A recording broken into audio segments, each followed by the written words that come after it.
Is in the audio levels too? Yep. Okay, flipping it. What's up, everybody? We're live. We're alive. Here at the heartland of Empire. Here in the Devil's Nest. That's right, we're in Washington, D.C.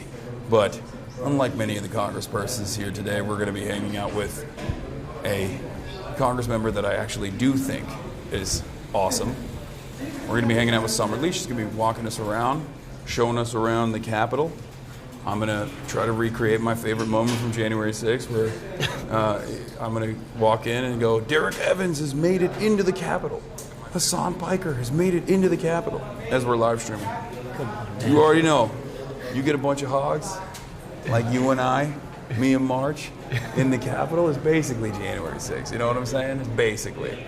How are those? Do people like those jokes? Do they get mad about that? It depends. Are they sensitive about January 6th? I can speak to that. Which is the It's a mixed response. I think some are, some aren't. The Capitol Yeah. police don't love it. Yeah, no, of course. We can ask them that too. Wait, okay, hold on. All right, we're good. I know chat loves it. Chat loves those jokes. Let's fucking go taking a shit on Pelosi's desk. Okay, first of all, R.I.P. Nancy Pelosi. Nancy Pelosi didn't pass away, but she is finally retiring. It's an interesting day. It's an interesting day to be in Washington, D.C. From what I understand, it's quite empty right now because the House of Representatives is not in session, right? The reps are not in session, right? Only Senate? Not in session. Only Senate, yeah. So there's Senate stuff happening. I believe there's a vote actually that's supposed to be taking place in a couple hours in the Senate over Donald Trump bombing Venezuela. And of course they haven't been able to get enough votes to even demand that there is some sort of legal process to do these sorts of things, obviously. And we'll talk about a lot of that stuff and more, but you already know what it is. It's the blue wave time. It's blue wave. It's woke is back. Woke-mentum. It's zomentum. And you can kind of see it. There's a line filing up right now as staffers are trying to go in. Show them. What's up, man? You want New York? That's awesome. Hell yeah. Yeah, there's a line of people that are walking in, and they're not even patting them down. They're actually just making sure that they are abiding by Sharia law. They've already, the zomentum didn't just impact New York in a significant way. It seems like jihad has made its way into this nation's capital. That's right, woke Sharia is alive and well here in Washington, D.C. So yeah. You can't say that? No, I can say it. It's fine. I met Summer Lee and she was so kind and cool. All right, I'll tell her that. I'll tell her that you said that. What's up, man? Nice to meet you. No, you don't have to apologize. Yeah. We're live right now, by the way. Oh, sorry about that. No, it's all good. Yeah. She's coming over here. Okay. Should we go to her? She's on her way. Here, take the. New York City's still. Oh, hi. Not you.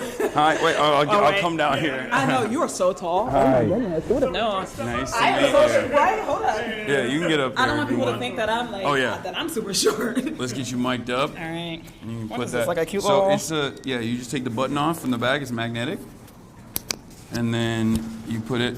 Yeah, you flip it in the back right there. Oh, there it Yeah, I is. got it. It's perfect. Honestly, and sometimes we have magnetic. then you turn it like this. Ah. There we go. It's All right, we're perfect. in here. Okay. I'm gonna try so hard to not hit this multiple times. How are you doing? This is March. I'm Summer. Have you met my people? Hi, Hasan. Nice to meet you. I met everybody else. Yeah, you All met right, me. so we're very My excited. chief is here, but he's a weirdo.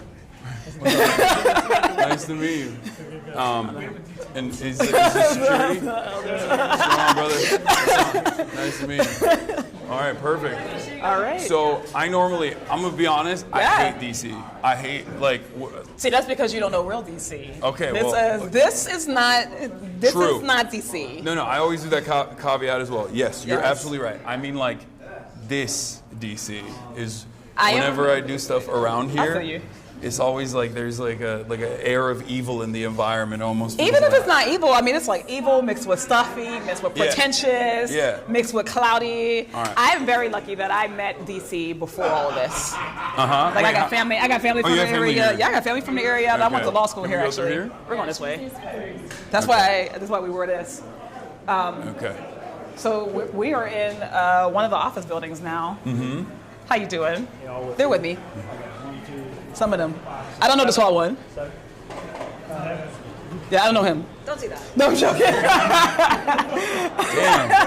Damn. You really get him. No, I'm joking. But yeah, no, we're over here. So listen, this is Capitol Hill. Capitol Hill, not DC, but this is actually it's kind of bustling. I'm a little bit shocked. Yeah. So like we're just.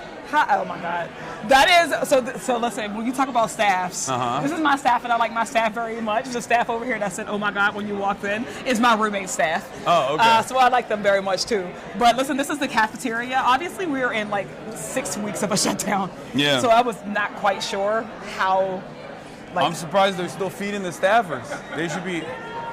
I thought they would have cut down on their feed too. The staff is feeding them. The staff are feeding themselves. Yeah. Yeah, no, they're paying for this. Yeah. They're paying for this food. Like it's a cafeteria, but you gotta pay for this food. Yeah. So we have a couple cafeterias. So it's like you have this one over here in this building. All the buildings have a little bit of something, and then the Capitol. But then this is where everybody comes. I see y'all eat down here, right? So, before we move around, is the audio good? Okay. Why don't you introduce yourself as well one more time so we do it the right way? Yeah. Hey everybody, I'm Summer Lee. I represent Pittsburgh, Western Pennsylvania in Congress, so this is my second term. So I know my way around here a little bit, but not enough that I have enveloped the air of evil. But I'm a congresswoman and I'm excited to show you all around. We got friends. We have in DC. some. I'm a progressive, actual, real life. Yes. Progressive, not the fake ones. Yes. So there are some of us here. She is. She's dope. For those of you who don't know. But they know already. They know. And if you don't, now you know. And they're about to find out.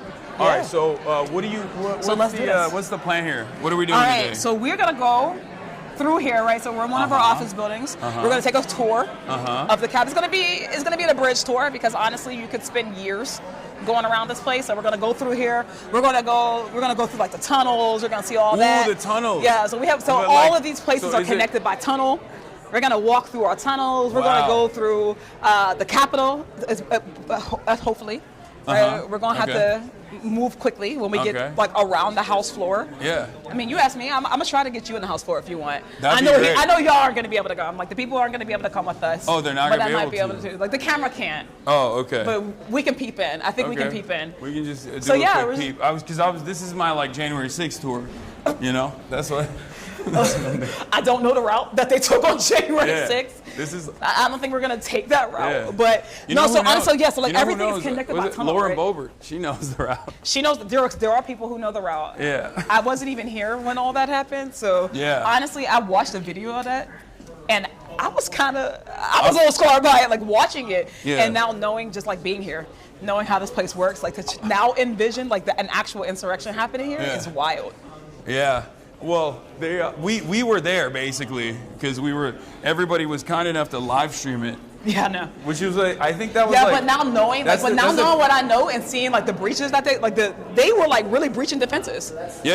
Like, they made it to places that they should not have been able to make it. Yeah. So that is a little jarring, but and you'll see like just walking around here, like you will get it. Like you should not be able to get. Listen, dogs are everywhere. Yes, I used to have an office dog too. Way. Everybody have an office dog.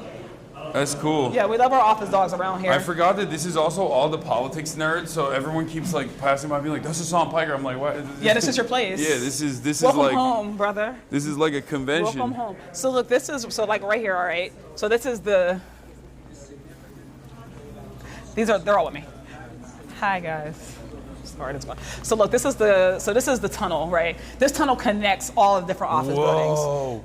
And this is just the house ad. This is what the QAnon people think is like the baby transportation tunnel. That's what they think is going on. I don't know nothing about that. I missed that. But this tunnel, Q, is really nondescript tunnel, other than the fact that on the wall are like all these portraits. Mm-hmm.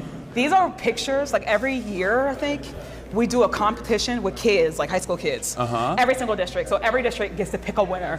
So all these pieces of art are all kids. I'm surprised Trump hasn't gotten into this as well and just be like, we're gonna take these down and we're gonna put photos of me. Just him. Yeah. Just him. Photos of me posted up. I actually found a rare Trump. You want to see? I posted it on my Instagram story earlier, and then I added you on it. But then I thought it looks weird if I post this and say, "Oh, like me and Summerlee are gonna be in the Capitol." But have you ever seen this? I've never seen this. I'm gonna show you guys too in a second. It's on my Instagram.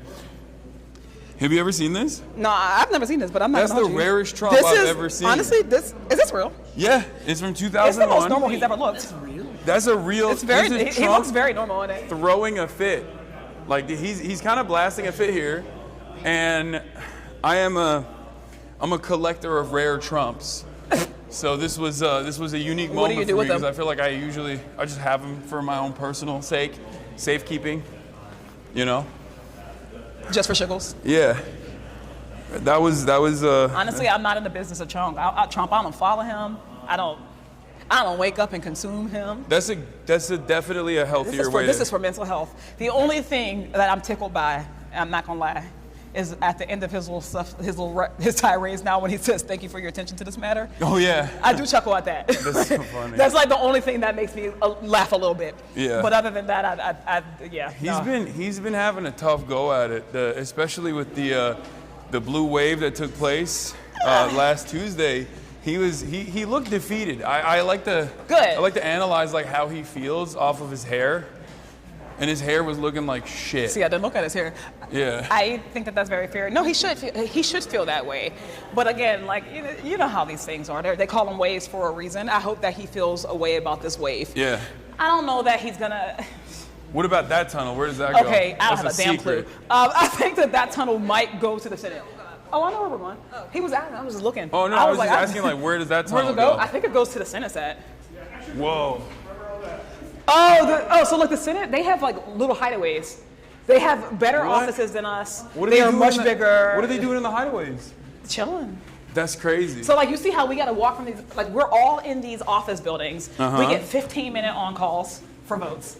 Like that's it. And you got to get there, right? So when 15-minute come, you got to come from your offices, you got to run, you got to do whatever you got to do.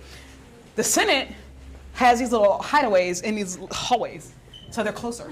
Okay. So they like them better. But like honestly, so this is just like Do we this have is like bars down here, by the way? I'm shocked that we're still getting coverage out in these tunnels. It's not effing. It's not. It's still going. All right, we're gonna go this way. Whoop. So we're gonna go up. Look, okay. This is. How long did it take you to figure out? Okay, there's no way we're gonna get cut off. Do you want to go up the steps?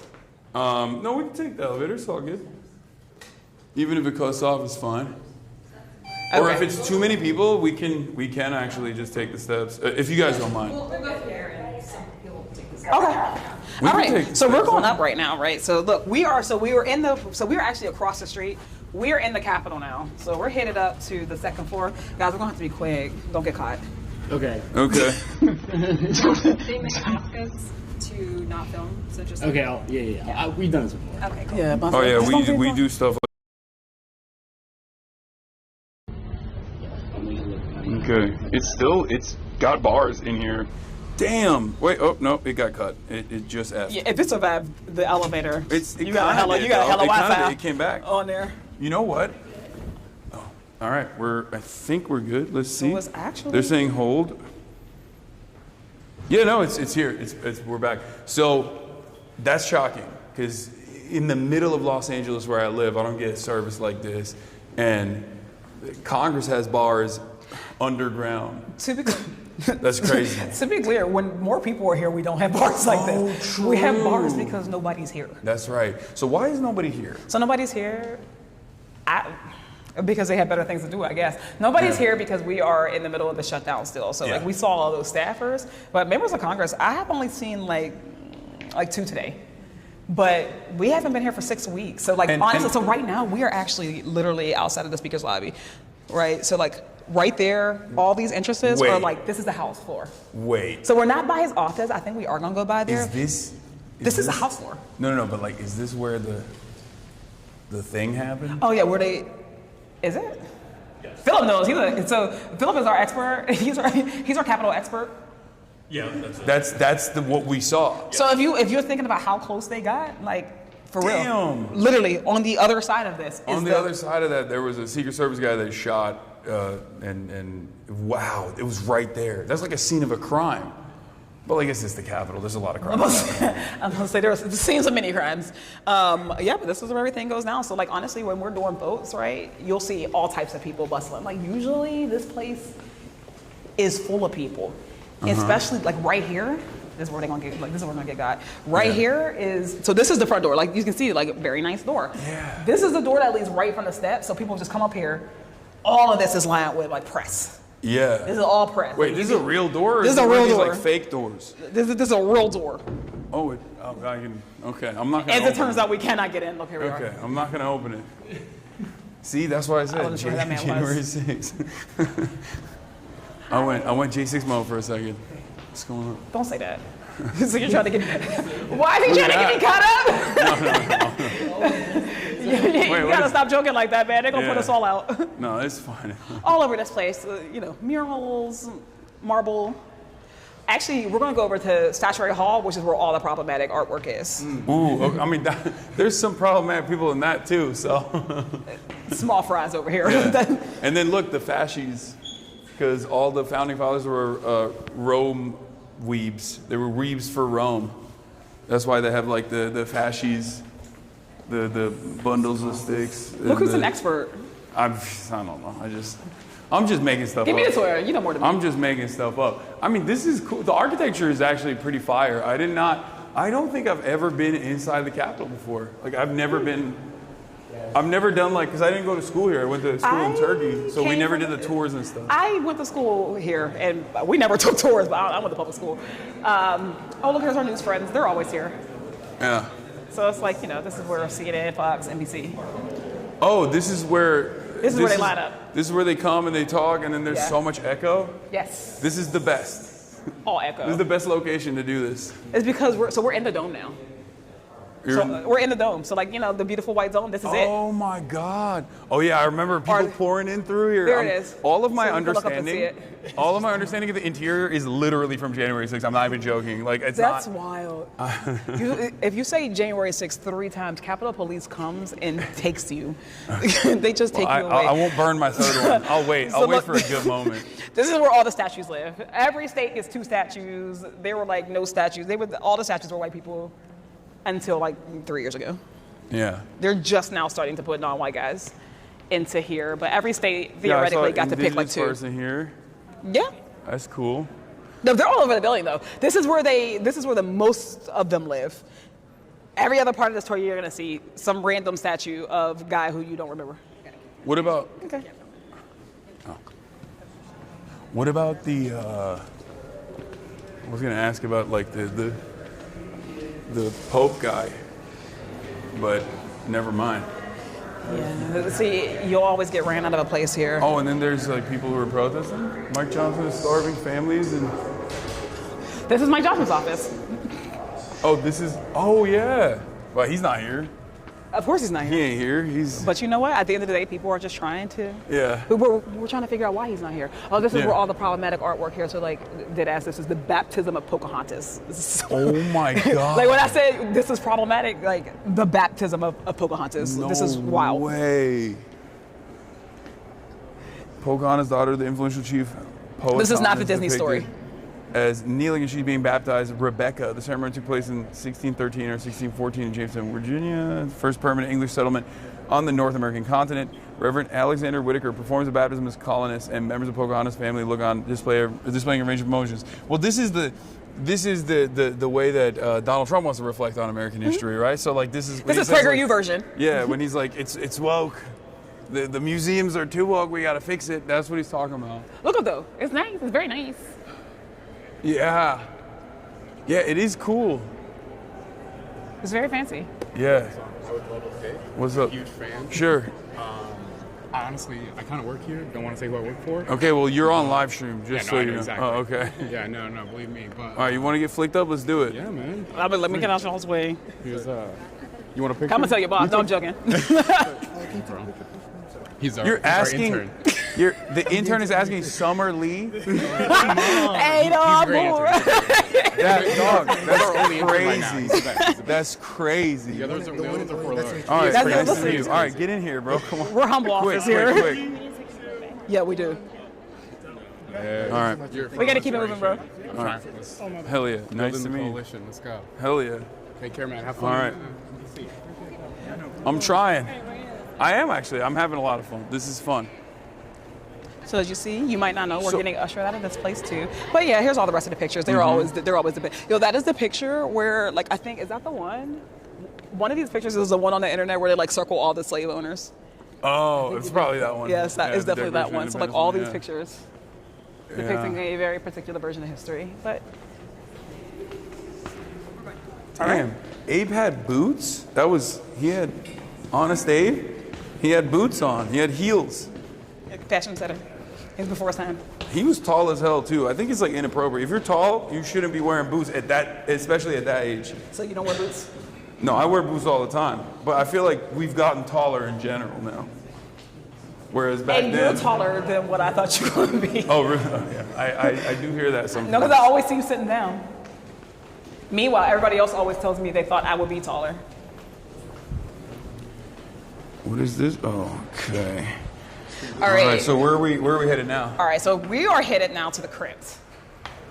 So we are right there, actually. So literally, this is under the point of the dome. So all of this is the crypt. Now, there are stories about this area. A couple things, right? You come over here. Ooh, like spooky stories? No, I don't think they're spooky. But like this, they say that right here. So this is the center. So this is like this is the center of the dome. But also, I think that this is where they get the quadrants in DC. So like if you leave Capitol Hill, you go to real DC, you can get northeast, northwest, southeast, southwest, DC. All of those quadrants are like based off of the center of this area. Wow. But is this the actual crypt where they claim that that George Washington is buried under? Guys? Yes. I gotta go back to my expert. Going back to my Capitol expert, Philip. He is allegedly buried underneath. He's not actually there. Where is he buried? Let's go find him. Yeah, which actually is not far. But this is it's honestly, there used to be more stuff down here. What are they doing? They're taking it? I don't know. I He's think they just cleared selling out. He's selling it to the Saudi royal family, piece by piece. Well, this is yet and still the real people's house. People call the people's house the White House, but this is where the people's work actually gets done. But down here is also the Supreme Court. What? We just walk in. Y'all didn't tell us where to go. Where is the Supreme Court? It's closed. It's close. So the old Supreme Court was here. So before they used to have the big building across the street, they were literally just down here in the basement. Oh wow. Tiny little room in the basement of the Capitol. That's I feel like that's better. They should go That's back what I to said. that. When they cut up, And they're in they should go back to the basement. yeah. And they're also like closer in proximity to at least the elected representatives of the people whose lives they're deciding on. For a life tenure. Yeah. It's pretty crazy. Okay. All right. All right, let's go outside. You want to go see the plaza? Sure. So you haven't been on inside. Have you been outside of the Capitol? Not really. The only time I've ever been to Washington, D.C. is for the White House Correspondents' Dinner. And not even the dinner itself, but just events around It's it. okay that you went to the dinner. No, I didn't go. But I mean, it wasn't on some like principal shit. I just didn't, I wasn't invited. I was like, same. So you've never just been to DC for No. You ain't never been to the go-go? You heard go-go music? Go-go music? Yeah. No. Go-go is like the cultural music of real DC. Uh-huh. I think Yeah, I went feel to like a- we should have had some go-go playing for you to actually receive you. I went to a wipe out nightclub- this place. I went to a You've not nightclub had- one time. You had chicken and mumbo sauce. Like, if you haven't done that part of DC, when you do that part of DC, then tell us how you feel about real DC. Oh, okay. So All what right. brings you here? What brought you here today? Why'd you want to come to this place now? I am here for CrookedCon specifically, but since I was doing that already, I thought, I'll go to New York earlier and go to the victory party, and then pull up here a day early so we could do this collaboration. And I'm really fortunate that you were able to take some time out. I mean, I know there's not a lot on your plate currently. So this is as good as a time as ever. Disclaimer, I'm not on vacation. I can't speak for anybody else, but I'm not on vacation. We work for real. What is this? Oh, this is one of the people. This is so every state. Father Damien. Yeah, every state gets 2. So this is their second one. He look like that, right? According to the statue. That's a cool way to look. He was so rotund. Robust? Yeah, or square. So rectangular. Honestly, I've never looked him up. I'm intrigued.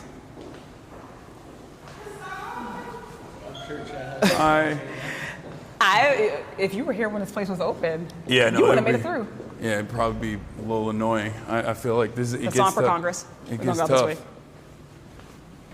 So when you come back here and you're a member, they ain't gonna love you the same. Oh, that's never. Yeah, that's what everybody says. Everybody says, I'm not gonna do this. I don't wanna do this. Never. Oop. All right, we made it out of here. Okay, I'm so already breaking stuff. just to talk about where we started, we started over there. Oh my God. Yeah, so I met you all the way over there. Whoa. And we walked under. So that's how you can get on. So that's how, like, when it rains, weather, you can come under the tunnels. That's pretty cool. But when you come here outside, usually, so this is the plaza where everything is, right? We got all the office buildings. They're over on that side. Notice that we didn't go to the Senate. We don't go there. Yeah. No. Well, there is Senate is in session right now, isn't it? They're doing stuff. I'm not. Some stuff. Oh, okay. Not a lot. Something. They're doing something, They're doing I guess. something. I don't know. So we got like the Library of Congress. So there goes the Senate. There goes the Supreme Court right over there. And then there's usually in session, right? You get people running over here. People are usually doing press conferences over there on what we call the little triangle. Usually you have like press all lined up here. So when I say you press line from here, when you walk up the steps, all press till you get to the door. This is where the famous bill sat. Oh yeah, I'm just the bill on hit over there. I know that. That's where the bill was. Yeah, This is a famous place. Andrew Cuomo made a version of that as an AI. And it was pregnant. And it was pregnant. Yeah, It was weird. pregnant sometimes, but not all the time. It's weird that he just chose to make the bill sexualized. Can and we pregnant. just say that I for one am excited that the most embarrassing campaign in history is over. Oh my God, I know. I mean, I have obviously some personal. Shout out to New York. Yes, amazing. I have some personal investments as well in terms of, like, I'm glad that they're no longer dumping $3 million into putting my face on Knicks game advertising. Yeah. Next to the They did burning us towers. Yeah, you get. Yeah, they were like, they were really pumping it. They really just went, we'll just tune the dial of racism up to 11. And it's not gonna get better. Yeah, no. It ain't getting better. But Because there's no responsibility. There's no accountability. You know, the election's over. They lost. You think they're going to be like, okay, we should be racist. We shouldn't be racist anymore. Yeah. Doubt it. But the Senate's right over there. Crazy because it's like he is technically supposed to be a Democrat, which makes it worse. I feel like. Because then it's like, We if should you're talk doing about this. that. Listen, they always say the party is a big tent.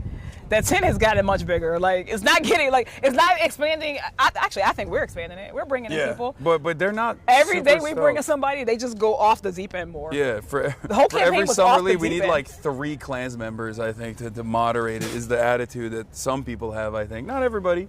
No, it's not everybody. Not everybody. It's not everybody. But everybody should be. I don't know. I think there were some clear things people should be able to speak out against. Yes, absolutely. Like, just calling a guy running for mayor a terrorist for existing as a Muslim, like that. Come on, that feels like something that every single Democrat should be able.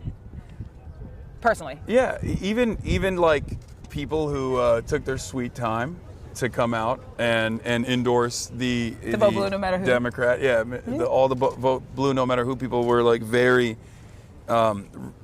So you're not even getting a good shot. quiet. Let's swap it, bro. it's That's the not light. us. That's not even us. Okay, I got you. It's because of the sun. I was like, Yeah. I wanted them to know where you at. But that was somewhat frustrating to see. Do you feel like there needs to be more protection within the Democratic coalition as far as Absolutely. as far as congressmen with like absolutely. marginalized background, no matter what. Precisely. And it's like we can't keep saying that we want more people to participate. We want more people to care. We want people to vote. Honestly, actually, I think it betrays it when they treat, when people treat like Zara like that. Yo, let's just sit down. Well, I was thinking, this is the Hakeem Jeffries. This is the Hakeem Jeffries, Cory Booker. I know, sure. They sat down here, didn't they? Everybody sits. First of all, everybody sits down here, right? They don't have a monopoly on it. Everybody's sitting down around here. But no, you hope that people whether they do it or not, we are gonna exist. Yeah. We're gonna run. We're gonna be successful. Personally, like the left, like marginalized folks running, like our biggest impediment isn't a hater, who's in office. Our biggest impediment is the money, right? I don't care. You hate all day. You don't gotta love us. You don't gotta. Yeah. Keep your super PACs at bay, right? Yeah.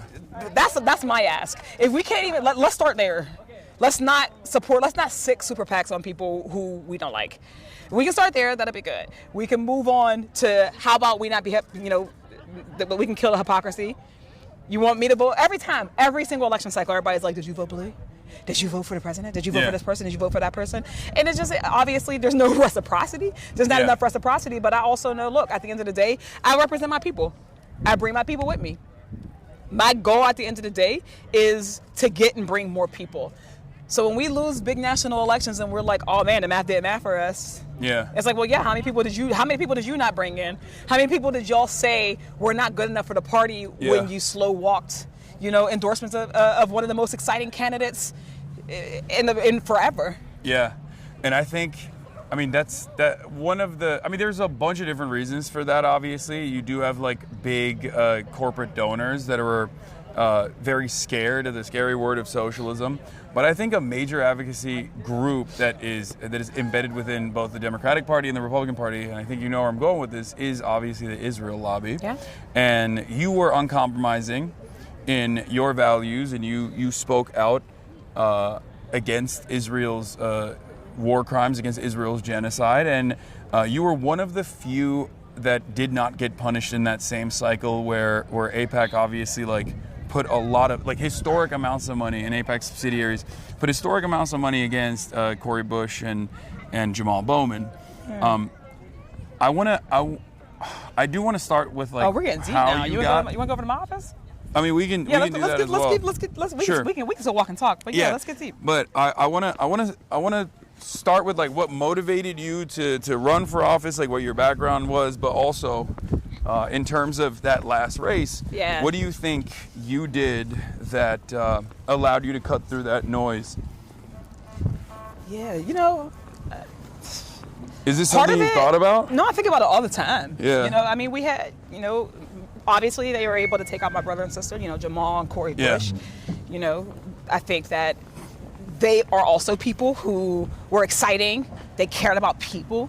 I can say this unequivocally. I have never seen someone go as hard for their people just persistently as Cori Bush. She goes hard. Yeah. When we're talking about people should be excited about politics, that's the type of energy that we should bring. And then the reason why they target people like us is because they're not trying to really just take out us. And they're trying to extinguish that energy. Yeah. People aren't supposed to come to politics and be excited. Yeah.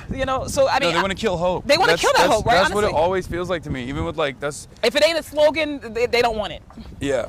They only like slogan hope. Or even as far as hope in general, it does always feel like there's this energy, especially emanating here, that politics is supposed to not give you good things. It's not supposed to offer you. The government's not supposed to give you good things. The government is not supposed to do anything for you. The scariest words that any American can hear is I'm from the government and I'm here to help. That mentality is carried on, and I think it's basically calcified here. And that's very damaging for the Democratic Party's interests. Yeah, it is. Because if they were to represent any kind of competency, they would have to do bigger government initiatives. That's structurally what the Democrats are supposed to represent. Yeah. So when they also play this role in undermining any sort of competence, undermining any sort of better things are possible style initiatives, they're cooking themselves in the long run. Yeah, the Democratic Party, I think we got to get out of our own way. I use our very loosely.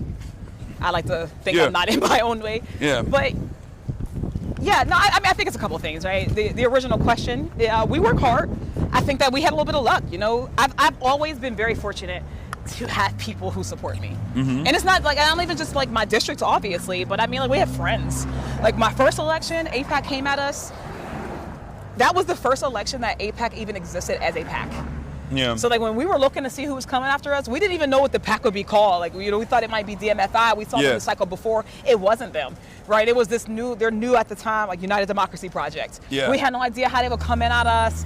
You know, we were 27 points up, something like that. They came in like the last 3 weeks, $1 million a week. Yeah. $1 million a week. The only reason why I survived then, and the reason why I think we survive now, is because, I mean, obviously you got to move. You got to move right?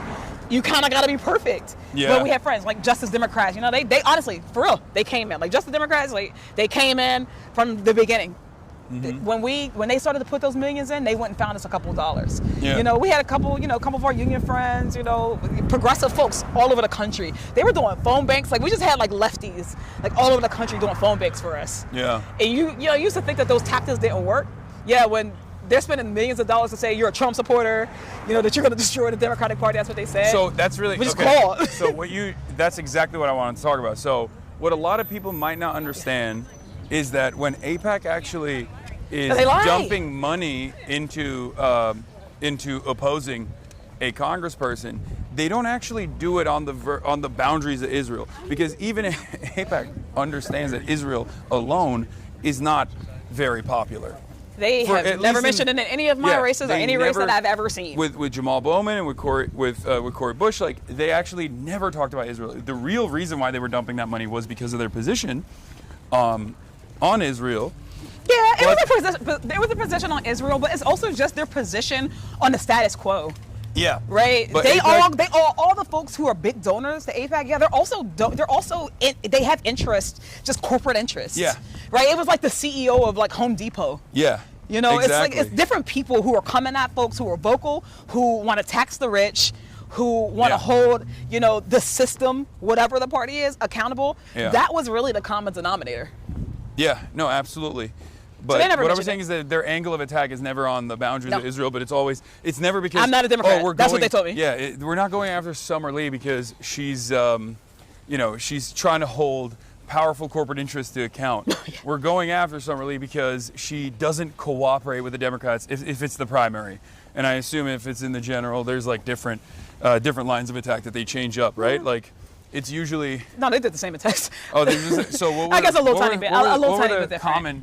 What were the common threads there? Like, what were the lines of attack? Honestly, genuinely, it was nothing but like, she's not a good enough Democrat. Yeah. They just changed the message on every medium. So on TV, wall-to-wall coverage. You know, just like ads is like, Summer wants to destroy the Democratic Party. Just wall-to-wall coverage. You wake up, and you. Honestly, at this rate, we're gonna go that currently, way. We're gonna go in that door. I would never go in that door because it's easier to get into this one. It was like every day. You go outside, you could check your mail. One day there were 4 mailers in people's mailboxes. Each of them had me with like Marjorie Taylor Greene, Donald Trump, right, trying to paint this picture that, you know, I'm not a good enough Dem. They pull, you know, out of context tweets. Yeah. You know, they did stuff like that. Oh, classic, yeah. But it was like all fear-mongering, right? Just like they're radical, they don't know enough, like they're not us, right? Yeah. It's the us versus them thing that they do anyways. So that was the message that they sent. And then they went, they didn't beat me, right? But they lowered that lead. Yeah. We went from 25 points up to winning by like 900 votes. But it's so, like, that is so undemocratic. Like, I know this is a point that gets stressed quite a bit in terms of like any kind of corporate lobbying and any sort of like super PAC, but it quite literally is antagonistic to democracy. You do the right thing. Like, on paper, you go out, you speak to your constituents, and you say, here's what I've done, here's why you should vote for me again, here's how I'm going to fight for your values and fight for the things that you care about. And then they can lie. This faucet of unlimited capital can just come in and just disparage you and make things much more difficult.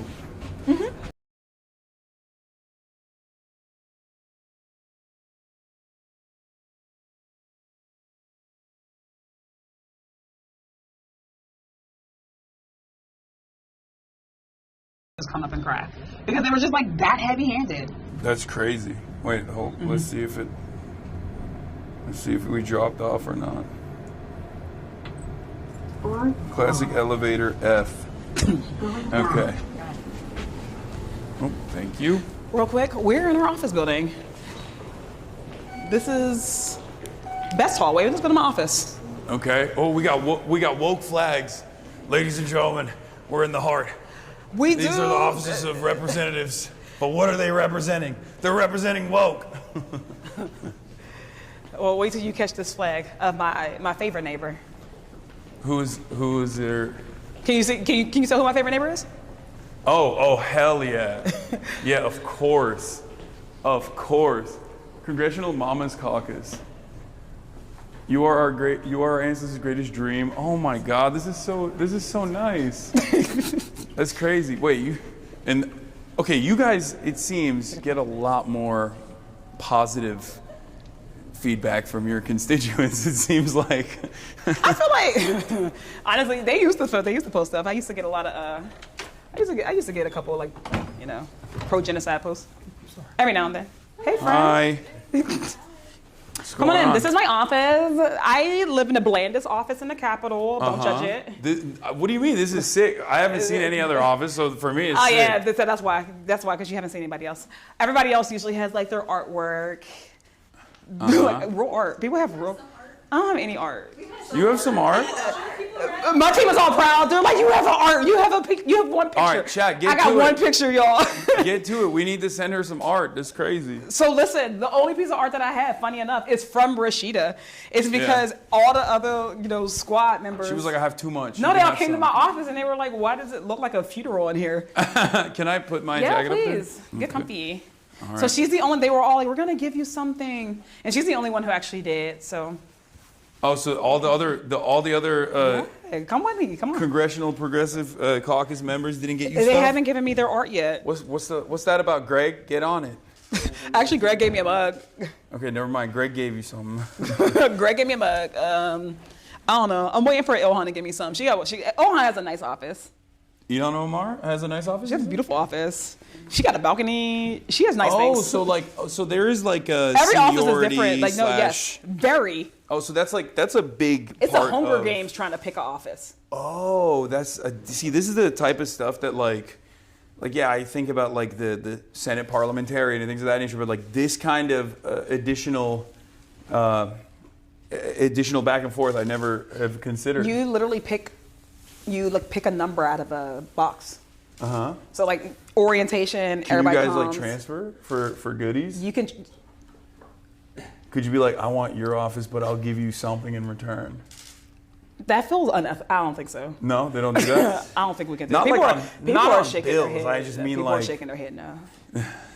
No, okay, my bad. People are shaking their head. You get your office and you're stuck with it. Yeah, you're stuck with it for the Congress. Okay. Whoa. I thought it was Thanks, happening. G. I thought it was like, yes, we're in it this time.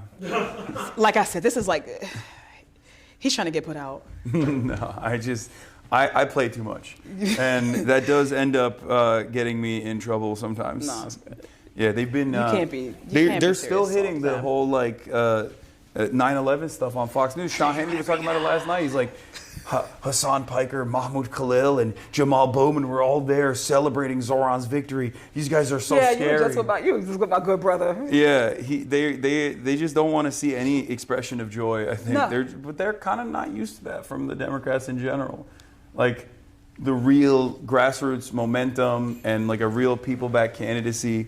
I'm a serious human being without doing serious things. Yeah. And when I'm not, I have a whole bunch of joy. Like, first of all, of all the people who try to stop us from helping people, when we actually win, we should be happy. We should be excited. Yeah. I think we did exciting things. I think we did exciting things this week. Yeah. I mean, it's been longer than a week, but I think that we have things to be excited about. And your haters are always going to be upset. So personally, I couldn't care less. Oh no, couldn't care less what the Fox News say. I couldn't care less. As long as you have your people covered, as long as you are doing your very best, it doesn't matter. They want us to be hopeless because that's what authoritarianism needs. Yes, absolutely. So they want you to feel like, oh, you can't beat us.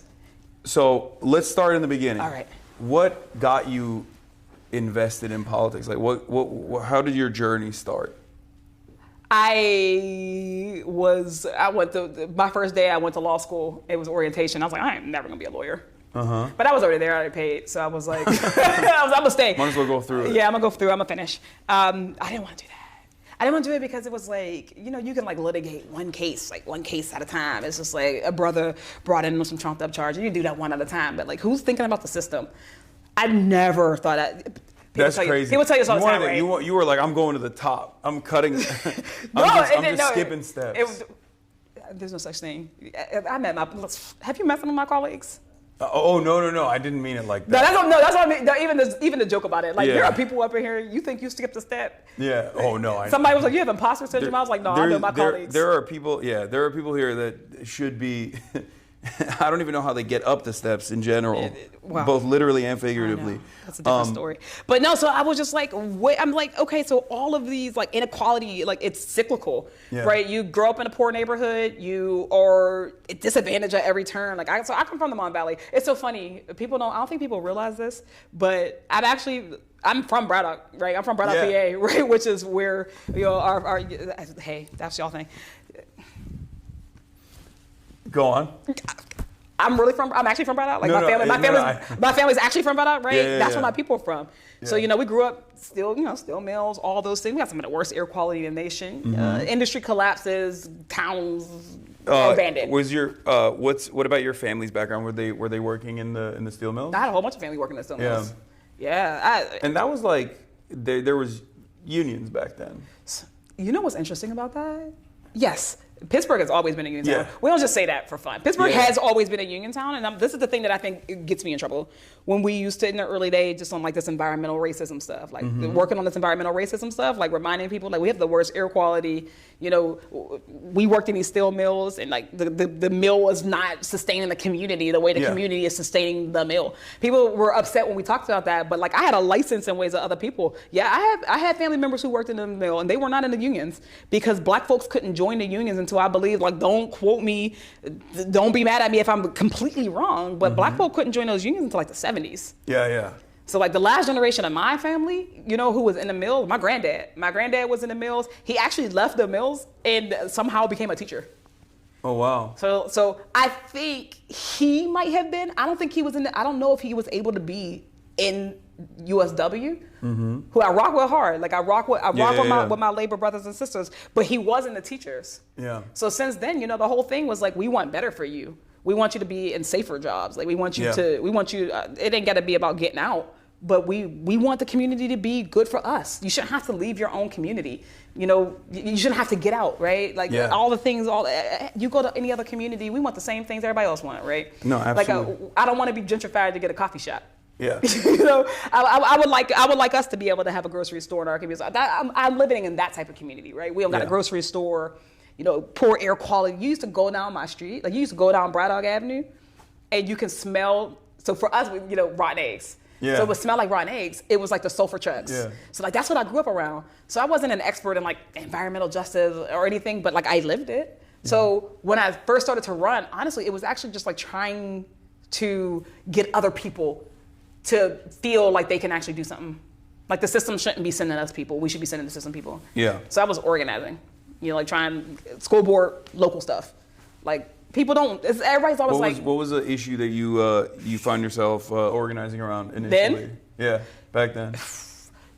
So my high school has gone viral for a number of things. Okay. This particular thing, this 1 year, my school went viral, I think 3 separate times for like police officers and like the principal allegedly like beating kids up on camera. That's insane. It was on camera. But it does happen a lot. So school resource officers? Yeah, but one of the problems, school resource officer, but like the principal was kind of like involved. That's like crazy. In a number of the videos, he was throwing hands. A kid had his tooth knocked out of his throat. By the principal. Out of his, yeah. So allegedly. Okay. I grew up in Turkey. Like I experienced corporal punishment quite a bit in Turkish schooling. This was not corporal punishment. This is like that, but that's beyond that. Like they would do, ear pulling, steel. They would get like a steel ruler. You can still get paddled in the United States. Oh, really? Yeah, like They just have I feel like maybe like 15 states or something. They just have that as a carve out. They're like, we can't let go of this. This is so good. It still exists. It's such a good educational tool. People don't even know. Yeah. Well, I mean, I don't know. Sometimes kids have bad vibes. You know what I mean?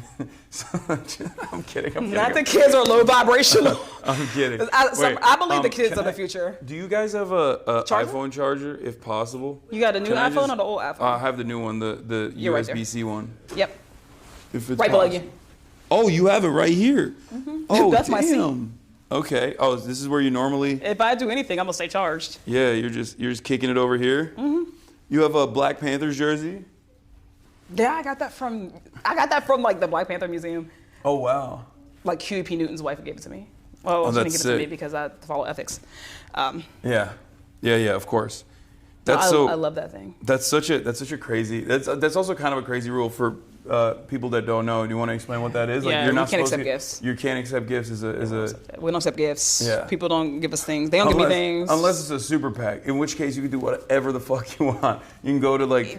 Even that's a loophole. Yeah. Even that's a loophole. This is why we want to abolish super PACs. Yes. Peep the sign. We're trying to abolish super PACs. We want everybody to get on board. I can't proselytize right now. They told me. But yeah, no, this is I think this is one of the biggest issues that we have. Obviously, not just from my own race, from all the races. The people shouldn't be able to just like buy their way into the literal Oval Office like Elon Musk did. Like just. Yeah.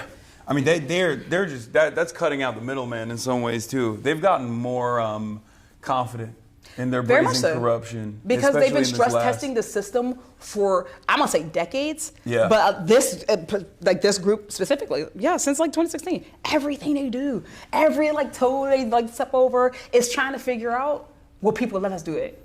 Yeah. Will people let us do it? That's why I always say like Donald Trump doesn't necessarily get to decide if we have a dictator. Yeah. He don't get to decide. Like it's not like the Congress doesn't get to decide if we have a dictator. Like you do. Yeah. So like when they step over line, it's like they're flexing on the American people. Yeah. No, they're dabbing on us Every time. every day. And every time they get to do it once, and they're like, "Oh, that worked." Yeah. You know what they do? They go and say, "All right, we moved the line." Yeah. We moved the line. So that's what this whole thing has been. Like I've always said, it was you talk about all day. It's an ongoing insurrection. The insurrection has been ongoing. They have been plotting. They've been planning. They've told us. So even like I get it. A lot of people are like, "I don't really rock with the Dems." With or the Project Rs. 2025 stuff, especially, like It was real. they plotted out. They plotted it. They wrote it. And they put it on paper, and they're like, "This is what we're gonna do." And then all it takes is for Trump to be like, "I don't know what that is. I don't know how to read." And then everyone's like, "Oh, okay, he said so it's fine. He won't do it." And then He said he was going to do it. yeah, They said they were going to do it. So, honestly, that's why I ran. All of this is a part of why I ran. Right? Yeah. I felt like I could see the trajectory of the country and the Democratic Party. I felt like if I can see inequality and I can see like how it functions at the systems level. If I can see, right, people who aren't apathetic, like the party, that was one of the reasons why I really ran. Like they kept saying like all these people are apathetic, they don't care. I'm like, that's just not even true. People absolutely care. Yeah. Sometimes people are hopeless. yeah, Someday they feel discouraged. Or like how many people in communities like mine, like they've seen, the president, Democrats and Republican, they've seen the volleyball game happening forever, and their communities haven't changed. yeah. Things haven't changed in their life. Their material conditions are only They haven't deteriorating year after year. Absolutely. And I think that is a major issue. That's like what I address all the time as far as like the sense of entitlement. It seems that some people hold, Democrats in particular, where they're just like, no, you have to vote for us. We're better than the other guy. And like theoretically is true. In theory, harm reduction is correct, right? Is a correct theory. I believe But so. it's a terrible way to It's campaign. a bad message. It's a bad message. It's a terrible way to campaign, and it's been an abject failure over and over again. I think that's a key point. It's been a failure. I think that multiple things have been true. When I used to knock on doors in my really early days, because that's all we did. Like I knocked doors twice a day, every day. So I did a morning shift, I did an afternoon, I did like an evening shift. I'm hitting people for breakfast and dinner. Just talking to voters. And same things all the time. Like, you deserve clean air and water, right? Yeah. We live in the wealthiest nation on earth. Your kids should go to a good school. You shouldn't be paying property taxes out the wazoo, and your kid still is not getting the education they deserve, right? Just stuff like that every day, every single day. But I talk to a lot of non-voters, Yeah. And I think maybe that's what makes me a little bit different. I'm not just saying me personally, me and others like us. That I talk to non-voters as much as I talk to voters. I talk to infrequent voters. I talk to folks who have never been registered in their entire life. Yeah. I have people in my family, right, who they vote when I say go vote for me. They know me. And sometimes I'm certain they're lying to me. Like sometimes they're like, Summer, yeah, I voted for you. Sure. Like, okay. They didn't go. What am I do? Right. Here comes Summer again. Right. Asking us to go out and register. I had to go and like drive a cousin. I was like, girl, I'm gonna drive you to the poll. Like I need Yeah. to vote. But no, I've talked to these non-voters, and at the end of the day, it is that hopelessness. It's like, well, what's the difference? It doesn't make a difference. And then I talk to your Democratic establishment people, and they're like, well, of course there's a difference. The Supreme Court, right? Roe v. Wade fell because the Senate gets to a point. Yeah. That was a real thing that happened, and I think that the disconnect is that. What I think the Democratic establishment does not understand is that, look, there is something about the system that non-voters, marginalized, disenfranchised people, that they understand about the system that these folks don't understand. Absolutely. And on the other side, there is something that these Democratic establishment people understand about the system that they're not able to fully grasp and understand too, because they are worried about their basic needs. The key is that it's incumbent on us to go and get votes. Yeah. Like we're the ones who are supposed to say, I understand why you're skeptical. I understand how it can be hard for you to prioritize voting when your material conditions are just getting worse. Yeah, what's really interesting is... We stopped doing that. Yeah, oh, absolutely. And it's like, that's the basic principle of democracy, is that voters are supposed to go out and extract concessions or make demands out of their elected representatives in exchange for a vote. And then you sit on this seat of power to make the popular demand known and try to fight for them. And yet, for some weird reason, we are so far removed from that basic principle that even campaigns like Zoran's or campaigns like yours, but Zoran's one's like in New York, so it was a big very time. high profile. It's a big time. Yeah. But it's like, it wasn't unique at all. Like, in many ways it was unique because the circumstances are so dire. But what I mean by that is, like, it's not actually that unique to go out, ask a bunch of voters and non-voters, like, what is your major issue? Actually, you mean talk to voters? Yeah, talk to voters, identify some key problems. I got big theories on why people don't talk to voters. What? Oh, in here? Oh, I would Not love even to, just here, right? I would love to get into that because that's go ahead. a major gripe We'll that I have. circle back. But what I'm saying is, like, it's the most basic thing. You go out and you ask people, like, what's your issue? How can I solve it? And then you identify a couple of those issues and you keep hitting those issues. And of course, lo and behold, all of them revolve around material inequities and financial struggles, affordability, things of that nature. And you just keep hammering out those points. And you win, even when you have hundreds of millions of dollars in corporate interests and numerous different advocacy groups. I'm not going to say getting even. together. Let's be real. Zoran had some dollars. He had support. He had help. When a lot of people talk about, oh, why'd you win? Why'd he win? Sometimes because it's a good story. We put the emphasis on the grassroots organizing. Yeah. What did he have? 90,000 volunteers? I don't know if that's a real number. No, he had 50,000. 50,000. He had 50,000 in the primary and then 104,000 in the general. That's wild. Let me tell you who ain't getting that many volunteers. Nobody else on God's green earth. Like, not in a district, right? In a non-national campaign. Well, we're trying to fix that. Absolutely. But in a non-national campaign? That's wild. So we put the emphasis on that because we should. Because proportionally, that's us saying, like, the reason why we're here is because of you, right? People put us here, people care. We connected, real connection. And so sometimes people are like, well, you don't need all that money. But it's like, at the end of the day, when your ops can get out anything, say anything about you, and you can't counteract it, it does hurt. It hurts because now you need more. Like, you need more volunteers to now go. Now you got to counteract the lie. Yeah. So, like, the idea that we don't need money, like, I would love, and I can't wait. It exists.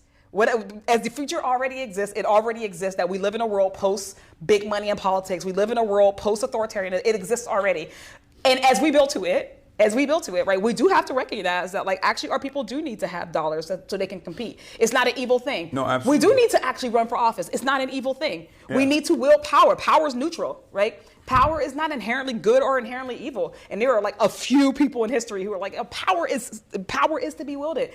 I think when you talk about, like, democracy, if I just flip it on its head a little bit, like the fundamental thing about democracy is that it's government by the people. Yeah. Which means that our real job is not necessarily like a transactional thing. It's actually to be like the candidate in the perfect world. Candidates don't go to the people first. The people. They are the people. They are the people. Exactly. The people are like, this is our person.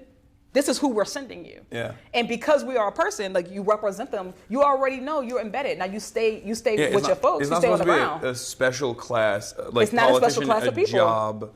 Yeah, it's supposed to be you're a teacher and then you're representing your community. You represent your community. You can Yeah. be anything. And that changes. Well, what's the qualifications for Congress? Yeah. People think that the qualification for Congress is Nothing. lawyer, business no. owner. No, it's whatever lived experience you Yeah. have. You are personal. You have personal expertise on all types of stuff. Yeah. You be convinced that we don't have it. And I think I would go so far as to say, if you're a regular person experiencing financial struggle, trying to make ends meet, trying to pay for rent, you have the necessary qualities that many people in Congress no longer hold, especially after years and years of being a part of this machine. I've talked to a lot of politicians about this kind of stuff behind closed doors and private meetings and things like that about and they just want to know how do we message? How do we message to the kids? How do we reach they don't really care as far as what I try to explain to them, that it's not just about the platforms that you're on. It's about what you're saying, and it's about actually being an earnest about your authenticity. authenticity. Yeah. We don't have a message problem. Yeah. I'm not going to, okay, we have a message problem. We do. We don't have exclusively a message problem. We have a messenger problem. Yes. I've been talking to a lot of my colleagues too. I remember we were going back and forth in a retreat. And, everybody, after the election, they all bring in the polls. It's like the polls say this, the polls say that. Honestly, the polls always say this. I'm like, I told y'all that. I'm like, I already told y'all that. But so we're doing that. And then we're talking about, and they're like, well, what we need to do. I was like, no, we need people. You can say whatever you want to say. You can start cussing online, look cool. You can do all that. If that is you, then do it. But the problem is if you ain't never had to struggle to pay the rent, how are you going to relate to somebody who does? And a Congress person doesn't have to relate to every single person in their district. You don't. Yeah. But again, as the party of working class people, if you can't relate to working class, I had to talk to my colleagues there are so many of y'all who generationally have not experienced being of the poor. Yeah. I think most of us are working class, right? You don't own anything, you don't trade stocks. You're in a working class. You got to work for your living. You're in a working class. But a lot of people lose those roots. They're not there. That's why they're not talking to non-voters anymore. Yeah. That's why you got all these people who are only listening to consultants and hyper attentive voters, like those voters who are like, I go to caucus, I go to the DNC. What the abundance call the groups. Yeah, they're talking to them all the time. Yeah. But they're not talking to real people. And then when they go and you go to the barber shop and you ain't been to the barber shop in years, you don't know what them brothers down there are dealing with in their real life. So how are you gonna relate to it? And that's the problem. Right now when we're talking about, we got colleagues who, and this is not a shot. We got folks who have been here for longer than I've been alive. Actually, they've been here longer than I've been alive, which means they've known various iterations of the Democratic Party, various iterations of the Republican Party, and now they have officially known a different iteration of the country itself. The country that they've known, that we've known, it does not exist anymore. We are in an authoritarian regime. Yeah. And there are too many people who are nostalgic for a time that will never exist again. Yeah. It cannot exist again. Whenever they say, I want a strong Republican Party, the way things used to be. I'm like, no, I want no Republican Party. I fell out of my chair. I'm like, no, I want. That's like saying I want a responsible plan. What? I want no opposition. I want every. I want a better world. I want every seat to be filled with people who are going to center the working class in their politics, so that we don't have to have this gridlock, this back and forth, within the current structure that exists. But I'm baffled. I remember that. It's a very silly way to approach it, and I think a lot of people see that and they think it's inauthentic as well, because they're like, we're Democrats. If we're Democrats, why the fuck do we want? Remember when Cuomo, when the question on the 2-hour debate they did, and it was like, how much you pay for rent? The big gotcha, right? Zoran laughs. He goes, what is it, $2,300? Yeah. Cuomo goes, he's stealing from a poor person. Yeah, that was crazy. Number one thing that shows that he's disconnected, he's stealing from a poor person. I don't know no poor people in my life who can spend $2,300. That's not the point that I'm making right now. He then laughs and goes, I pay $7,800. Yeah. Right? You can't relate I don't even know. You can't relate to people like that. I felt like he owns his house, I think, right? He was just saying like his daughter's rent or something, I feel like. Or he's saying his mortgage. You still got to pay something. Whatever it is at the end of the day. I'm just saying like that people are so disconnected from actual struggle that they don't know it when it's in front of them. Like they don't even know how to deal with it. I get people come to it. I mean, the shutdown. Like it's a real thing. Like I think that the fight for healthcare is righteous. I think it's righteous. I think that an authoritarian regime, I think we gotta stand tall, right? You give them an inch, they'll take them out. Yeah. I think the people want us to take the stand. They've been asking them to take a stand. We're doing it. And it also really hurts to see people coming to me, in my real life, who are talking about how hard it is to make ends meet. Yeah. Right? The line at the food bank was already long before the SNAP, cuts. People be struggling. And to have an empathy for that is the key. You don't have to have lived every experience. You really don't. Yeah. But like, if you don't have to ever see it, it's like Gaza, right? The biggest movement happened when people had to see the imagery. Yeah. We do have to start to question, why do we have so many people here who we have to show pictures to? Yeah. Like, why does a starving mom got to come to you for you to be like, damn, I should do something? Yeah. Right? Why is it got to be like that? This is the generational divide we are right now. As people are retiring and the next class of folks are coming in, then this is an opportunity. We can actually get people who are responsive to the real needs of real people, or we can keep putting in messengers who aren't credible, who are going to keep begging consultants for how to say it right. Yeah. So that's actually, that ties into something I want to talk about as far as like the system, right?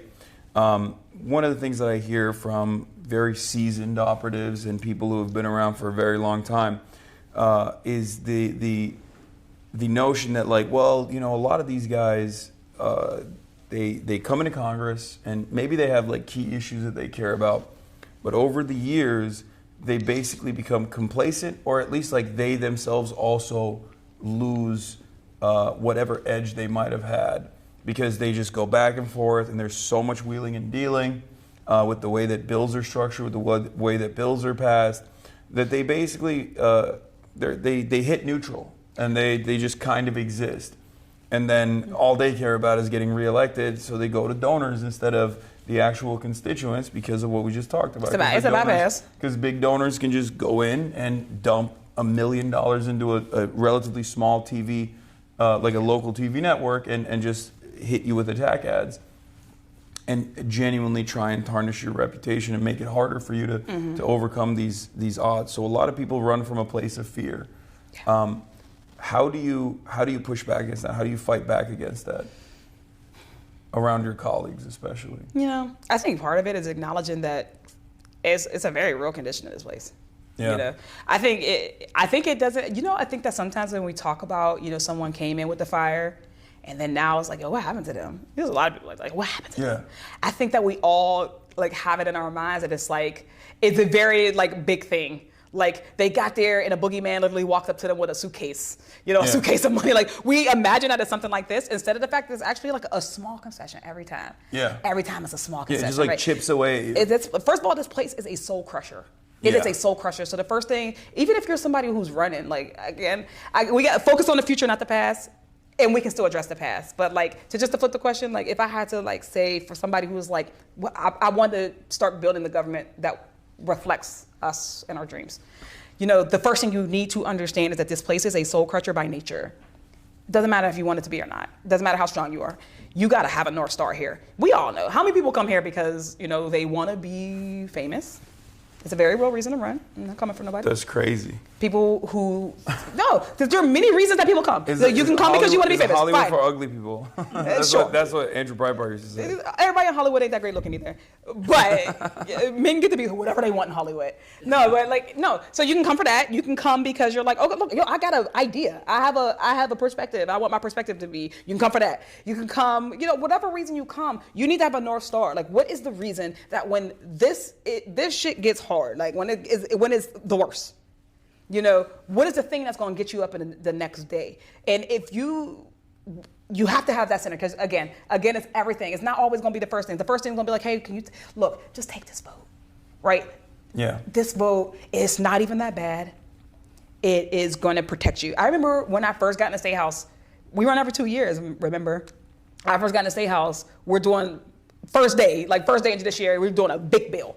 Like constitutional amendment. It's been like traveling across the country, state by state by state. And every time someone votes no on it, they like run multi-million-dollar ads on these people. So the first thing that somebody told me, they were like, yo, Summer, what about the ad?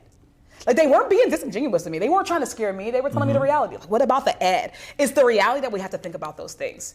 Yeah. Now you choose how you react to that. You know the ad can come. You know the ad might exist. Is it more important that you specifically make it, or is it more important that the legacy exists of being bold, of being of representing this interest? That's where people are, that's where they get you. Because it's easy, you want to be comfortable. I have vowed to not necessarily be comfortable here. Because the moment you kind of get comfortable, you got to give up on something. You got to give up something. Yeah, I just want to be comfortable here. Yeah, and I get why people want to be comfortable. I think it's wrong, but I get it. Yeah, and then that slowly but surely chips away.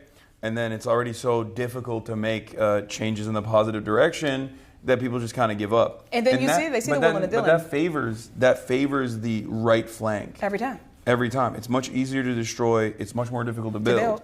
And the left flank party in this country is supposed to, in every country really, is supposed to be the party that is building towards, expanding social safety nets, building housing, building better public transit, these sorts of things. And I do feel like Democrats have a real messaging problem on that front, because they constantly find themselves in a position where they're telling people, no, you don't understand how this works, sweetie. Better things are not possible. Meanwhile, on the other side, that's a real message. Yeah, I mean that's the real message. That is like Hillary Clinton famously in 2016 against Bernie Sanders said that Medicare for all was like demanding a unicorn. You know, like, oh, what's next? We're going to give people, I could just run around saying I'm going to offer people unicorns. And it's like, that's insane to just be that cynical is crazy. It's also a very low opinion of the electorate. Just because we're not somewhere, it's like the opinion that like we're somewhere now, we'll never be able to make it out of that. Yeah. And I think the sinister reason as to why she's saying that, and many congresspersons also have a similar attitude, especially on this issue, is because it is such a massive, such an expensive industry that has a lot of corporate donors, that is constantly in these rooms, maybe not this one obviously, but in these sorts of rooms, and they are able to say, do not take a stand on this issue that would actually harm our profit centers, our profit margins, or even abolish it in its entirety. Yeah. Yeah. So, we're definitely slaves to money in politics. Yeah. We're slaves to it. All over the country, you ask about kids getting mowed down by assault rifles. Yeah. All over the country, people say, no, we do not think that should happen. And yet, you still get politicians who cannot move on that. Why is that? So what you're suggesting is door control. We got to get better locks on the doors, right? That's what we moved on. No, I think the first thing that the Democratic Party got to do is we got to decide who we want to be. Yeah. But we're talking about all of this, and I think fundamentally, before we move anywhere else, we got to decide who we want to be. So that's actually exactly what I want to ask you. What do you think, if you were to go with like 5 key positions that you stand for, what would those top 5 priorities be? I know I'm putting you on the spot here, but like, let's say you're running, right? Like, what are the 5 key things that you're going to hit? I think I put things into buckets. There are always justice-minded buckets, right? Affordability is clear, right? People can't afford things. But within affordability, housing. I believe that everybody should have a home in the community that they call home that they can afford. And I believe that they should be appropriate, right? It shouldn't be slums, like we're in the wealthiest nation on earth. Yeah. It should be healthcare. Nobody should go into medical debt. People should not die of curable diseases, right? Everybody should have healthcare in this country. It's education. Everybody has a right to a quality education, irrespective of your zip code. Yeah. I think it's environmental justice, that you should be able to breathe clean air and clean water. It's free. It's a freedom from your civil liberties being eroded. Yeah. So whether that be, prison reform, systemic reform for criminal legal reform, ICE, all of those things. We need a serious change in the way that we think about how we are, dealing with our citizens, with people. So I think like, y'all don't call me, like, I'm not saying that that's my exact file, I was put on the spot. But those are the things that I think about every day. Yeah. Like, people should be able to navigate our society without going broke every single day. Their government should not be oppressing them. Yeah. Do you feel like people are, especially in this day and age, like, do you feel like the average person kind of just sees everything that's going on, but they're like, what can I do about it? And they just like go about their daily lives rather than be like more active and more, instead of being reactive, more proactive in general? Yes. How do we get people to mobilize at a time like this when they're too busy trying to make ends meet? I think that takes a flipping of the head. I think that is a product of the system itself. Mm-hmm. Is a very like top-down system. Yeah, like think about what we talked about. People have lost hope. Yeah, like we've killed or some hope. People never had it in the first place. Yeah, right. Because the system is like we are cogs, and the wheel keeps on turning. I think people. It's that focus on what is a real democracy. When people say, "Oh, what are Democrats going to do? What are you going to do? What are you going to do?" Early days after January 20th, that's what we heard a lot of, right? What are you going to do? What are you going to do? But it started to shift, and people started to say, "What can I do?" Yeah, but that was also partially because like the Democrats kind of didn't say anything. They were like, they didn't say anything. But when you think about it logically, I say this all the time. I'm going to use the same line all the time. You tell me, I want to put a check on Donald Trump's power. Yeah. I introduce a bill. Which of those bills are going to be brought to the House floor by a Mike Johnson or Kevin McCarthy or whoever they put in that day? Which one is he going to bring up that's going to get a vote, that's going to get to 218 of his members? And that's going to then go over to the Senate. That's then Thune is going to bring up to the House floor or to the Senate floor. That's going to get, a majority plus, because it's the Senate, filibuster-proof majority, that they're going to then vote on. That's then going to go to Donald Trump, and he's going to sign. Yeah. This is the lesson that we needed to learn before the authoritarian regime. That at the end of the day, it is still the final fail-safe in a democracy. It is the people, which is why this is where I think one of the biggest failures of the Democratic Party falls. Right? We are so arrogant too often, and like this idea that we did it the right way. This is the only way to do it. Voting is the only way to do it. Running is the only way to do it, and everything else is a problem. Right? Yeah.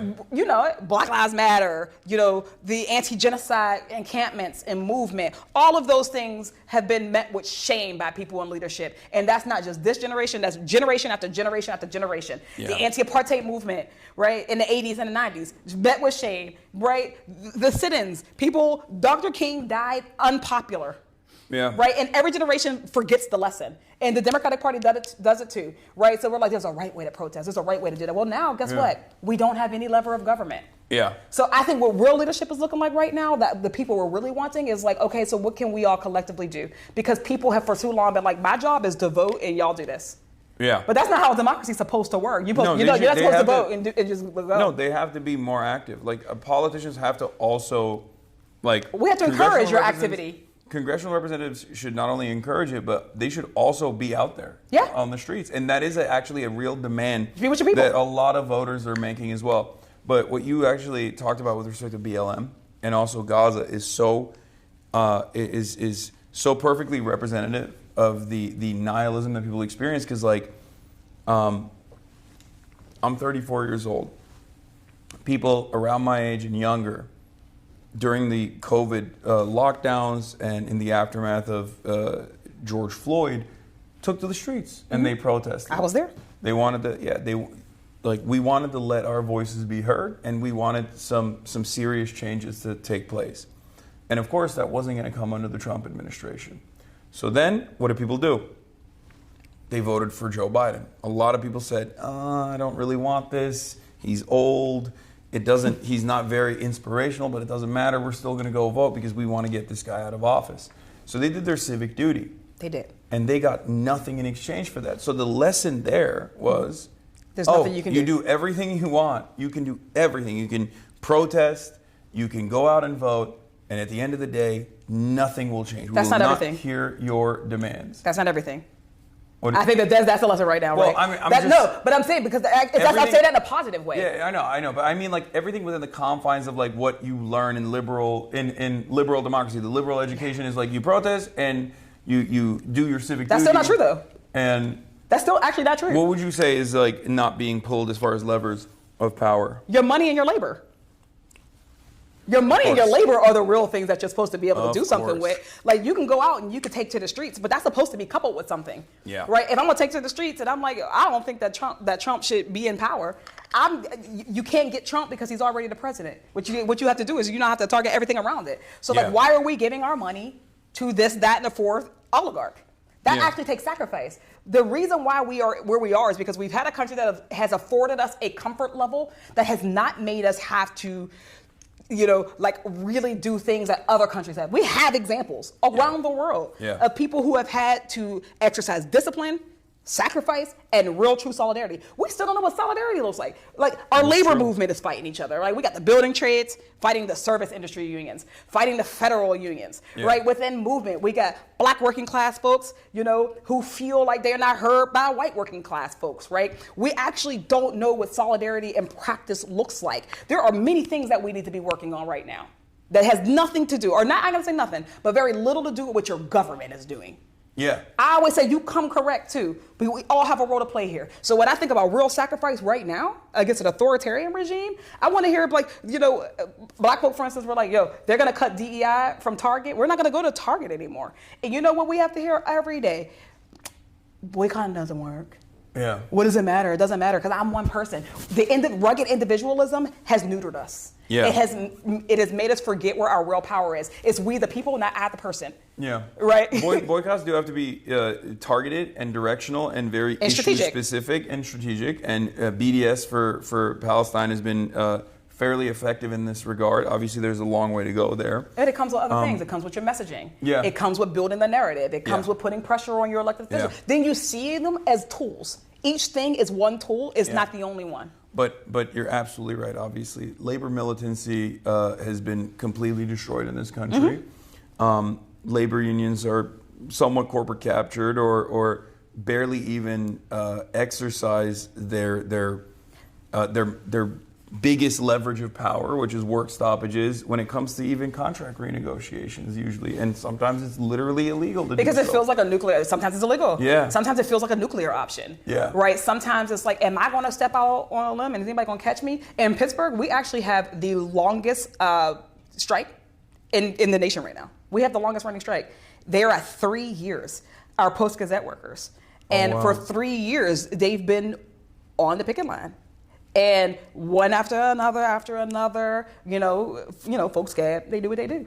But also, politicians started to real quietly start to talk, to the newspaper. They started to real quietly, some of them might not be as explicit. I've seen many Democrats cross the picket line there. One Democrat crossed a state line and then a picket line to talk mess on me in the Scab newspaper, right? That's so like crazy. when we think about the discipline there, like, so they've been doing this for 3 years. How do you think they feel?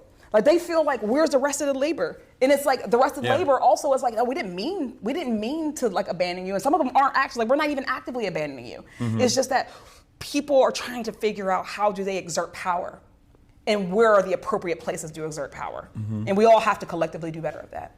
Yeah, no, you're absolutely right. So they're like, if I do this workshop, is anybody gonna come with me? Yeah. We gotta talk about how do we get to a society where people are not sure if someone's gonna come with them.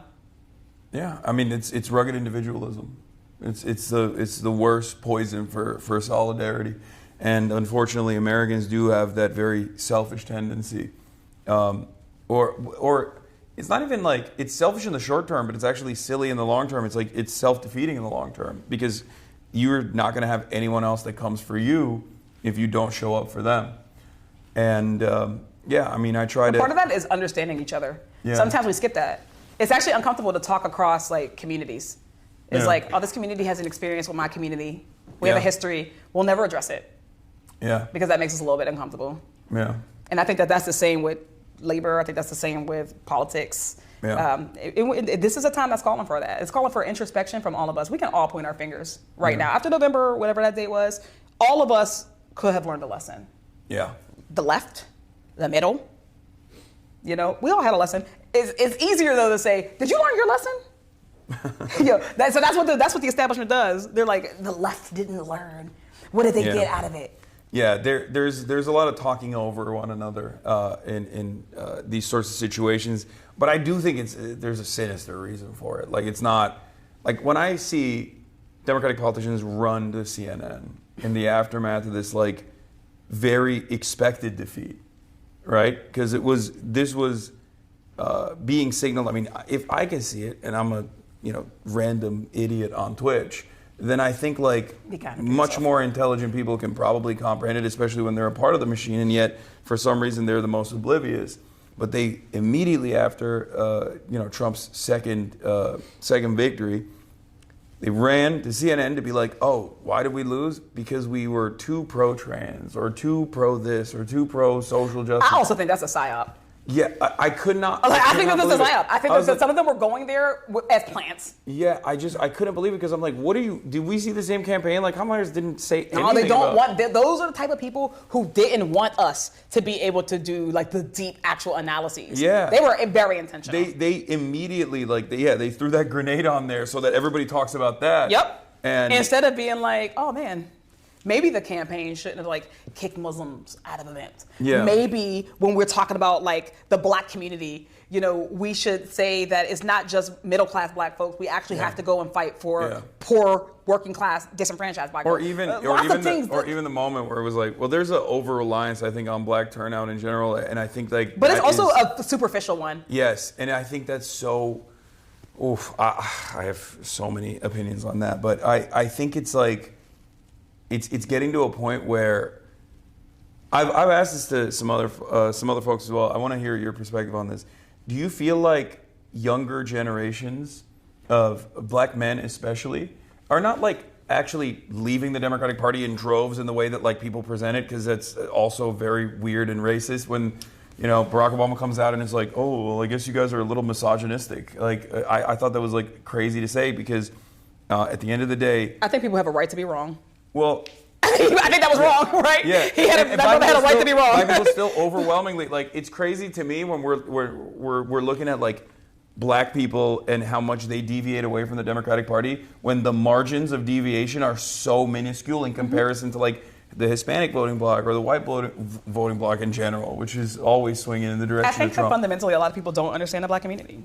Yeah, no, for sure. Which means that even a small deviation, they're like, yo, oh my God. Because what people do fundamentally understand is that black folks, at large, we're not talking about individuals. Yeah. As a community, you're not going to see us flocking to Republicans because Yeah. Republicans are more inclined to like burn a cross in our yard, Yeah. right? Like I remember I served with a colleague in the state house, and this person was like retiring. I'm like clapping politely. Somebody was like, Yeah. "Don't clap for him. He would burn a cross on your yard." A white person said this to me. I was stunned. I was like, "Damn, I've never been the same." So now I look around and I don't clap for people anymore because I'm not sure if I'm clapping for like my Yeah. hip-hop. But like things like that. People don't give black people the benefit of being politically whole people. Yeah. That yes, the reason why we won't go there is because racism is a real red line, and I don't mean like I ain't saying that liberals can't be racist. I'm saying that there are different types of racism. Yeah. There is the I don't believe that you should not be in chains type of racism. Yeah. And then there's and then there's all these other biases. That part. But when you really get down to it, yes, black people are reliable. We vote, and we've been burned. Yeah. We're a community that has been burned politically. We're a community that has been both neglected and over-relied on in many ways. And sometimes, yeah, we are more likely to say in politics, like if I can think about the long term, like if for me, like I was like, if Trump is elected, this is going to be a dictatorship. Yeah. Like I recognize that my people will be better off without him, and we have not had the privilege of not being able to make that decision. Yeah. But then I think that some people don't understand that. Yeah, there are actually black folks who feel like they're not. I think that of swing voters, right? Yeah. A swing voter who is not a swing from Democrat to Republican, but a swing from Democrat to no vote. Exactly. So that's what I wanted to talk about. And we don't get the resources that swing voters get. Yeah. I think what's really interesting, or at least what I've tried to identify about this issue, is that like I feel like there's less participation in younger generations in general. And I think even with like the most reliable demographic of voters being black women for the Democratic Party, the reason why there is like this generational gap almost in terms of like non-participation is because that's the last time that I think black people can see the Democrats like actually put their flag and have stakes in the game to do something for black people is like the civil rights movement. And I think since then, like the further you move away from that, the less I think like younger. No, I think it's more that we are doing something for the country Yeah. than the country doing something for us. Yeah. And I think that's one of the pain points for young folks. I think the Democratic Party, we abandoned them. Yeah. We've abandoned young people. Yes. I'm gonna just say it. We have abandoned young people. Yeah. We left them vulnerable. I can't tell you, like the first time I ran, and I'm running against a 20-year incumbent in the State House. And we're looking at like, okay, well, how do people cut turf? Like, who do you knock doors? Like, how do you decide what doors Yeah. you knock? How do you decide who you send a mailer to, right? Those are all real big considerations that a terrible consultant. You have a finite amount of time. You have limited finite resources. amount of money, and you spend all your money on a trash consultant who is really just thinking about their own paycheck. They're not even giving you good information. We didn't go that way. We were like, okay, well, I'm black. The last time that black voters came out en masse was for Barack Obama. Mm-hmm. So when we're cutting the universe, instead of being like, Democrats love the term super voter, right? Our universe is always of super voters, right? So I'm going to give a mailer to the people who have voted in 4 primaries in a row. I'm going to, those are the only people who are going to be targeted for digital ads. Those are the only people who are going to be targeted for door knocks, if they even door knock, leaving people. So then we blame the people who we didn't even go and ask to vote for us for not voting. We do that with young people. So when we ran the first time, we put on anybody who was a new voter who was 18, because I was younger then, right? We put young people in our universe. You're still young. For this, please. we put all the young folks. If you're 18, 24, you're on the list automatically. We put black folks who voted. If you voted for Barack Obama, you're on the list. And just by doing that, by knocking on those doors, talking to young people, talking to non-voters, I talked to people who had not voted in a primary in forever. But I didn't blame like, why didn't you vote in your primaries? Yeah. Why would you? My 20-year incumbent didn't even have an opponent. For 8 of those years, for the last 8 years. So what does it matter if they vote? I didn't go in there with those preconceived notions, but we knocked. We double turnout. I think that sometimes there are people, Democrats got 3 masters. You know how sometimes I said you can't serve 2 masters? Yeah. We're trying to serve 3 masters at once, right? Are we going to be the party of working class people, or are we going to be the party of corporations? And are we going to be the party of democracy, or are we going to be the party of incumbency? Yeah. You can't do both. And the enemy of incumbency sometimes is an educated electorate. The more people you talk to, the more likely they are to be like, shit, I don't like that. So now they've grown a fear of talking to people. So now we got all these young people who we were like, oh, they're flaky. You know how hard it is to get on-campus organizing done? Like, we're like, hey, can we get some money to talk to our college kids? And they're like, that's not a reliable source.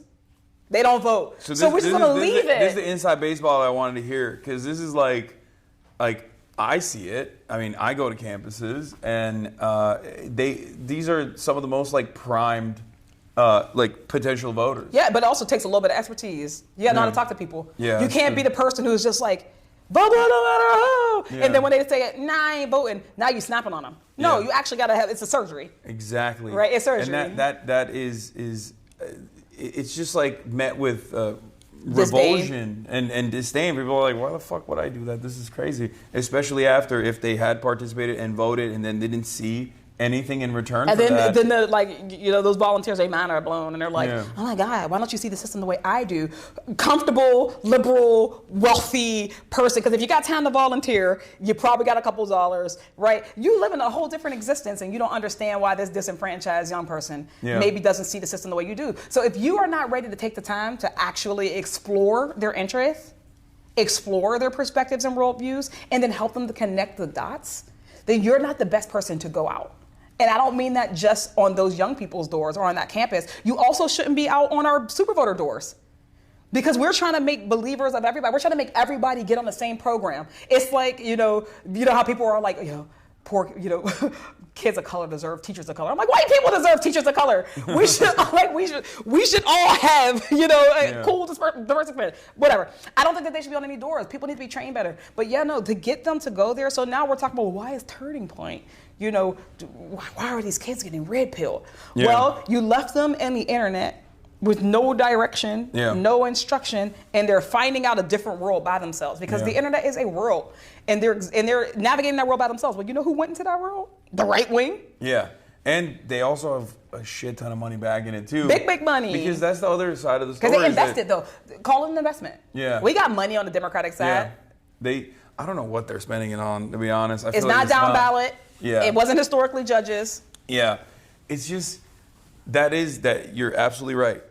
There is this like media infrastructure that they've designed. They also pluck talent. Like Charlie Kirk himself, he became a nationally relevant figure because he wrote an essay in high school for his like high school newspaper about some hypothetical black woman that took his slot at West Point, which is bullshit. It wasn't even, he just made it up, right? But they were like, that's exactly the kind of young racist mind that we need. and they, very quickly, that essay was on Breitbart, and then a week later he was on Fox News. Again, incumbency versus the future. Yeah. You know, how are we going to invest in a 90-year-old at the same time that we're investing in a charismatic 18-year-old? Yeah. We're still wagging our finger at the charismatic 18-year-old. I have met like brilliant kids, brilliant young people. They're far more worldly. I'm not even just saying that to like blow smoke. Some of them I'm like, damn, how'd you get over there? I'm like, damn, because listen, Gen Z is voting for Republicans. We didn't think that we didn't think it was possible. We got there because we didn't think it was possible, so we left them vulnerable. We left young people vulnerable. Yeah. We left them vulnerable to disinformation. We left them vulnerable to people who came. Like sometimes people just want to know that someone cares. Like you ain't never knocked on my door, so you must not care about me. Yeah. You've not come to my college campus, so you must not care. And also, even from a top line issue, like if you're not speaking to any of their problems, anything they care about, or in the world that they know, or any time you do speak on issues, it's like incremental or like going back to Kamala. It's not. What do you think is what required? Let me tell you. Yeah, going back to Kamala Harris, like there is this unprecedented affordability crisis taking place. Americans experienced negative real wage growth for a year and a half under the Biden administration. That's gonna people are gonna punish you for that, like no matter what, right? They experience that. They're gonna be like, oh, I am seeing that this is the administration that's responsible for it. They've seen capitalism not work for them. Yeah. The alternative to that is it cannot be, we're going to give you $50,000 in tax credits if you start a small business. Because that's not a solution. It's not a systemic one. Yeah. And it's also... That's a Band-Aid. But that's, not only is it a Band-Aid, but it's also not an all-encompassing policy vision. Like there are so many, like people keep forgetting that we've diluted class in our political culture so much that people forget that like the working class is the overwhelming majority of voters. Yes. It's not corporate interests. Indisputably. It's not people that are, there's a lot of small business owners, sure, but like many of them are still owned and operated, so they're still working to a certain degree. Like, and they still. If your paycheck cuts off. Yeah. and you have no more money source, you are a working class American. Yes, exactly. Welcome. Unless you're making more money from capital accumulation, where your money is making the money for you, you're still technically on the working class. Yes, you're on the working class side, and you have working class needs. Same with renting versus homeownership.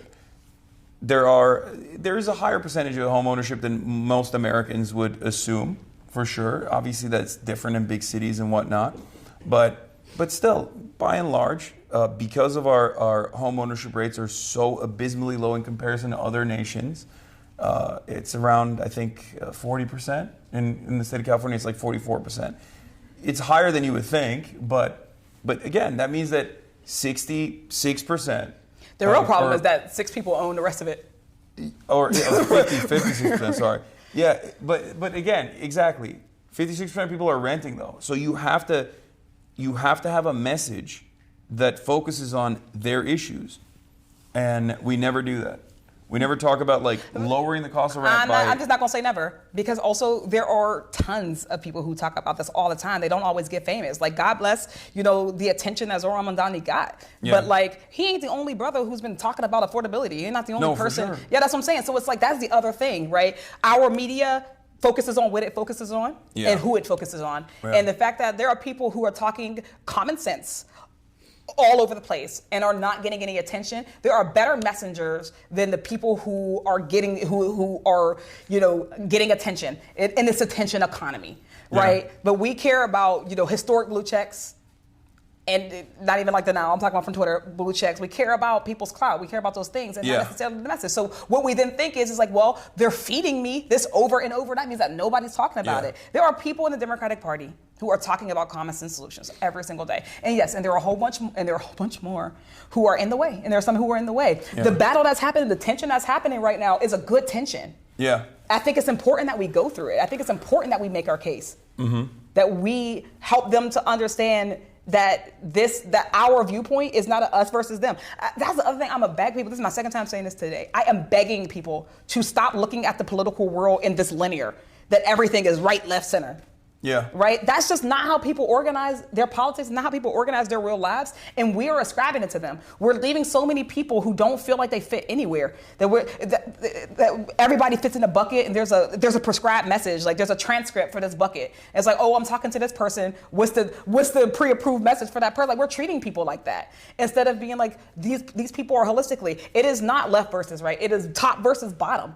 When we are able to kind of like transfer it over to that, I think we will have a better recipe for how do we now go back out into the world and get people who we have left behind. How do you think the Democrats change their branding? We have to change the guard. Yeah, because like right now, the reality of the matter is if you ask an average person, their attitude is like, politics doesn't work for me. I don't know why I should vote for either party over one party over the other.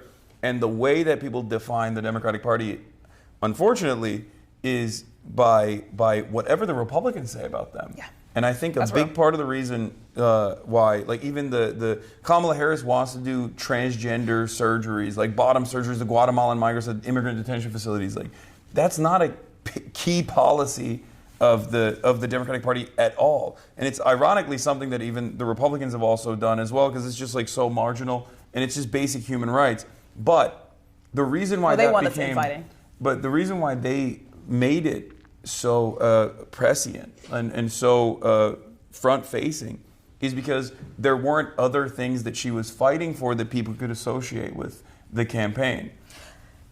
Part of that, but mostly, we continue to give a huge pass to the media. Yeah. Like, for sure. The idea that the media does not have a responsibility, again, the cornerstone of a democracy is education. Yes. And if the media is not there to educate people on what's real, then we don't have a good democracy. I mean, they're doing it right now with the Venezuela stuff. They've been doing it for a really long time. They do. I mean, yeah, they do it all the time. I know. This is my main gripe. And that is also just the treatment of Democrats versus Republicans in the media. I think that the media they understand how they operate in a democracy. Theoretically, they do not know how they operate in a failing democracy. And we are in a failing democracy right now. Yeah. Which means that their role has to be different. The ability to fact check, the ability to get and disseminate good information in a world of disinformation.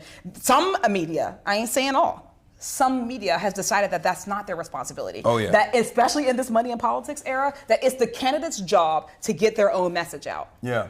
So how often, if there's not a big contested race, does nobody know who the candidate is at all? And we blame the voter. Like, hey voter, how come you don't know who those justices are running for the court of common pleas, all right? Like, why don't you know this? I'm like, well, they don't have a website. There's no listing anywhere. Where are the organizations that have a responsibility to get people information? And how do we localize that?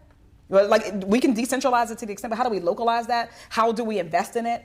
There are people who are vulnerable to disinformation because we don't have institutions that are trustworthy. Yeah. And the media plays into that. Like, a Republican says something and the media will run that ad nauseum all day, every day. And then the left, the broader left will then be like, Democrats, why aren't you proving that you aren't doing this, that, and the fourth, right?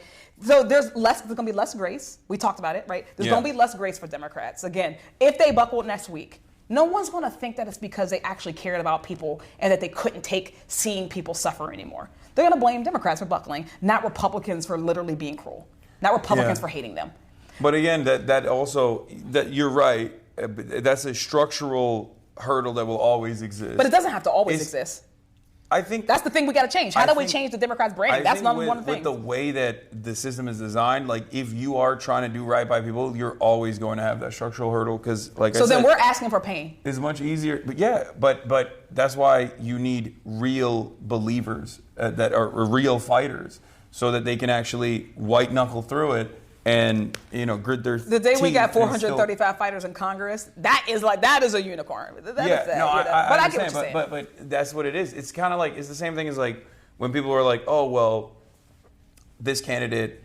Like one of the arguments is always like Kamala Harris lost because she's a black woman, right? And there's truth to that, of course. White supremacy is a major hurdle to overcome. But the way I always try to explain to people is like that's just a constant. Like you got to account for it. You got to keep it pushing. That's just a constant. It's just a hurdle you have to clear. So that means your threshold is going to be a lot higher. But you can still clear it with good messaging and messaging discipline and like being a real fighter and being earnest. Yeah, real organizing, real investments. Yeah, exactly. I think that we've talked piecemeal about all of the different things that the Democratic Party can do. Yeah. Should be doing. And again, going back to deciding who it is, what is the thing that is keeping the Democratic Party from investing in young voters, in marginalized voters, in frequent voters? Why do we focus so heavily on swing voters in the heartland? Like why do we invest in those tropes that don't serve us anymore? Right? Yeah. What is the thing? I think it's consultancy culture. I think it's again that fear of what happens when the system no longer revolves around us as incumbents, but is instead actually fair. What happens when the game is unrigged? I also do think it's partially because of is corporate interest, right? Because like the way that you target the disenfranchised, like the historically disenfranchised low propensity voters, is either by having a Trump-style candidacy, which favors right-wing reactionary sentiment. That's the reality. Like culture wars. That one will never work for anybody who has morals. Well, but the thing is, like, Democrats need to understand, like, they can't win the culture war because the culture war was designed as a wedge issue, designed by the right, so that they can distract people with these different. With these different policy positions that are ultimately very harmful for massive swaths of society. But that's not a battle that you can fight. So that's why I always say you have to like bring it back to class, bring it back to affordability, bring it back to material realities, because that is the actual undefeated method. And I think part of it also is bringing it back to the truth. Yeah. We can't be out here talking about we need a strong Republican Party and then also go and make the case that people shouldn't be voting for Republicans anymore. Or saying Trump is, I think, going to be very authoritarian or a fascist, and then just like have no issues with him. Like, you know, people looked at that and they were like, man, your urgency is not matching your words. Yes, exactly. If you think that this is like if you think that this is an ever-present threat to American democracy or what remains of it, right? And I did. Then you can't be running around with like Liz Cheney.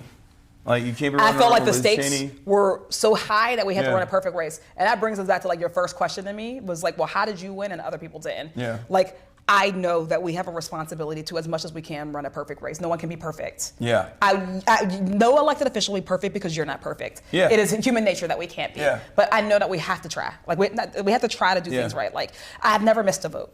Yeah, right? And you also have to be more perfect than the other side. You have to be more perfect absolutely. than your Republican I'm a progressive. colleagues. I gotta be. And you have to be more perfect than your centrist colleagues. Your institutionalists. Yeah. I can't move the way institutionalists move in this place, right? But there's also but then it goes back to the media where like they do have so much grace for whichever the right wing flank is, whether it's a race between a left flank candidate and a centrist, or whether it be a centrist Democrat and a right wing. It's like subliminal messaging. Yeah.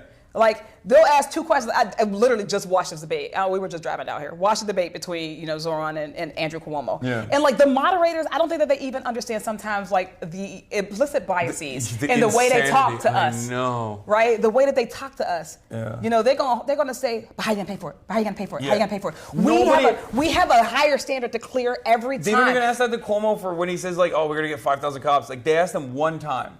That only where are you getting them? Where are you paying for me? Never. One time. So it was like when I was running. When I come on day one, we got to come with clear understanding of policy. Yeah. Right. Because you speak well. Like you're an orator, right? You're passionate. You're an organizer. So now you got to prove that you could be a policy wonk. We have to prove that we can be a uniter, not a divider. We got to prove our loyalty. But then you get other people who I ain't gonna say no names, but they ran statewide multiple times and never had to ever talk about any policy at all. Yeah. Or their position is... Well, how do we decide who gets to talk about policy? Or their position in the party infrastructure is literally to be the rotating villain. And so now people are wondering why they didn't know who that person was. It's like, wait, did we just not know it? I'm like, I don't know. Well, go back to the campaign What do you actually remember about people? Okay. Well. I ain't talking about nobody specific. I'm talking general. Oh, okay. I was gonna say if you're talking about one specific person. One person. No, I'm talking about multiple people. It happens If you were all the talking time, about though. one specific person, there are some people in If this you're room talking about that one specific person, you can guess. some specific people, maybe in this room as well, were like, oh, let's overlook some of their negative qualities because maybe they're gonna be a part of this left flank, and then that didn't happen. Anyway, whatever. Hey, we all have our kinks. Right? The left have kinks just like the center does. Yeah. There is but as far as like this imbalance, it is always there. It's ever present. It's one of the most annoying things. It's just like if you are the person that says better things are possible, you automatically are met with cynicism. Mm-hmm. Like you're met with cynicism by the public in general as well, and you're met with the very same cynicism from the instruments media, where they're just like, what do you mean better things are possible? There's something wrong here. Mm-hmm. You're supposed to tell me everything sucks. Or you can only be like directionally you can have like these radical agenda items as long as it's on the right wing direction. And as long as it's like as long as the targets are vulnerable populations, marginalized communities, like undocumented immigrants, like defenseless, people that are left defenseless or left to be defended by regular folk. And it's slanted. Mm-hmm. In that direction, and it just seeps into people. Yeah. I remember when my grandma was having a little house party for me. I was an early candidate, so she just brought her friends. It was super cute, and all her little friends, they politically connected, as old black ladies go. Mm-hmm. Love them, and we were talking about Bernie because I was like, I don't know, we're talking about they're like, I don't believe, he's selling this, that, and the fourth. It wasn't all of us, but a couple of them, yeah, he's selling this, that, and the fourth. This is my family, right? Yeah. Like, I'm like, wait, do y'all know how left-wing I am? And then, so it came back to, Medicare for all, because remember, in the election, every time he went to a debate, it was always like, how are you going to pay for Medicare for all? How are you going to pay for Medicare for all? Every time. And what that does, it just, programs people to think about it. So now we ask it. So now I got my black elders, my aunties and uncles, asking me, how's he going to pay for Medicare for all? I was like, you already have Medicare. Yeah, that's true. You already have Medicare. That's the craziest thing, because it's always people that already have Medicare that are like, wait a minute, this program might not work. It's like, well, you're a recipient of this program. But funny enough, it was actually easy to cut through it. Yeah. So when we talked about it, I was like, tell me what you want in the world. That's how I started. Tell me what the world is that you believe you want to leave for your kids. Yeah. And you let them talk, and it's like, oh, well, I think that, yeah, of course I don't want my kids to have diabetes and not be able to afford insulin. Right? We talk about that. It's like, well, what's stopping us from having it? Where sometimes you just have to deconstruct the propaganda. You got to deconstruct the programming that we've been through. Again, we don't always take the time to do that. Sometimes with the left, we're not patient enough with people. Right? We, just like it's easier to tear something down than to build something, it's easier to create an opt-out than an opt-in. Yeah. The reality is that we need more people. Yeah. We need people to believe. We need people to drink the Kool-Aid, as it were, which means that we have to explain. Sometimes we think we don't got to do no explaining. I was like, I wanted them people to leave voting for Bernie Sanders, right? So I was like, I got to explain to them why they deserve Medicare for all, why they deserve a living wage, right? Yes, they deserve to be in their retirement, not living on a fixed income. Too many seniors are like, I live on a fixed income, and that's just the reality of things in America. So it's like, when I talk to people, it's like they have been trained to limit. The older you get, people say, oh, you get more conservative the older you get. That's not what's happening. You are having what you believe is the realm of possibility shrunk for you. Yeah. Life is shrinking your realm of possibility. Yeah. It's shrinking in and your shrinking. Your lived experience is shrinking your realm of possibility. Over and over. Imagine your lived experience in the political system. Yeah. Right? Generations of politics. Like, I came rah, rah, rah, and here we are. So now you start to accept that better ain't possible. So now you're listening for better ain't possible, and you think that anybody who tells you that is lying to you. So it's our job, and we should take it on enthusiastically to say that, like, actually here's why better is possible, because sometimes you just gotta remind people where they started. Yeah. I reminded those old folk who I love where they started. I'm like, shit, if anybody knows that better is possible, it is you, because remember where you were, right? Folks in my life born in the 40s. There's just no way Bernie was able to communicate that, though. He did not. I don't think he was capable of he did not communicating that. But our next person like that does need to be capable of it. Yeah, but that's also part of the reason why, representation also does matter quite a bit in this regard. It's a language. Having we are one of the most diverse countries on the planet. And a lot of people, I think, forget that oftentimes. And obviously with that comes friction, especially when we leave a lot of the dark chapters of our history unaddressed, and the wounds are still there, the economic inequalities are still there. They exist. And people don't even want to recognize it, and people want to even debate whether or not it exists, which is ridiculous. But outside of that, I think the positive aspect of that is that, like, by and large, Americans are also much more open-minded, especially if they do live in a diverse environment where they go, yeah, these are my neighbors. Like, it's not an accident that cities. People. It's not an accident that cities are densely populated areas are more blue. Or less xenophobic. Yeah, or less xenophobic, or more blue in general. That's just a byproduct of, like, being around people. Yeah. And it makes it much more difficult for you to believe what you see on TV about, like, certain racialized stereotypes or certain things about, like, other people, where you're like, no, I see these people every day. They're my neighbors. You humanize them. Thinking about the left, I love the left. I'm very much a part of it. And I'm begging people, like, my blackness informs my politics. Yeah. Like, they are not separated. You know, my blackness informs my politics just as much as growing up working class poor. Working poor informs my politics. It's a part of me, but it's also a part of the language that I can speak. It's a part of, like, how I view the world. It is a perspective that is meaningful. I am begging people to not ask me to erase that, or to not expect me to erase that. Yeah. We are not gonna. We actually don't win that way. Yeah. We don't win by saying, please suppress a part of yourself to be a part of this larger group. Yeah. Actually, like, we should be able to come. It's the reason why I was able to go and talk to, I'm able to talk to the young cats on the block, because they know me, because, I've lived them. I speak their language. We don't all speak each other's languages. I don't speak everybody's language. Yeah. Do you sometimes feel like you have to, obviously, no matter what happens, like, I guess, like, the term for it is code switching as well, but, like, you have to sometimes just, like, not raise the issue? Because this is something that I've been, like, I'm white, but I'm also Muslim. And I, post October 7, have basically had to walk this delicate tightrope of, like, do I talk about, how fucked up it is that someone's just, like, straight up calling me an Islamist fundamentalist terrorist or whatever, jihadist? Because if I do raise that issue, then that's all the conversation is going to be about. And then I do sometimes feel like I'm going to alienate folks that don't have that experience, or can't even, like, personalize that experience at all. White people, for the most part, white men for the most part, right? And that's primarily my audience. Yeah. So sometimes you just have to, like, eat it. Do you ever feel like that's a thing that you do in general? I never want to lead people astray with this. Yeah. I have, I believe, lived a different existence than people. I had some little kids ask me, like, Summer, what's it like to be, like, the only black woman, in a space? They're, like, business or whatever. And I was like, your teacher's gonna be really mad, but I'm gonna tell you, my rule that I made with myself is that I'm gonna never leave a room and be the only person uncomfortable. I just won't. And that is my rule. So when it comes up to it, I will go in there and I'm the one who will drop the bomb. I'm the one, if someone is saying inappropriate things, or they're, like, leaving out, if they're leaving out or erasing, a critical part of the narrative, I'm gonna go ahead and put it back in there. The elephant is standing there. Like, I cannot not see the elephant.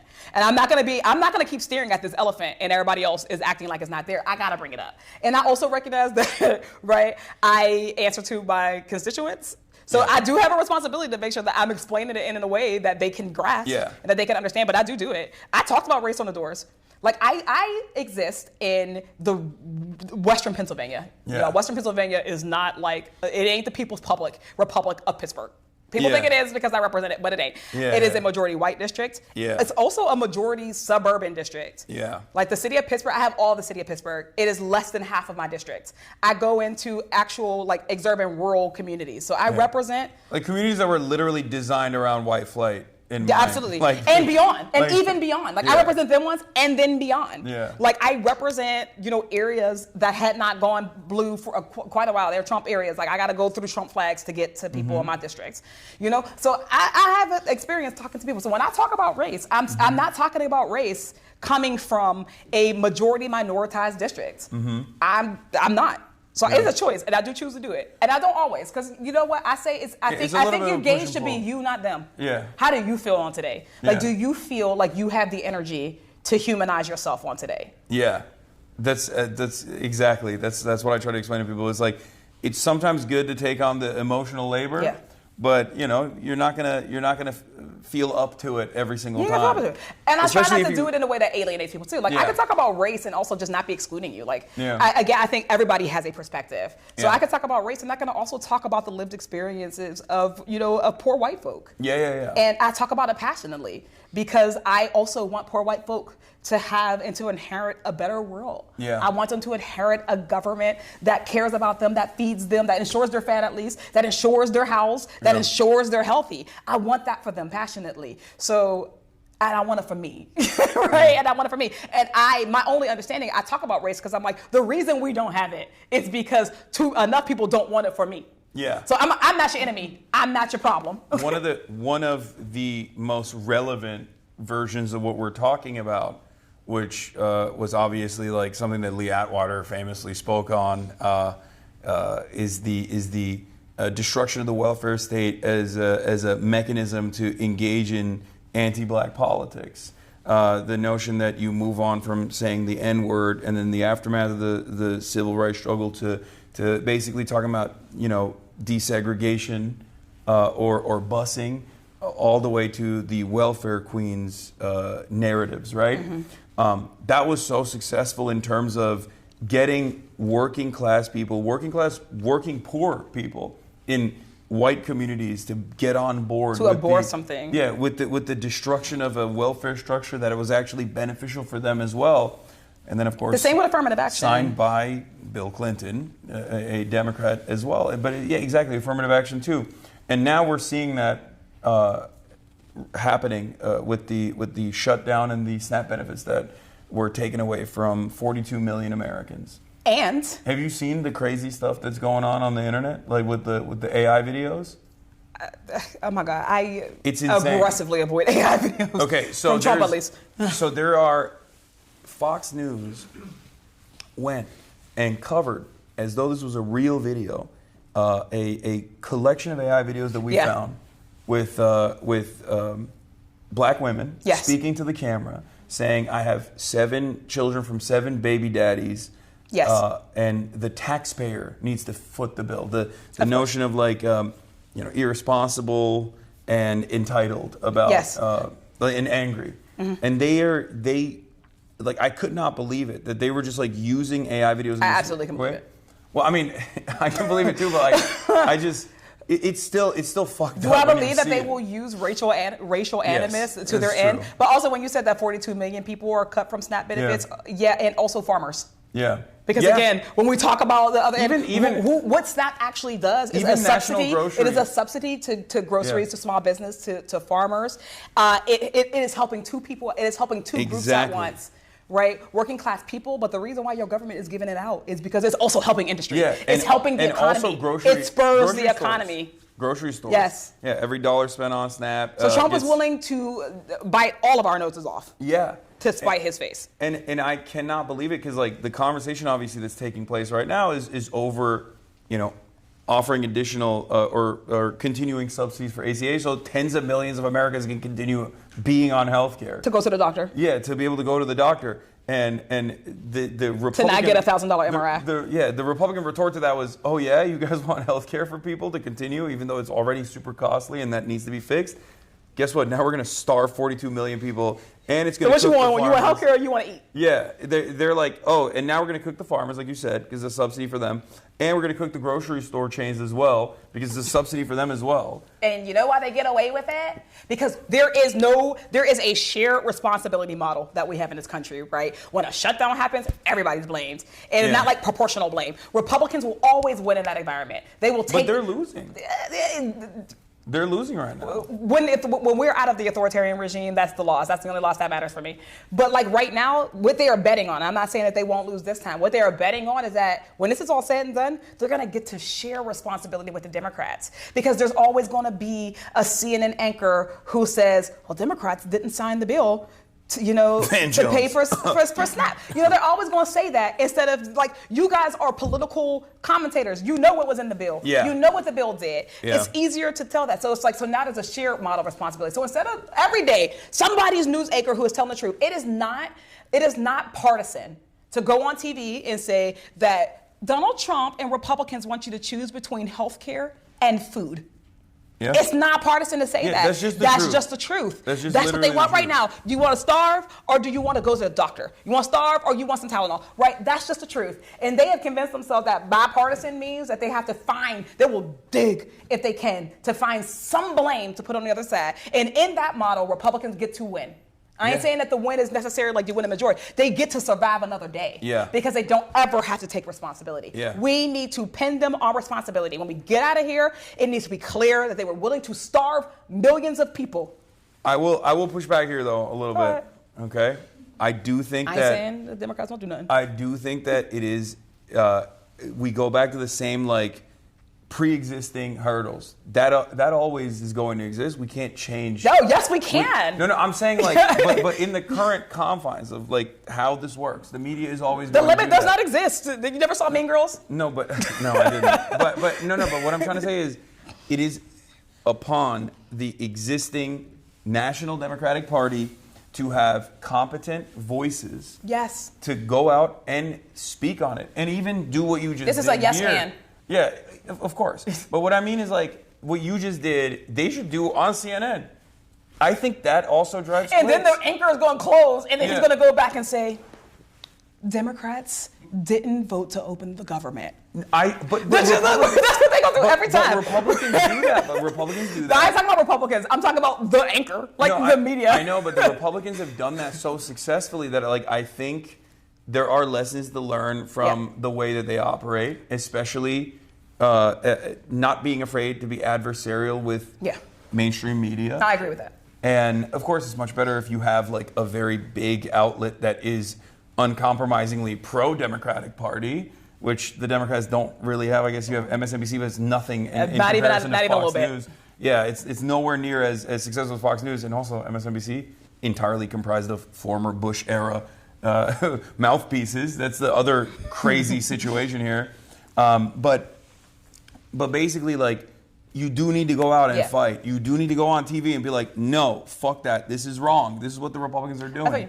And I don't think there's enough of that happening with this current talent pool that we have. There are people like yourself.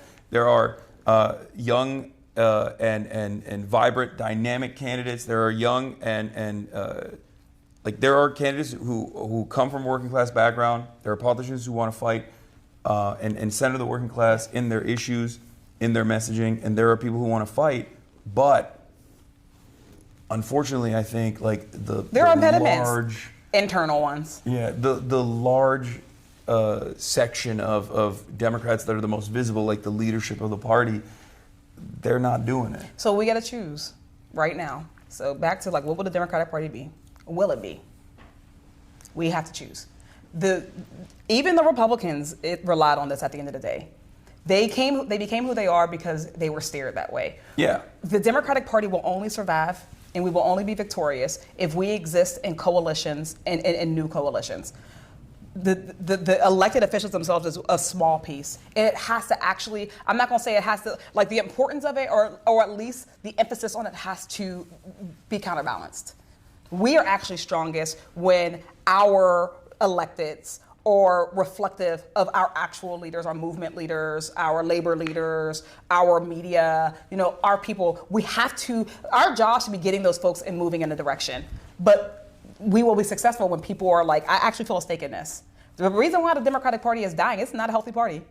The Democratic Party is not healthy. Yeah, no. And it is not healthy because we're not being honest. We are not being honest. People do not feel that this is the place to build. Yeah. They don't feel like this is the place that they want to make a home. And if we can't build a home here, the Republican Party ain't getting weaker. And I don't even care about the Republican Party. The right is not getting weaker. The fascist right, the white nationalist Christian folk are not getting. They're so successful that they start infighting. Like ironically enough, they're infighting and still have not destroyed each other yet. Yeah, exactly. Because there's always the unifying principle of deregulation. Like a deregulatory agenda and a tax cuts for the wealthy agenda is always going to be their North Star. And I don't think the Democrats have that same North Star in the opposite direction. And they're trying to not even create a North Star. Yes, and that's what's so frustrating. And that's what we go back to, which is like, if you are not defined by your values, if you are not definable by like easily identifiable, tangible policy line items that people can always go back to, because this is the one thing that like Bernie did very well. Mm-hmm. You always know That's why he blew up. He is for healthcare for all. He's for free college. No matter what you throw his way, he's always going to stand on that. Yeah. Right? Sometimes maybe he engages in what my friends like to call vulgar Bernieism and go back and forth on, immigration, things like that. But like those are the definable traits of Bernie Sanders. Those are the definable policies of Bernie Sanders. And if the Democrats also had a similar system, I think that it would be much easier for them to get this message across. Yes, it would be. When we get that, the day that we get that will be the day that the two-party duopoly no longer exists. Yeah, no, for sure. And that's just what it is. Yeah. It'll be that day. I'm fine with letting the establishment Democrats be the right flank, like the marginal right flank in the one-party system that we have, Chinese government style. That's why I say our victory comes from coalition. Yeah. Yeah. We need a coalition style. We need a coalition style situation here because again, we're not the same. I am not the same as the most right-wing, Democrats, in the sense that sometimes I'm not sure if our interests are going. I don't think we're going in the same direction. No, it's not. No, that's you're absolutely right, and that is the major problem with the Democratic Party is that they want to present themselves aesthetically as though they're on our side. When they're campaigning, they want to act like they're on our side. They want to act like they're also invested in moving the country in a certain direction. But when it comes down to it, when it comes down to policy or when it comes down to like actual legislative agendas, they are not. They are, I would go so far as to say, antagonistic sometimes. Yeah, there are some folks. Like, there are definitely... And the problem is that they get lifted up. Yeah, but therein lies the problem because it is a liberal capitalist party. We have convinced too many people that the tent is big enough for Joe Manchin, but it is not big enough for Zoran Mamdani. Yes.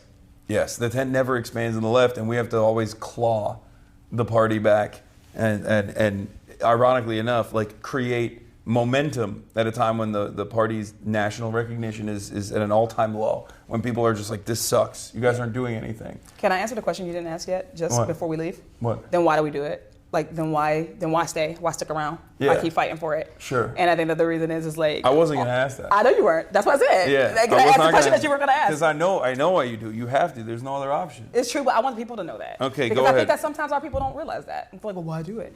Why not just be independent? Like, I want the system to exist where we can have spaces that are ours. It don't exist right now. Yeah. I care enough about the values, the things that we're fighting for right now, that it is by any means necessary.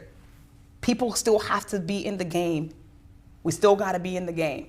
And at the end of the day, what comes out of this, whether the party lives or doesn't, how it exists into the future is up to it, is up to us. Yeah.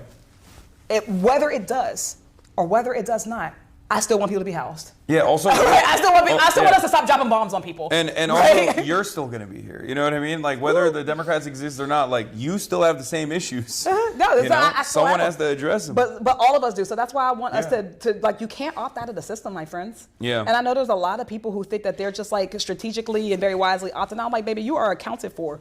Yeah. You are accounted for in this system, man. I got colleagues who talk about it. They count on you to think that you've opted out. They count on you to think that, Exactly. you are actually besting the system and not the system besting you. You're accounted for. Yeah, always remember, if you can't maintain revolutionary optimism, you can also remind yourself of spite-based politics as well, because some of the worst forces of capital, some of the worst scumbags are relying on you not paying attention to what's going on and are excited at the prospect of being able to successfully disenfranchise you so that you just go, there's no hope. There's nothing I can do.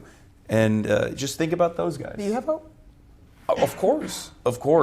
I mean, I always have hope because I don't know. I mean, I've been doing this for a long time and I've seen... You're 34. I've been a political commentator No, like a openly socialist political commentator. We're the gerontocracy now. We've been doing this shit for a long time. Yeah, I know I'm like relatively young in comparison to all these other people, but like, it's just I've seen so much failure, and I'm used to it, and my expectation is not that we're just gonna immediately change things, and I think that comes with time. You learn that like. No, you are actually marginally moving society in a better direction by just consistently pushing on these certain things.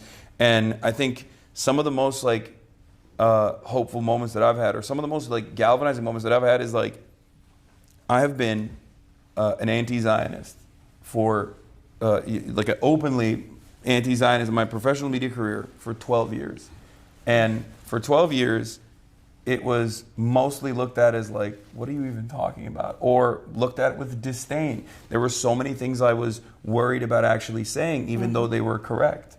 Because I knew that the response from that would be, oh, you're going to get censored. You can't say that. That's unacceptable. And now, while the death toll is immeasurable, it's incalculable amounts of pain, but in spite of all of that, I've seen in my lifetime something I never thought would happen. And I think a lot of Palestinians I talk to have a similar attitude on this as well, where it's like they never thought that in such a comparatively short period of time, so many people became cognizant of this reality that like Israel was this unstoppable evil death force, basically. Like that was unheard of. So when I see that dramatic attitude shift in the broader consciousness of the West, from people who are basically conditioned not to care about this stuff at all, under every different circumstance, when I see that attitude shift, I can't help but hold out hope that we can actually make people aware of these issues, and we can actually mobilize people in this direction, and we can actually make some change. I share the exact same anecdote. Yeah. From when I started, it was like our number one thing that we were like, will we be able to talk about this with the fullness that it deserves and actually not be just like immediately like ushered off the stage and silenced? And yeah, the answer became yes way quicker than I thought. Yeah. Way quicker than I thought. Yeah. I think like I'm critical of NGOs sometimes in the role they play in advancing American interests, American imperial interests. But like, I still recognize that 2021 was, I think, a pivotal moment for pro-Palestinian advocacy, when Amnesty International, when the Human Rights Watch, and all these other organizations said, including B'Tselem, which is the Israeli human rights organization, said that Israel's an apartheid state. Israel was an apartheid state from the beginning, but they recognized it. And I think that expanded the permission boundary. Yeah. They expanded like what you could say. Because you could always fall back to, well, these guys are, these are important, verified institutions that people care about. They have influence, and they're saying it, so you can't come at me for saying this as well.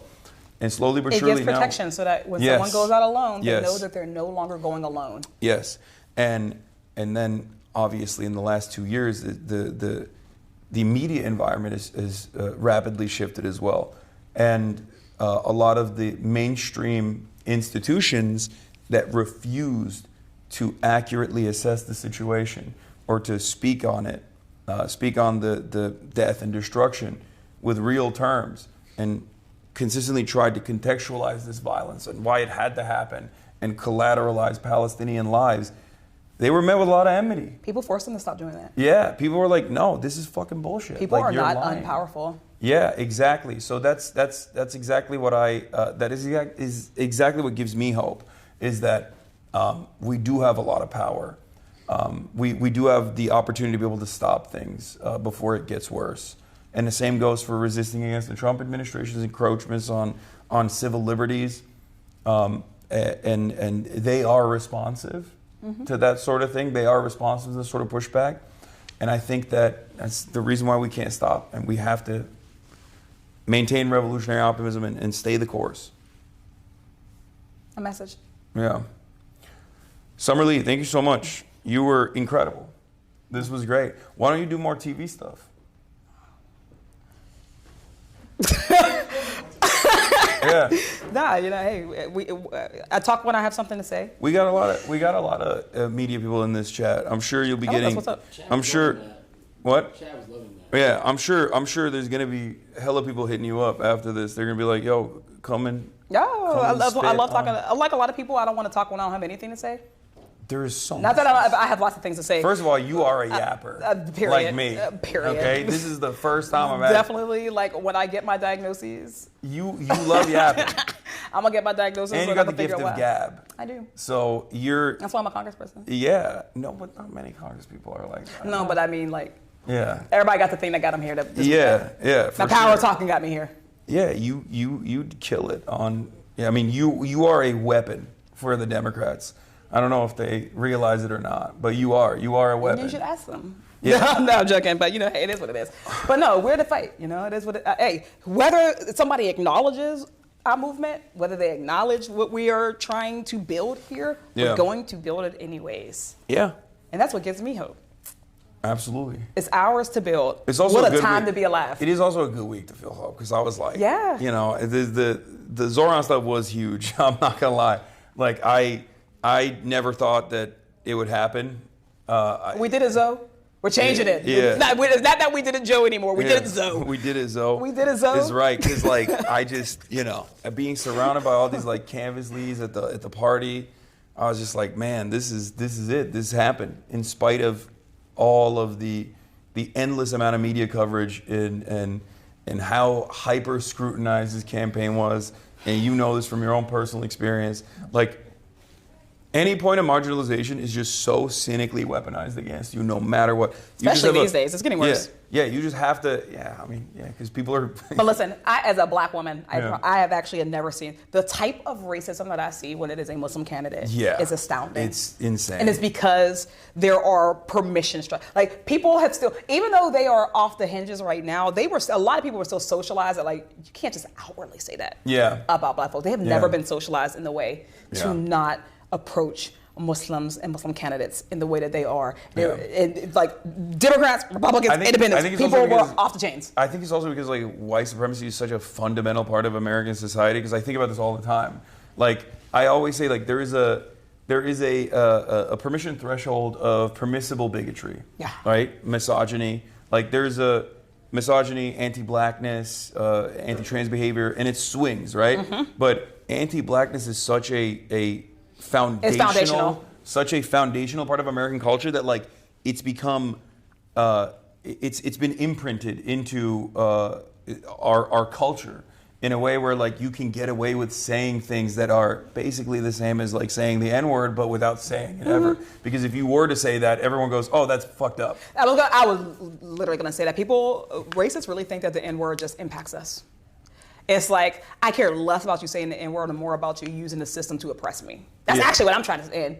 That's something that I try Neither to... here nor there. Don't say it to me. Well, people also... Don't say it to a black person either. No, but white people think it's just a mean word. That's the problem. That's- They don't understand that like it's yeah, just... our problem is actually the history behind it, right? It's not like, oh, well, you can say cracker, but I can't say the N-word. It's like, well, there's just no... You can also eat a cracker. Like, what are we talking about here? There's no systematic oppression or continued oppression associated with like anti-whiteness on the virtue of whiteness.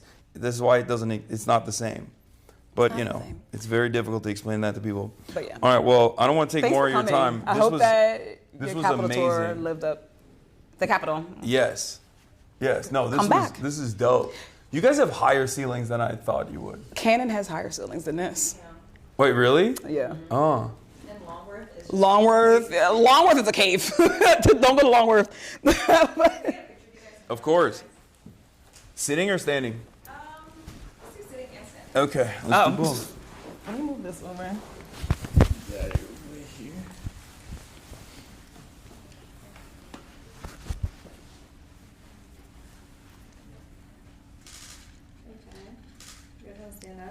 Sure. This is a comfy couch. It's more comfy than I thought it was going to be. Lore, this is Nancy Pelosi's old couch. No. No. I didn't even mention it. This is Nancy Pelosi's old couch. Okay.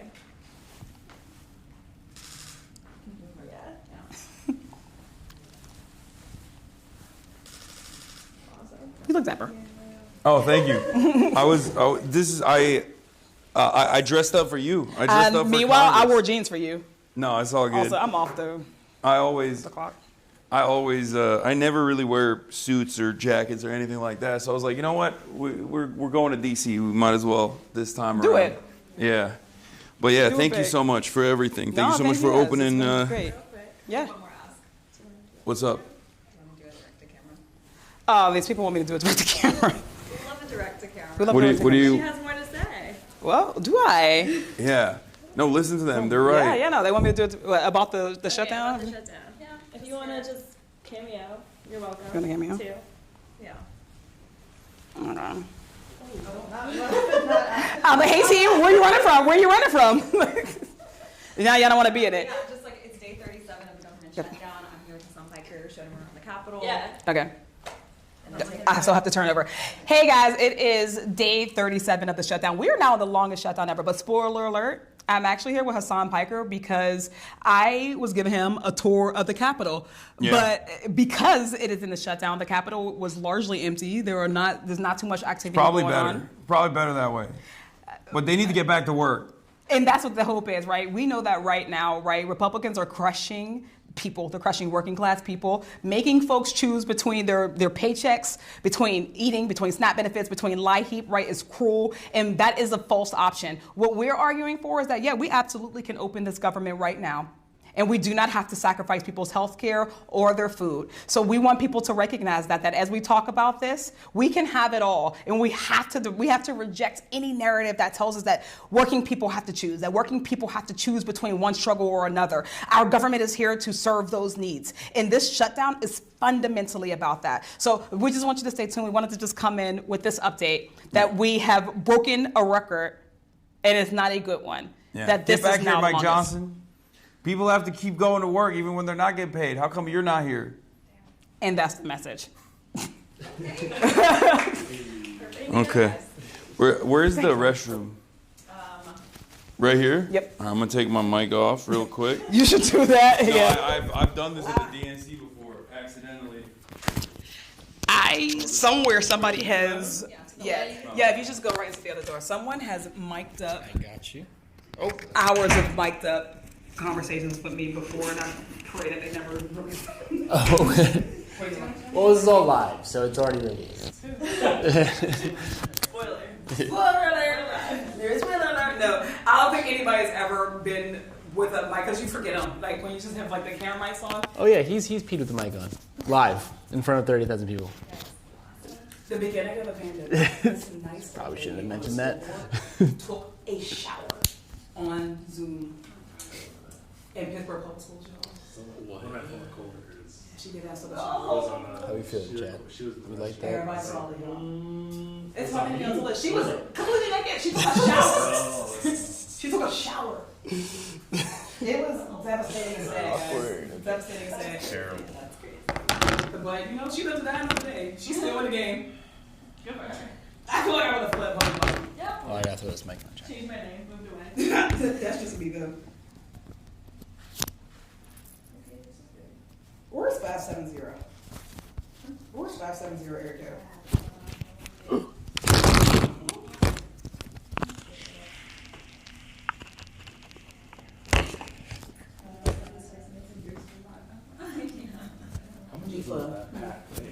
Not too bad. It's like, I don't know, like 8 pounds? 8 to 10 pounds? Your backpack? Yeah, with a stream backpack, yeah. I mean, after like the 4th hour, it's not too bad. Let's see. But yeah, it's always live. After this, he goes and does more news coverage for Sounds fun. 4 more hours, 5 more hours. I would not want to be on the camera all day. First of all, Yeah, I'm largely feral. definitely. As a congressperson goes, you know, it takes a lot for me to just not say the thing that's just sitting right there at the dome. Yeah, definitely. Not much you guys for doing it though. Well, don't let me in there. It's him.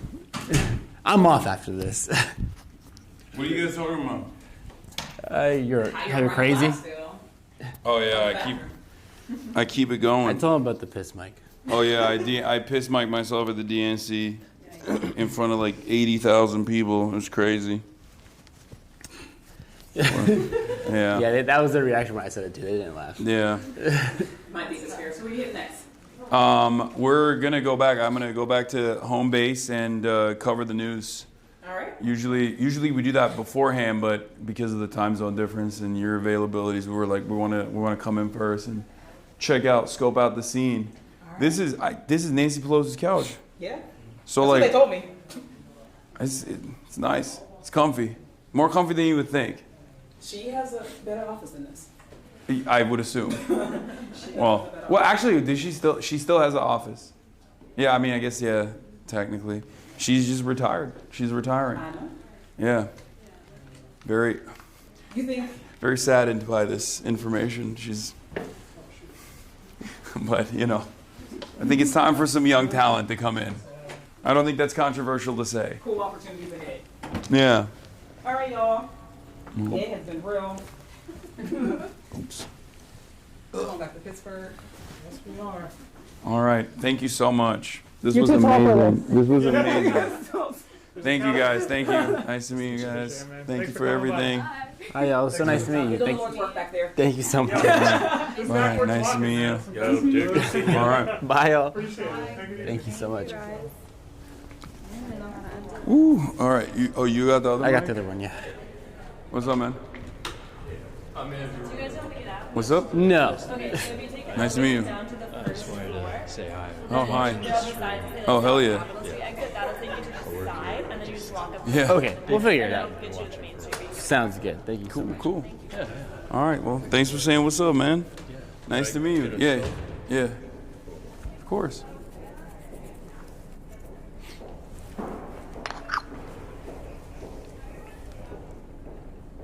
All right, thanks a lot, man. All right. Nice to meet you, man. Which way we're going? That way. All right. Sure.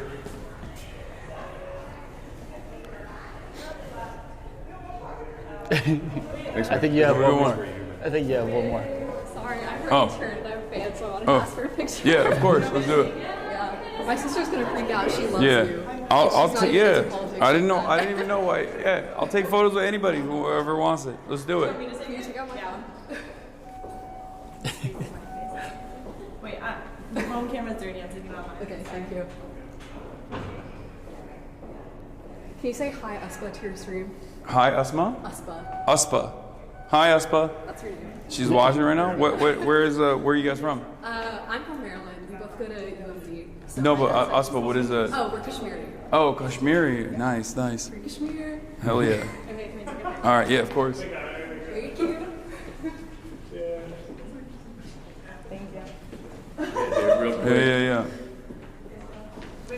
I'm actually ABC's former chief.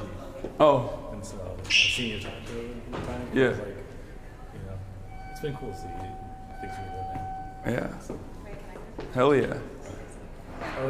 Do you mind? No, of course not. Thanks. All right. Good? Do you want one? I can do one if you want. This guy. So many pictures all day, man. Come on. I Go around do. tiptoes. Like a tall dude. I'll send it to Amber. Appreciate you coming by. I do this all day. What do you mean? It's all good. Cool, man. All right. What? And you're West Coast? Yeah. Okay, well, if we're out there, we'll try to get you up again. All right. Oh no, that'd be great. That'd be amazing. Yeah. All right. Have a good one, guys. Bye, y'all.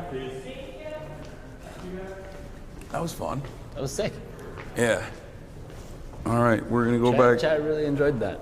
Oh yeah. They were locked in. Yeah. Yeah. She's amazing. Yeah. We go down here, right? Yeah, to the first floor. Yeah, Summer's awesome. Yeah. Admittedly, I was not too familiar, but now I'm familiar. Yeah. Capital Aura. I'm aura farming a little bit today with the fit. Going down. I think. Some light. And then you just call it outside. All right. We might be getting effed.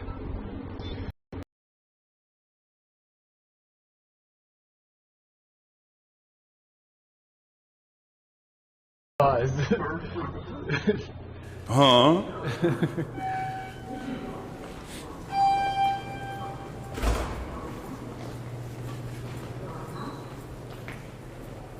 Do you know which way to get out? Yes, this way. You don't know. You're I just- do.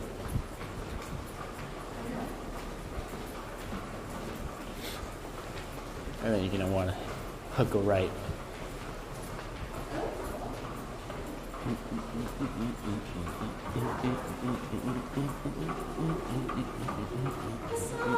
Hi. We met last year at the DNC. I'm shy. Hi. I just wanted to say hi again and can I Nice to ask for see you another again. Yeah, of course. photo? Let's do it. Ready? Wait. Okay, do you want to do a heart again? Sorry. Sure. Yay! And my coworker Connor, he says hi. Okay. Hi, Connor. You're on stream, so. Oh, hi, Chad. Are you guys taking the public transportation? Are you? No, Ubering? we're gonna Uber. Oh, okay. Well, we get a. Unfortunately, I have yet to taste the public transit here in DC, but while we're streaming, we can't. Sometimes we get like stream snipers and stuff. Yeah, sure. You want to take a photo? Good to see you again. All right. A little selfie or something. For sure. Look how beautiful the fall foliage looks, Chad. Thank you. Nice to meet you, man. Hey, good to meet you. Have a good day. You too. My LA brain cannot comprehend how pretty it is. I've been. Dude, I didn't swooning know. over. I did not know the capital was dog friendly like that. It's Yeah. sick. That's pretty dope. Yeah. That's got to be some new age shit, right? What's up, man? Woke. I bet you Trump hates that. That there's dogs. Yeah. Well, he probably doesn't. He doesn't really go. Look how pretty the leaves are. They don't got this shit in LA, man. We don't. This is new for you. This is so new for me. You don't know what this is. I've never been.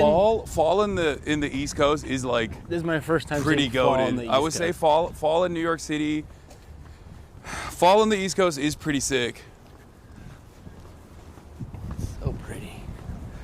Did Probably You get a car? spring as well. Did you get a car and do you know where it is? I did, yeah. And it's over here. Like, look at this. Look how red that is. That's it's normal, That's man. crazy. It's pretty normal. Damn, look at that. Look at that dome. It's cold. Oh yeah, I'm not even feeling the breeze right now because I'm so Layered up. Yup. I think it's that. Yeah, that one up there.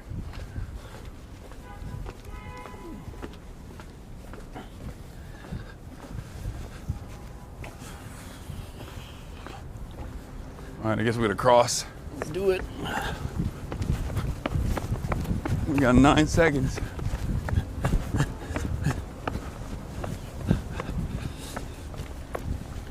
I'll take this. No, let me, whatever. It's a. Yeah, I should have let you go. No, It's fine, it's fine, it's fine, it's fine. It's not a problem.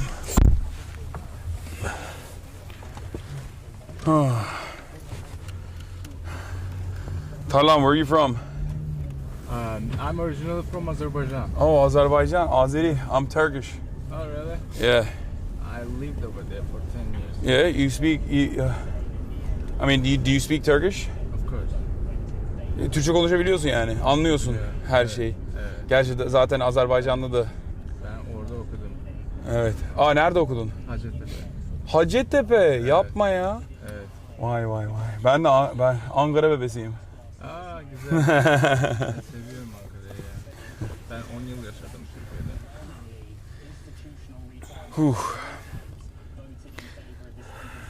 Kaç senedir Amerika'dasın? 3. Wow.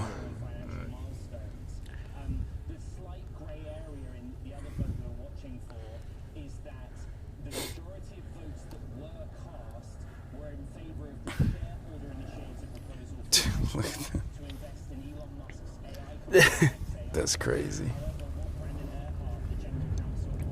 She was so dope. Yeah, I loved her. She was great. Yeah. I'm gonna send you some Why can't there be more? summer Why leaves. can't there be more summer leaves in the Democratic Party? Why are we stuck? With time, perhaps. If we're lucky.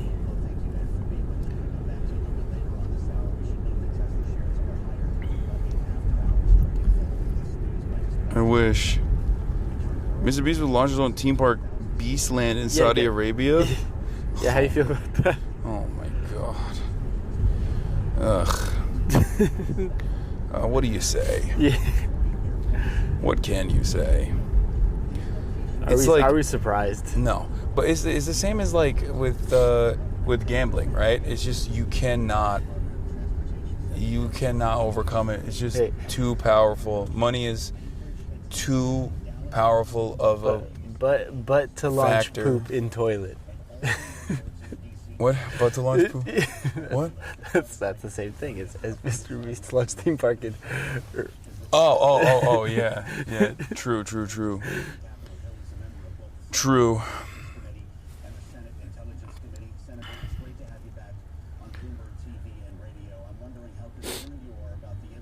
You missed the Capitol train. There's a mini train in the Capitol that takes you to the Senate office buildings. That's cool.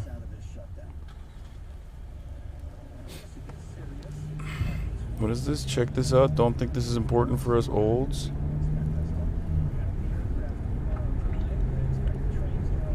RFK Jr. skedaddle.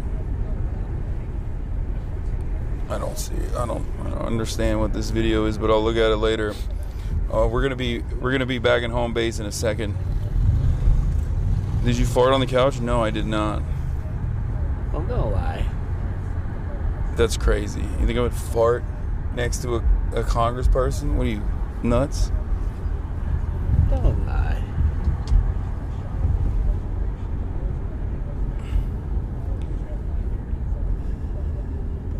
Looks like someone had a heart attack in the Oval Office this morning.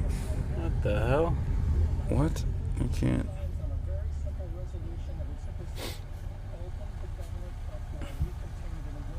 An old guy fainted during the speech. Oh, that sucks. Hope he's okay.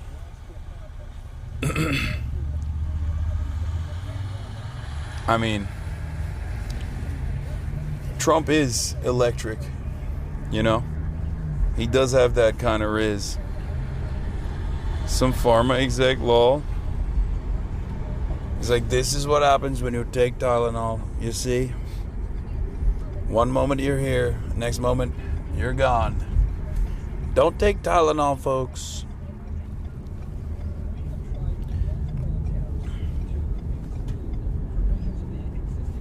Not just an old guy, Novo Nordisk CEO. Oh, Novo Nordisk.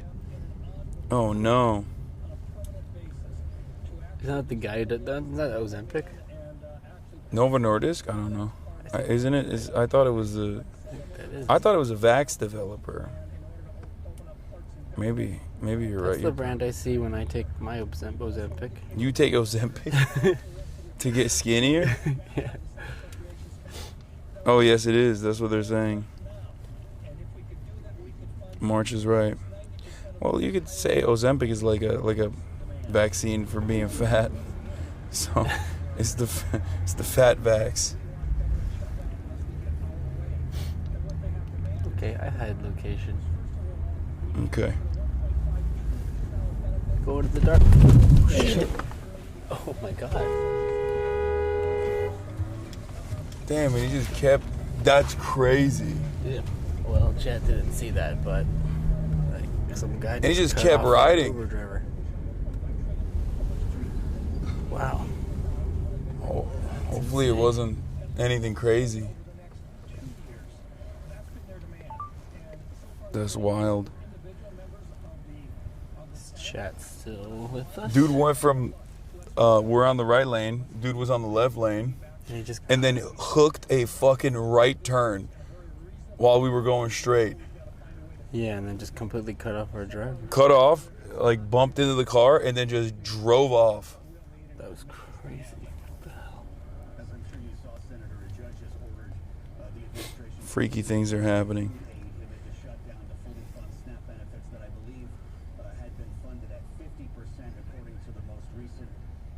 That's just DMV driving.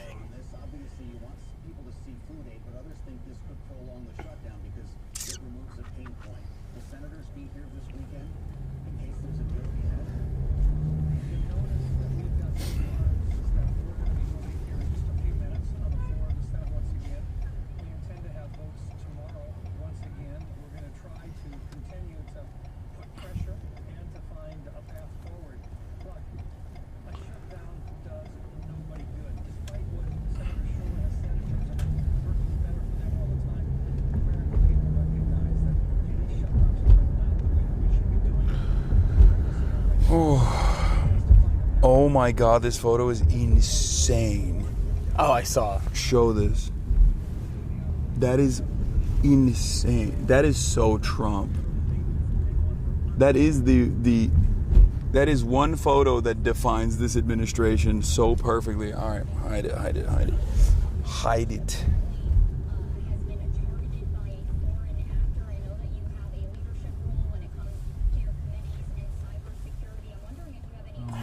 All right, thank you, sir. I hope the damage isn't significant.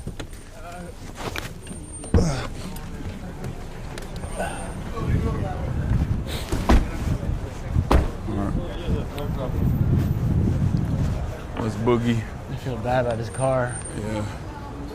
Hello. That is the second Uber car accident I've been in 2 days. I know. That's crazy. What the fuck is going on? Dude, this is there's like hella conferences happening in every hotel in DC all the time. Yeah. And it's mad annoying because like this morning I'm leaving for this meeting, right? And my Uber is here and he's trying to pick me up. And it's backed up? No, and I guess like some high-ranking government official was coming in with like 8 different cop cars, like security details, and I had to run after the Uber because they were just like pushing him out. Probably a figure it out. I felt so risless and so auraless because it was like, what do you call it? It was like they straight up were like, you need to get out of here right now. We have a high-profile client coming in. I was like, okay, but I'm a high-profile client. No, I'm just kidding. So you think? Yeah. You got no motion, twin. I don't. I'm utterly devoid of motion. I am motionless.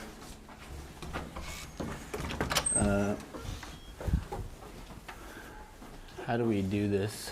You just hold on. I'm gonna switch it over real quick. Yeah.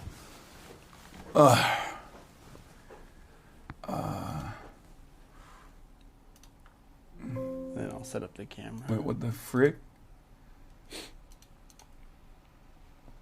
Oh, I don't have internet. Oh. What the hell? Did you test the internet at all? I did, yeah. Was it good? Yeah. I don't know if upload. But I guess it timed out or something. I don't know. Yeah, that's weird that happened. Hold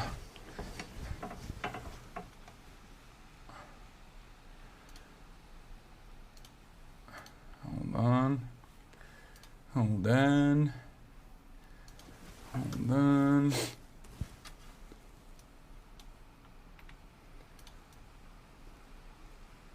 One moment. Chat. Wait, what the fuck? Oh, what the hell? You say you tested it, no? Yeah. Shit, it don't look like 20 upload to me right now. It's not even down. Oh my God, the download is abysmal. No, I'm not. No, I swapped it to this. It's saying next slide. Maybe it'll get better. Hold on.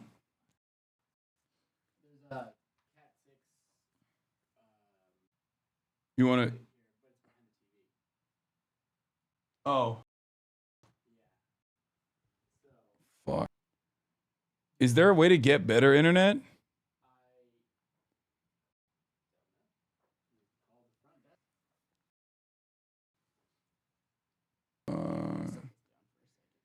Could be saturation since there's an event happening. No, hold on. No, you put the camera on. Just plug the camera in. It's fine.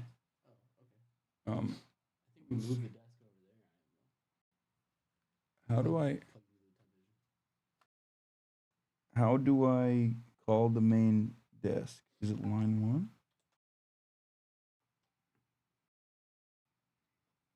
Why does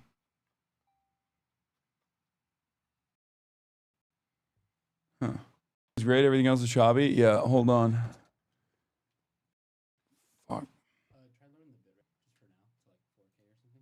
It's already lowered to 4K automatically on this. Oh no, it's 5K. Hold on.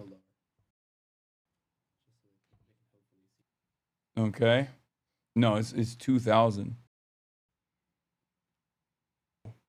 We can turn the bag into a hotspot. Capital of fucking United States of America. Chat. Hold on. Audio is great. Visuals are bad. Yeah, 1 second. Yeah, just. And then go into router.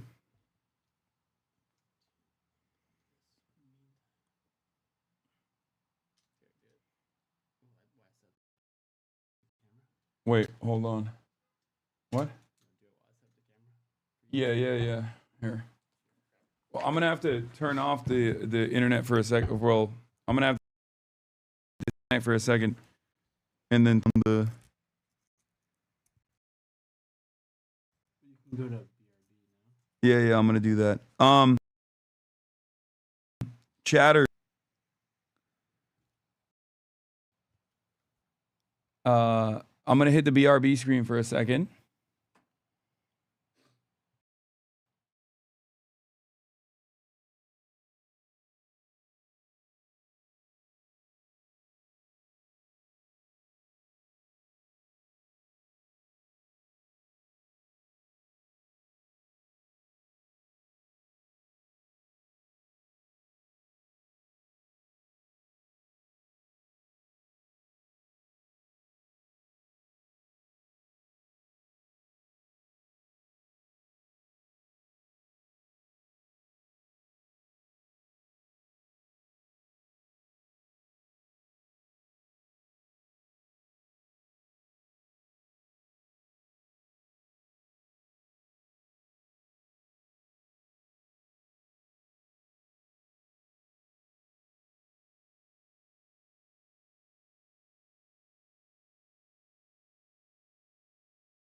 Okay.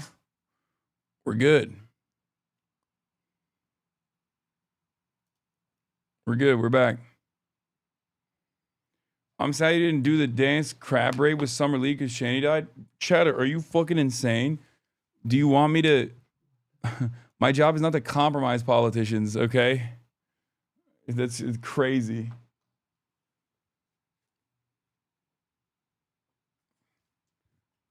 This mirror is like sussy. I'm gonna do like this.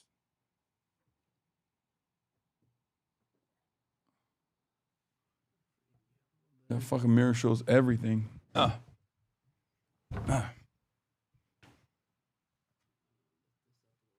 GTA 6 delayed another year. Server connection time not reconnecting. What the fuck's going on?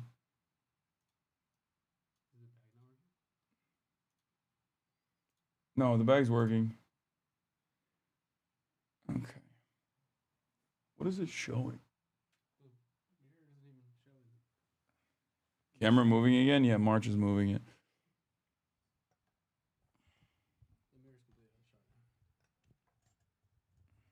You did bring up January 6th a lot, though. Yeah, I did. Ugh, bro, even the fucking download upload with the bag is ass. Like, it just keeps disconnecting from chat.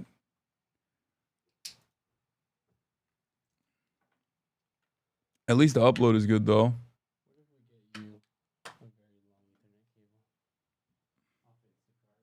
The Macy's, do you have a playlist for me? What the fuck is happening with this fucking chat? I can't even see the chat. It's just not loading chat.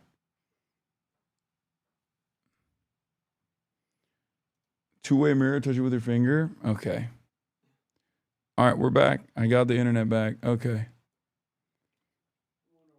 I got the chat back. Okay, we got a lot to talk about. Oh, camera gone. Okay, we got a lot to talk about, folks. A lot's going on, and we're going to talk about it. It's the nation's capital. Why would you expect good internet there? I don't know, because they have to do internet related things in the nation's capital. It's not that crazy. If you read this, say shit from a butt. You got to see Peter Rosenberg ripping Evangelos, calling him a bitch. You never blasted off, by the way? I know. I'll blast off right now. I'll blast off right now, right at this moment. Okay. Live from DC.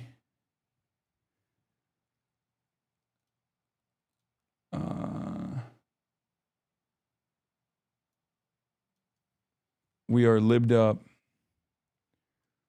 Live from DC.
We're back. We're back.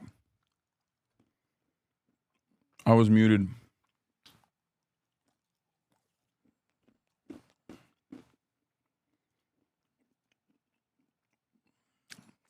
Government shutdown. Blue wave. Nancy Pelosi retires.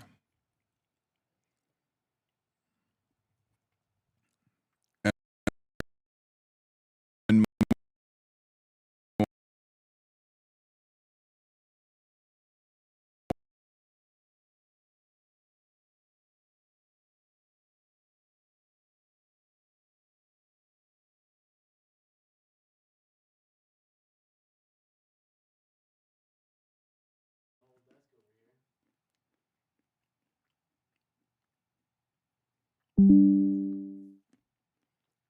what the fuck is happening?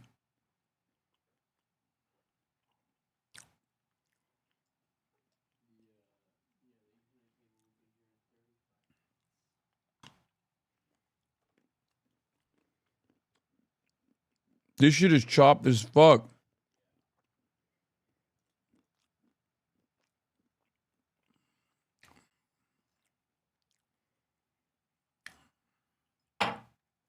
Langley sends his regards. Yeah. It's not. No. It literally keeps, the internet keeps like rate limiting me.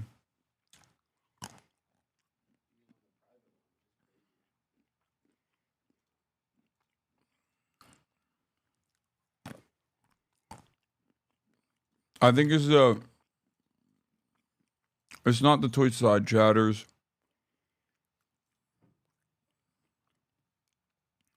I'm getting rate limited.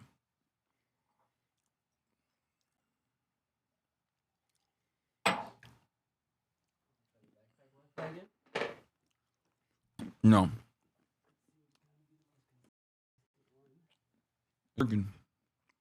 It kicked me off for some reason. It's not showing up. I can't believe you're related to this guy. Who is this guy? This word could be confused with a similar word. The word is domiciled. It's an adjective, meaning having an established place of residence. Could be confused with a similar word, place of residence. Domiciled. Domiciled. D-O-M-O-C-I-L-E.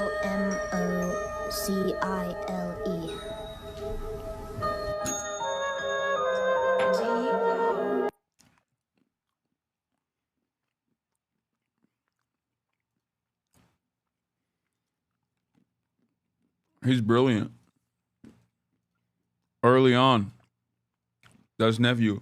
I mean, he was wrong, but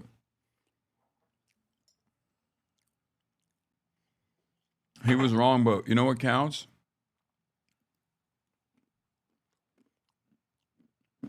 It's the attempt.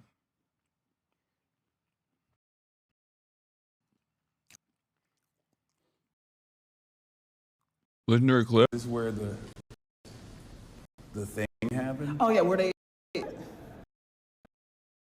Philip knows. He's our capital expert. Yeah, that's what we saw. So if you're thinking about how close they got, like for real, literally on the other side of this. On the other side of that, there was a Secret Service.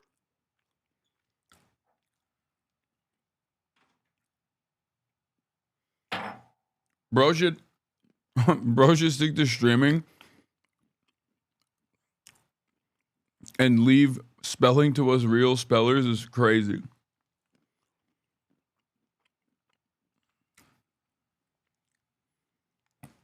Next slide, please. Wait, is it still stuttering?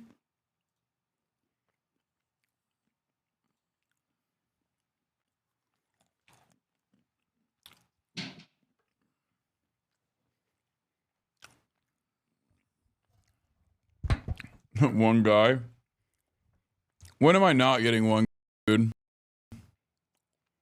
All right, let's blast off. Live from DC, government shutdown heats up. Blue wave alive, Nancy Pelosi retires and more. For now, we're stable. We're as stable Ronaldo, dude. Okay. Yeah. Some little blips resulting in missed words, but nothing. Don't worry about it. It's fine for now.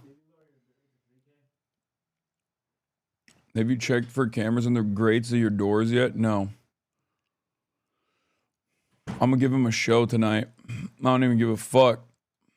Whatever, dude. Let him fucking spy on me, I guess.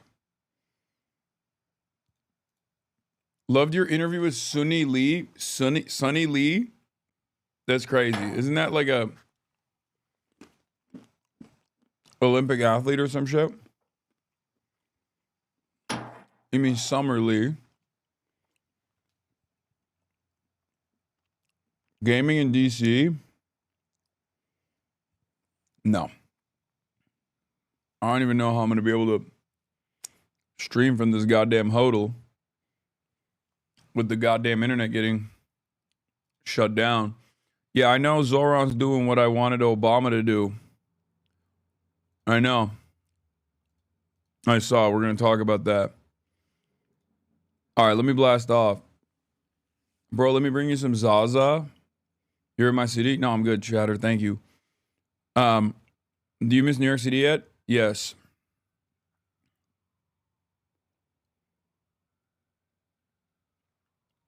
GTA 6 got delayed? I don't care.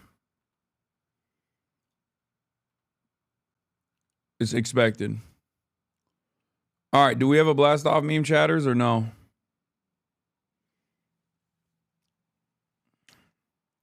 You need to take bitrate lessons from Jason? I mean, I need to just have any bitrate right now. That's what we're looking for.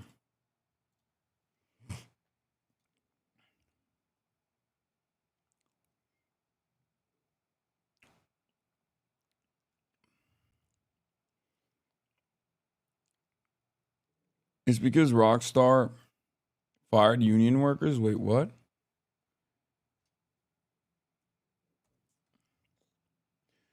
All right, guys, give me a fucking meme, please. Okay, this one's good.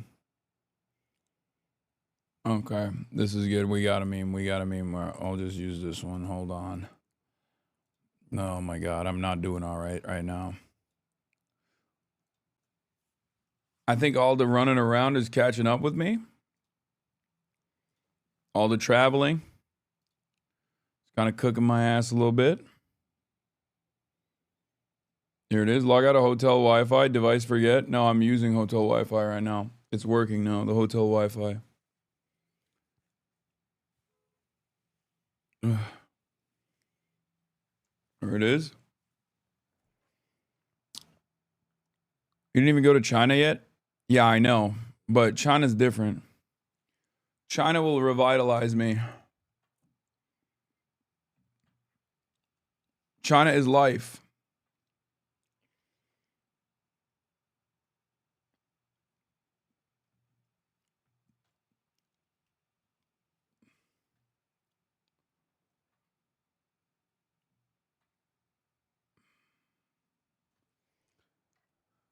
Is China right after this DC trip?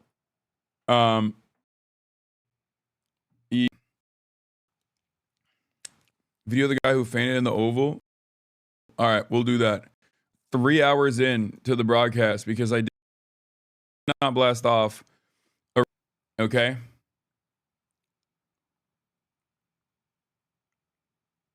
What is E? Did I accidentally? Is it actually effing? What the fuck's going on? It's not showing up on my end. Is it actually stuttering? Will said your passports aren't clear yet? No, mine is clear. Mine got cleared. I have it back. You cut out as you were starting to say yeah, so everyone just said E. Okay. All right, dude. We're starting off with the DC sandwich thrower found not guilty. Not guilty verdict in the case of the so-called DC sandwich guy. Sean Dunn had been accused of throwing a sandwich at a Border Patrol agent during the federal law enforcement surge here in Washington. My goat. Over the summer. The moment went viral, as you remember, but the officer wasn't hurt, and jurors now say the federal charges didn't even meet the moment. Oh, wow. You mean to tell me that they tried to make like a political statement off of one of the dumbest things? Like one of the silliest moments of all time?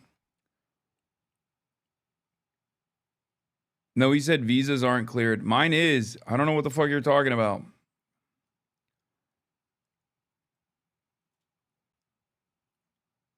Anyway, this is this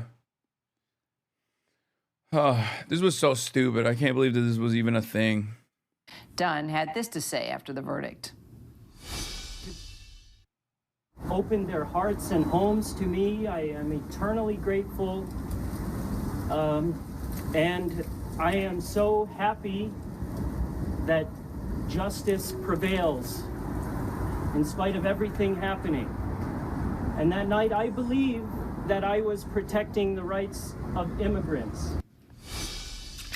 Joining me now, Washington managing editor Catherine Falters, also our legal contributor, Shauna Lloyd. So, Catherine, what more do we know? Well, we knew that Sean Dunn obviously was in court. The jury was deliberating through yesterday and into assault with a deadly weapon. That's right.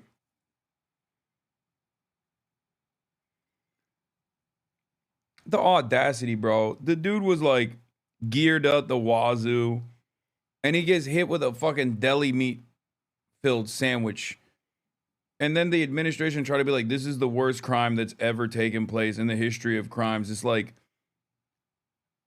I got no fucking respect for a lot of people already because I feel like they're not worthy of respect.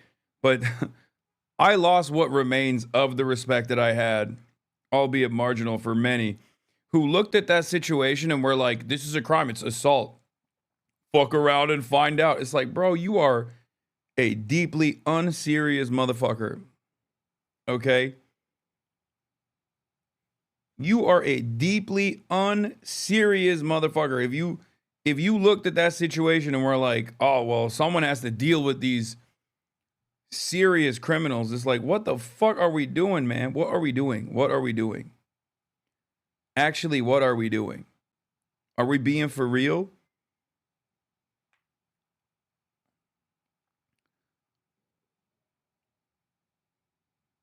Not everything deserves.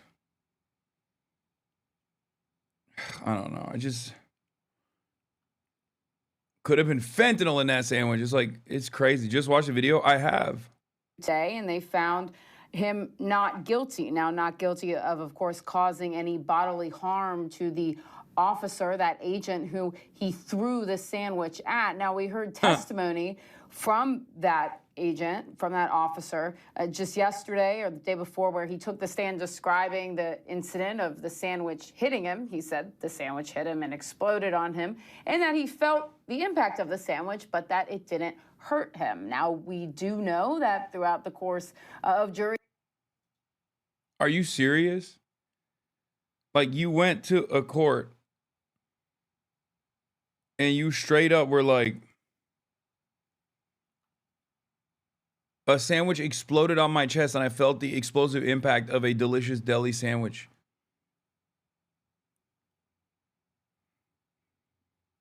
This is one of those moments where, like, we shouldn't waste anybody's time, you know? You are just better off not saying that and maintaining what remains of your dignity. But I guess if you're a fucking ICE agent, it doesn't matter. You ain't got none of that.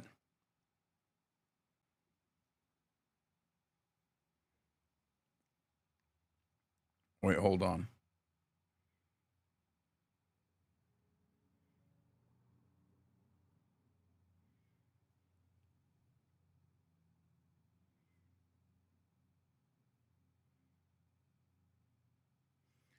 Kinetically charged projectile. The kinetically charged projectile that is a sandwich that is also known as a sandwich was able to enter my vicinity. Deliberations, they did ask for the definition of bodily harm. What does that exactly mean? That's what the jury was considering here. Did that sandwich that hit the officer physically hurt the officer. We heard the officer's testimony. He said it didn't hurt him. So that obviously factored in to their decision here today. You saw him speak there afterwards, obviously in court. He said he's relieved and looked forward to moving on with his life. I'm not going to lie. It's very hard to do this entire segment with a straight face. Shauna, what do you make of the jury's decision here? The jury's decision is legally sound because the charge we're talking about requires the officer. You got the local news. You got the local news laughing at you. Okay? Normally, local news would never dare talk about assault with a deadly weapon against a fucking member of law enforcement. And you even got the local news laughing at your dumb ass. To believe that they were in imminent harm or that the ability to harm him was there. And when we talk about this injury, you know, when we look at a sandwich, he was able to see the sandwich, they're in close proximity, it's wrapped. Hitting at someone with a sandwich isn't causing an injury, nor could you believe that you were going to be injured. So the verdict is very consistent. And this is why we have a grand jury process, right? The grand jury even rejected charges associated with this because I think it just does not meet the criminal standard. Okay, it turns out you can't indict a ham sandwich.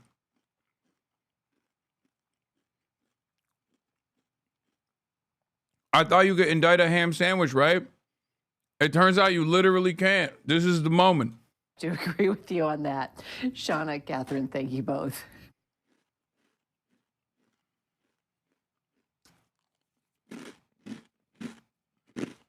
We have some breaking news now. Former House Speaker Nancy Pelosi says she will not seek re-election.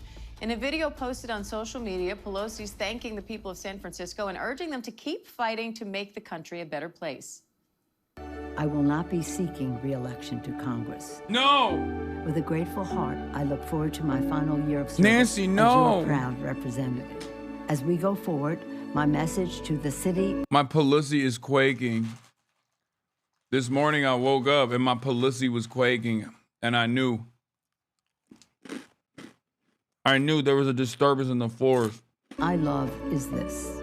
San Francisco, know your power. We have made history, we have made progress. We have always led the way.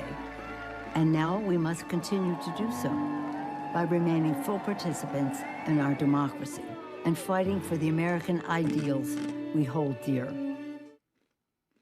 ABC's Jay O'Brien's on Capitol Hill. Bro, she's so old. She got black and white footage at the beginning of her career. Like, what the fuck? With more. Jay, why make this announcement now? Yeah, Diane, Nancy Pelosi saying she won't run for re-election because of, in part, or at least it made today, because it comes after Election Day. Nancy Pelosi was integral in Prop 50 in California. That was that redistricting effort in that state that was successful, redrawing the state's congressional maps to try to get 5 additional Democratic seats. And Nancy Pelosi's office signaled that she would release a decision about what would be next for her after Election Day. And now that this video comes out, it is the turning of a very significant page here on Capitol Hill. Someone who had an iron grip on the Democratic caucus when she was Speaker of the House. Someone who's been in caucus rather... How is she going to keep doing insider trading if she's no longer inside? If Paul Pelosi's portfolio dips the moment that she's out of Congress, I'm gonna lose my fucking mind, bro. Straight up. Just openly being like, yeah, we were doing it the whole time. In Congress since the late 1980s. She was the first female Speaker of the House, known for, as she said in that video there, reminding Democrats time and time again, women in Congress, to know their strength. They can get things done. Nancy Pelosi is seen as someone who was able to bend the Democrat to her will and get things done.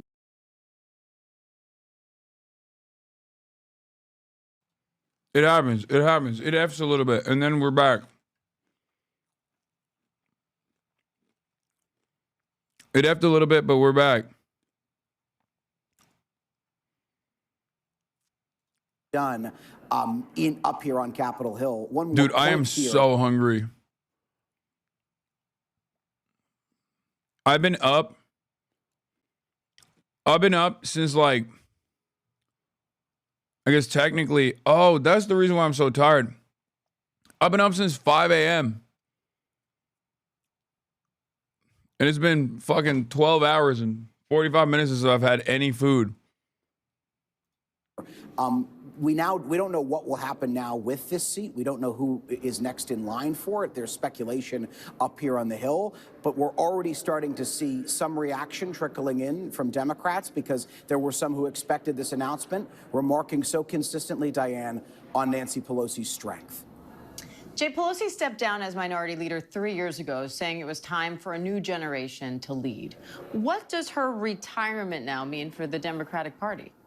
Well, it is a new chapter in the Democratic Party, and it's just another signifier of that. When she turned over the reins to Hakeem Jeffries, now the top Democrat in the House, that was one of the first steps in the direction of a new era of Democratic leadership and a leaving of the decades, really, of Pelosi era of Democratic leadership, where you had an iron grip on the caucus, where Democrats were known for their unity, and their unity was their strength, et cetera, et cetera. Now it's a much different Democratic caucus with Hakeem Jeffries at the reins. But Nancy Pelosi, someone who was so frequently known for being a standard bearer for the Democratic caucus in the House, in her dealings with President Trump in the first term. Remember some of their fiery interactions in the Oval Office. Remember that moment where she ripped up President Trump's State of the Union in the first term. She was someone who could galvanize Democrats with her ability to stand firm in opposition to President Trump. But again, she was someone who was able to galvanize Democrats with her strength as well. We were just talking up here on the Hill about a quintessential Nancy Pelosi story that's probably less than a year. She literally left us with Hakeem Jeffries, by the way.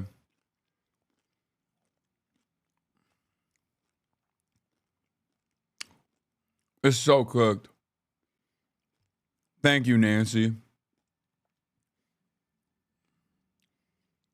All the glaze in the fucking world. And she just cooked our asses. Year old, where she was on a diplomatic trip overseas and she fell and shattered her hip. And still, while wearing stiletto heels, as she so typically wore and still wears, she stood up, she gripped the arm of a fellow lawmaker, she steadied herself, she posed for a group photo, and then she went to the hospital for them to treat her for a broken hip. It is that strength that... Oh, sick. Sick. Wow, what a story of perseverance, dude. Overcoming great odds. Yeah, man, my grandma did that too. I don't think she should be one of the most powerful women in the country, you know? A position that requires dynamism.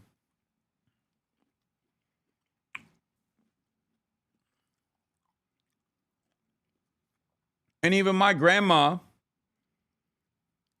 especially in that moment of being reminded of her own mortality, would probably not call in to ensure that an 80-year-old cancer patient, Jerry Connolly, becomes the fucking oversight committee head,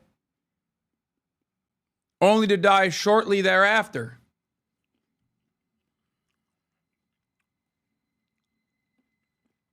Because that's what she did. She literally made phone calls from the hospital bed being like, hey, do not mistake this reminder of my personal mortality with any sort of interest in breaking the current gerontocratic seniority process that we have.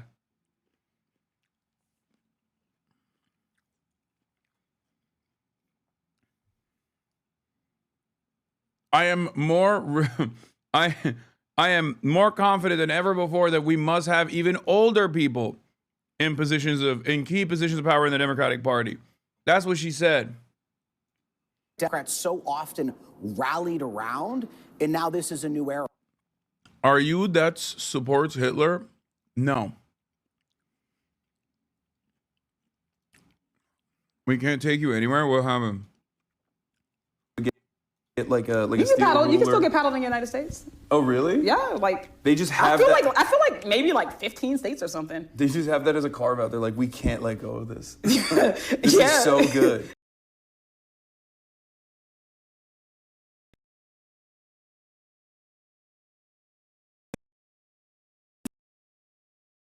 It's such a good educational.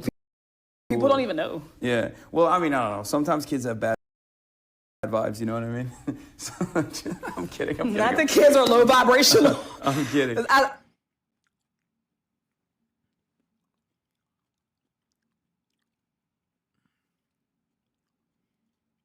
It's fine. Every now and then it drops.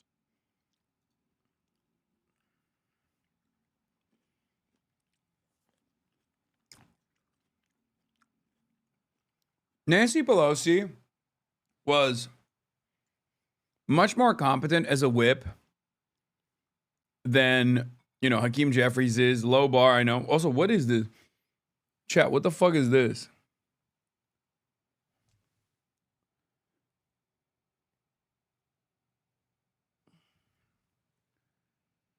It's like a fruit, I think, but I don't know what kind of food this is.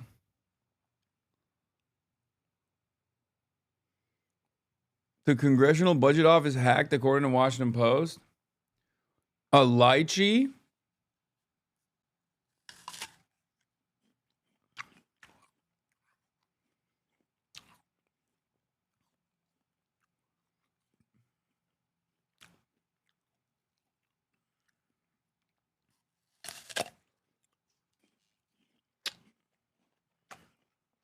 Anyway. The Democratic Party, and it's the closing of this chapter with her deciding that she will not run for re-election come November 2026. All right, Jay O'Brien, thank you. Because we're going to have the lowest prices anywhere in the world. Oh, of course, Donald Trump has some choice words for Nancy Pelosi. And your drug prices will go down 600, 700, 800%. And I'll be given no credit for it because I never get credit for anything. But nobody else could have done this. So, Michael, thank you very much. Thank you for your name.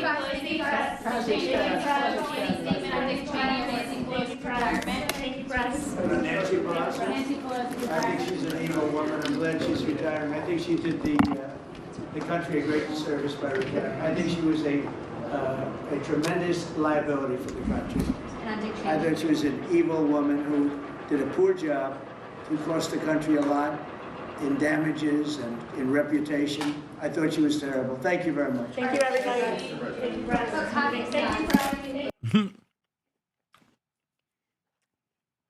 He's gonna miss her? No, he hates her.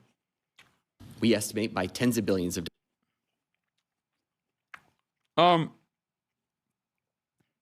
Yeah, speaking of Nancy Pelosi, earlier in her career, Nancy Pelosi actually advocated for single-payer health care. That was until she realized how much money she could make being corrupt and serving corporate interests. She will retire as just another corrupt politician who used the government to enrich herself. Or more accurately, until she realized it meant kicking union members out of their better healthcare plans and shutting down the Veterans Administration and appending Medicare. I love this fucking argument so much. Oh, well, how will unions have an upper hand? Like, how will we get people to join unions if everybody has health care? I don't know. Maybe they get to advocate for different benefits instead. There's still plenty of benefits that they could demand. Now the health care is taken care of.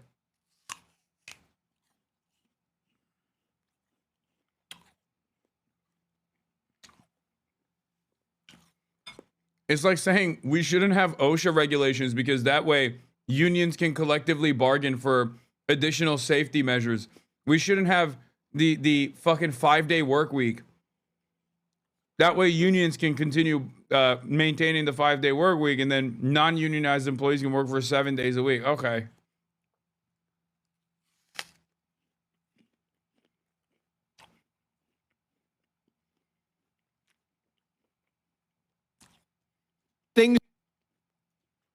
dollars a year, and most importantly, higher productivity.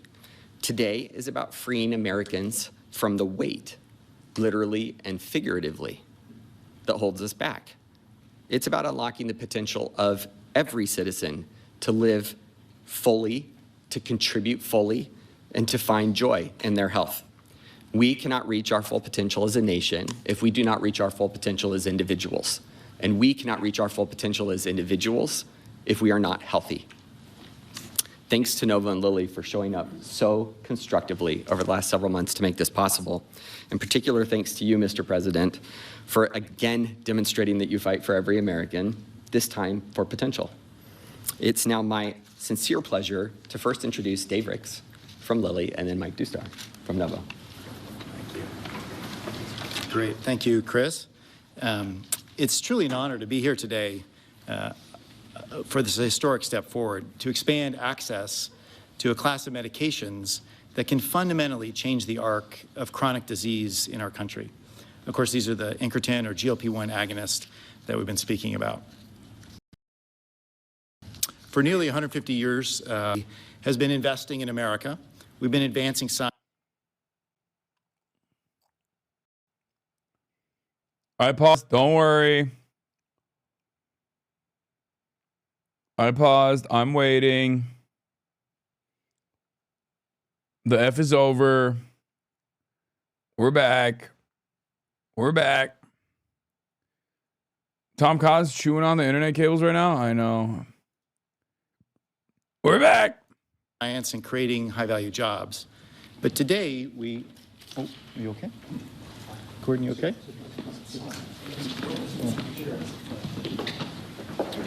Yeah.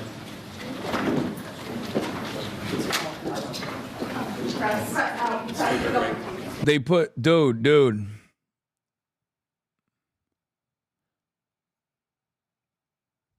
This is what happens when he stands near JD Vance, brother. That's what happened. Wait, replay it. I missed it. For nearly 150 This years, guy, look. My company, Eli Lilly, has been investing in America. We've been advancing science and creating high-value jobs. But today, we... Oh, you okay? Gordon, you okay?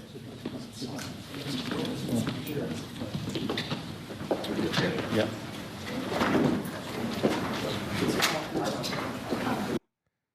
RFK dipped? Wait, what? Where is RFK? That we've been speaking about. Why are you guys saying RFK dipped? RFK's right here.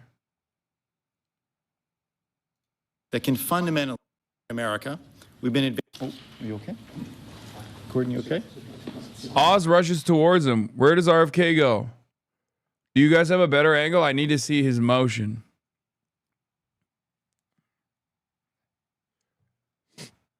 Why did he run away?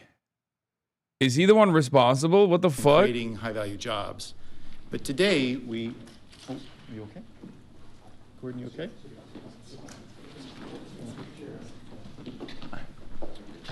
What the fuck? Dude, it's an admin full of sickos, dude.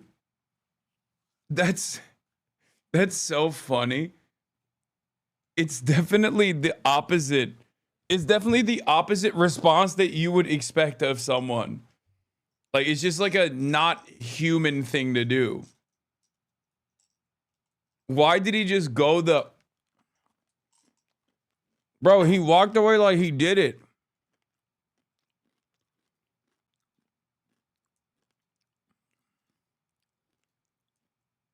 He walked away like he was responsible, bro. Look at this. You okay?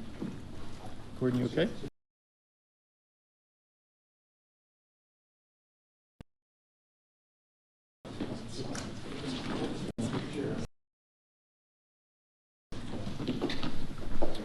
Yeah.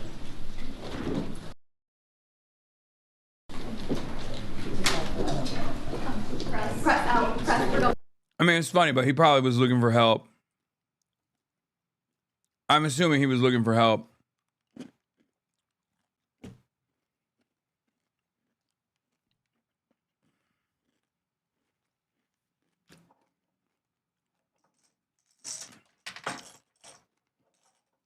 He probably ran over to get help, but to make sure that the help didn't bring Tylenol.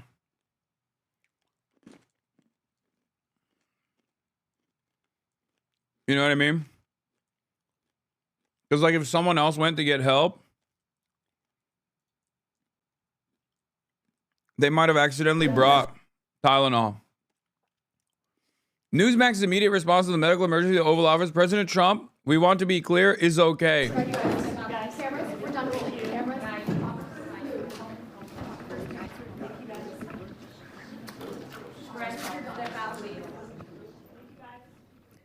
So you're looking live right now. President Trump, we want to be clear, is okay.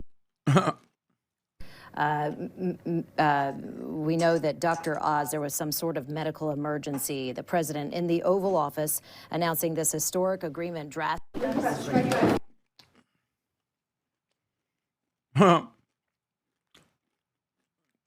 None of the important people in the room are in any danger.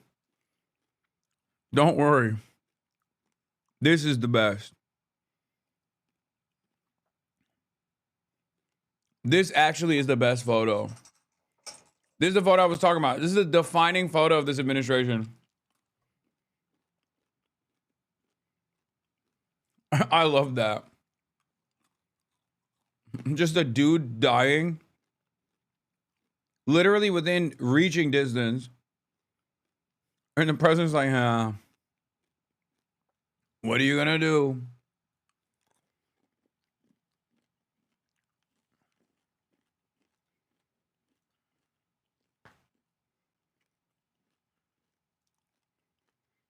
Mr. President, given these modifications that are being made to air travel, the other disruptions with the government shutdown, do you think it's time for Republicans in Congress to change their negotiating position at all? In what way? To start making concessions to Democrats? Well, I think it's time for them to end the filibuster and just put everybody back to work. Vote in voter ID, vote in no mail-in voting except for military, faraway military, and people that are very sick. I'd like to see one-day voting. I'd like to see not 65 days of voting from all over the place. No, I'd like to clean up the elections.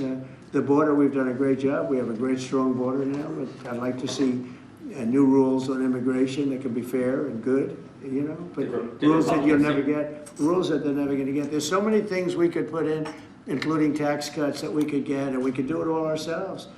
Yeah, but to do that, you have to end the filibuster. The filibuster. I'm gonna be honest with you. Fuck it, why not? Controversial opinion. I've given up on the Democrats doing this ever. So I'm glad that the Republicans are doing it. Let them do it. Guess what? Guess what? Right now, you're going to say, oh, but the filibuster could be used as a tool to stop their legislative agenda. Brother, they are not even using the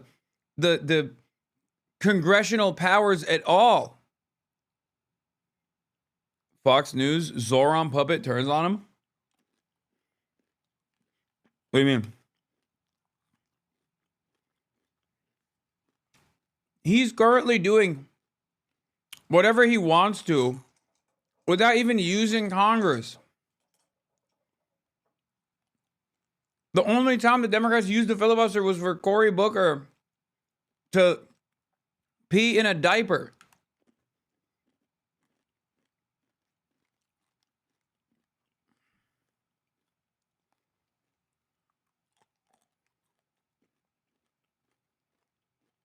Right now, whatever Trump wants in terms of his legislative agenda,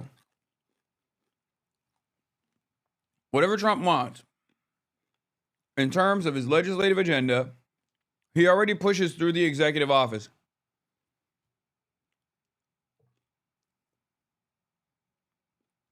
So at the very least,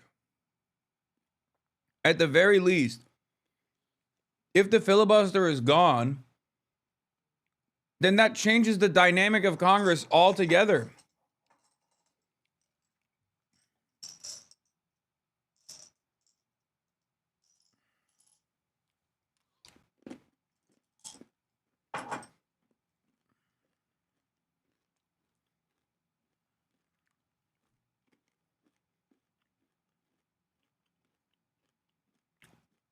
That's it.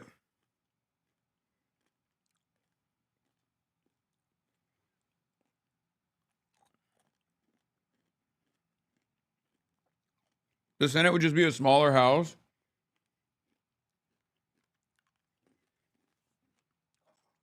The filibuster currently is a conservative tool that Republicans use to undermine the agenda of the Democrats, because the Democrats need to build. The Democrats need to pass legislation. They need to fund things. And the Republicans will use the filibuster as a tool, which, by the way, they don't even fucking use. They don't even actually use the filibuster in the way that they're supposed to. You only saying this because it won't affect you? Sick of you? Wait, what?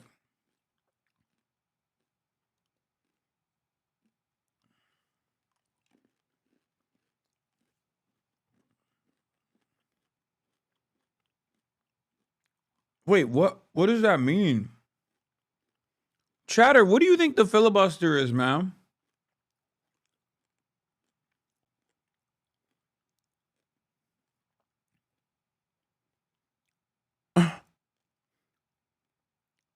Bro, that's so funny. He just said, oh, yeah. Yeah, you would. You would want the filibuster to be abolished. You fucking asshole. Like, only because it doesn't affect you.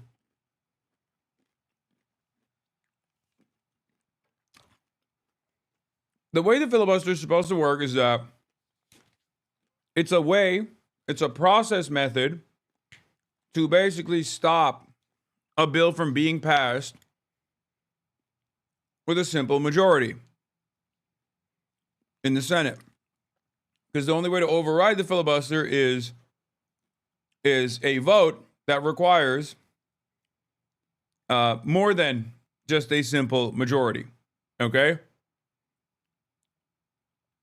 And normally, the only way that you're supposed to do it historically is by standing on the floor of the Senate and delivering a speech. Okay? Uninterrupted. Stop eating, bro. Stop eating, holy stow. No, I will not stop eating. I'm going to continue eating, chatter. I'm hungry. My food's not even here yet. I'm just snacking right now.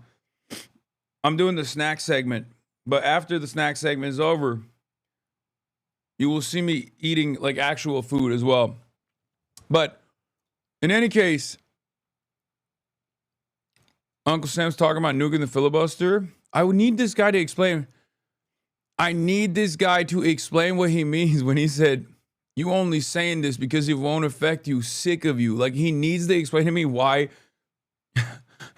He's Mr. Advocate for the filibuster.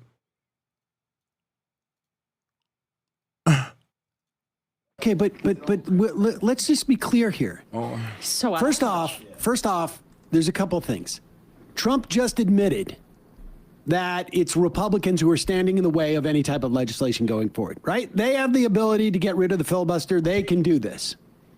And then he says, we're going to pass our agenda. What is our agenda? Nothing, except for trying to ensure that we can win the midterms. Exactly. I mean, literally nothing. This is also why it would be good for the Republicans to get rid of the filibuster, because Democrats will never do it on their own. They're too cowardly. Yep. They're too cowardly. They're too cowardly. And Republicans are afraid of getting rid of the filibuster, too, because once you get rid of the filibuster, you actually, as a political party, have to own your decisions. You have to own them. And the Republicans don't want to get rid of the filibuster because it benefits them disproportionately. Yeah. We've said this before. You know, under Biden, there were at one point 50 Democratic senators and 50 Republican senators. And the 50 Democratic senators represented 40 million more people than the 50 Republican senators, because Montana has the same number of senators as California does. So it is undemocratic in the construction of the institution. And then you put on another layer of undemocracy of the filibuster needing a 60 vote threshold for most legislation. Yeah. The first thing you're talking about, that Montana and California have the exact same amount of representation in the Senate, is constitutional. The filibuster is not. Is just habit. Yeah. That's basically. It's true. It's not a constitutional. There's no constitutional provision or anything, no constitutional amendment. It's just like something that the Senate decided to do and has continued to do. Okay. Oh, so just following Unk's talking points? What do you mean? Unk and I agree on this issue. What the fuck are you talking about? Oh, God, hold on.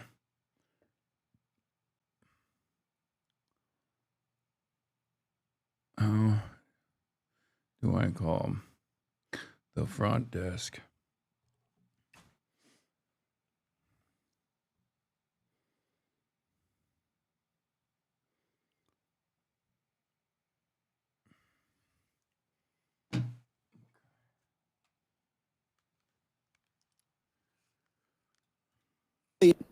Right. It's And they're just looking at a guy with historic unpopularity right now, telling them to give up their major strategic advantage in the Senate because he wants to ram his bill through and doesn't want to have to negotiate with Democrats to save their own ass, by the way. He's worried about the midterms because... That's it. That's it. He doesn't care about anything else. But rigging it, though, or intimidating his way because he doesn't want to cave. But the problem for him is that if these ACA subsidies, they let them expire...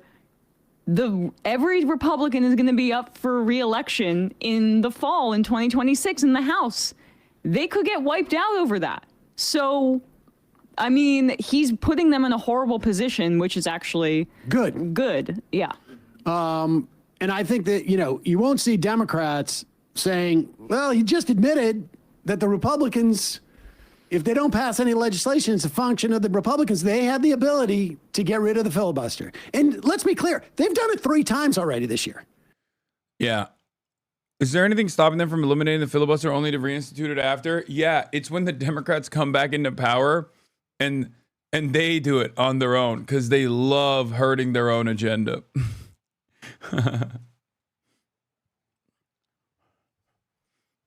What is the purpose of the filibuster? It's just a process method to stop bills from being passed. Technically, the way the filibusters used to work is in the Senate, you can just stop a bill from being passed by taking up space, going to the floor of the Senate and speaking, okay, uninterrupted.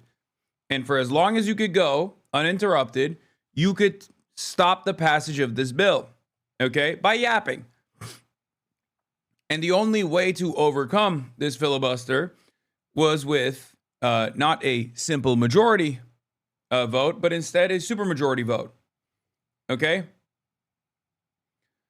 And historically, people have done funny things, silly things, whatever, right? However, because our gerontocracy has gotten even older than ever before, somewhere along the way, we realized nobody even wants to stand up. So the mere threat of a filibuster was all that was necessary, which is why most of these bills that could be passed with a simple majority do not get passed with a simple majority because everyone threatens that they will filibuster. Now, you can just threaten to filibuster it, and like people basically operate as though you need a supermajority to pass bills in Congress. Because you need a supermajority to stop a filibuster in Congress. That's it. Okay? They did it to roll back cafe standards, I think it was, in California. There was 2 other times that they literally nuked the filibuster. And they could do it here. And if they do, though, that means Democrats have a license now to do it. Yeah. And Chuck Schumer's very afraid of that. There are Democrats who are afraid of that because you don't want like you need a built-in excuse. That's why Cuomo created the IDC, is because he needed a cover as to why he wasn't signing off on progressive legislation because it would interfere with the donors. Let's get rid of the filibuster. I am with Donald Trump on this. That's the thing. I don't have Trump derangement syndrome. I agree with Donald Trump. Let's get rid of the filibuster and allow the Republicans to do what they're... Yes. And a part of the reason why Sam is saying this, and I agree with him on this, is because Republicans already get their fucking agenda across anyway. Like, They're currently passing everything through the executive mandate. Like, it's insane because Republicans don't necessarily need the great deliberative body to, especially when they're in power, they don't need the great deliberative body of the Senate to enact out their agenda. Their agenda is deregulation. Their agenda is tax cuts. They already passed the tax cuts. They did that with simple majority through the funding mechanism, so it doesn't matter, right? So for that reason, they low-key are doing whatever the fuck they want to do without the filibuster. So the filibuster in and of itself is only going to be a hurdle for the Democrats down the line if they ever get back into power. Unless, of course, these very same Democrats are trying not to enact a legislative agenda, and they can use the filibuster to claim that they have another hurdle. Okay? Can't rewind. You can't rewind if you're not subscribed. If you're subscribed to the Piker Broadcasting Service, you can rewind. But if you don't subscribe to the Piker Broadcasting Service, you can't. You all right, boss? Why are people saying, am I all right? Yes, I'm all right. What the fuck?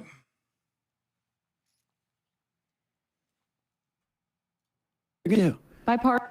Anyway, but yeah, I agree with Uncle Sam on that. And they'll do it too. They'll immediately do it. You know, what they're gonna do is, what the Democrats will do is they're gonna make Puerto Rico a state. They're gonna make D.C. a state. They're going to pack the court. They're gonna end up with more electoral votes. They're gonna end up with 4 senators because of the 2 states. And they're gonna do this 100%. They would have done it except Manchin and Sinema got in their way.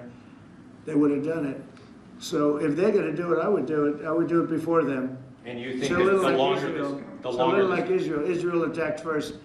That attack was very, very powerful. I What? was very much in charge of that. What When the Israel fuck? attacked Iran first, that was a great day for Israel because that attack did more damage than the rest of them put together. What I'd like to see is voter ID. Who wouldn't approve voter ID? The Democrats. Why wouldn't they approve it? Because they cheat. There's only one reason not to. We don't have voter identification. And we should have it. If we got rid of the filibuster, in one day you'd have voter identification. The only reason they don't want it is because they cheat. Mr. President.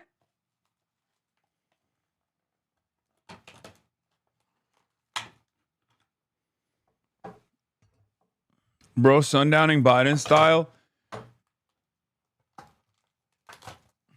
I don't understand what Israel has to do with any of this, but A federal judge he wants to has ordered preemptively President strike the Trump to Democrats, I fully think. Fund SNAP benefits for November by tomorrow.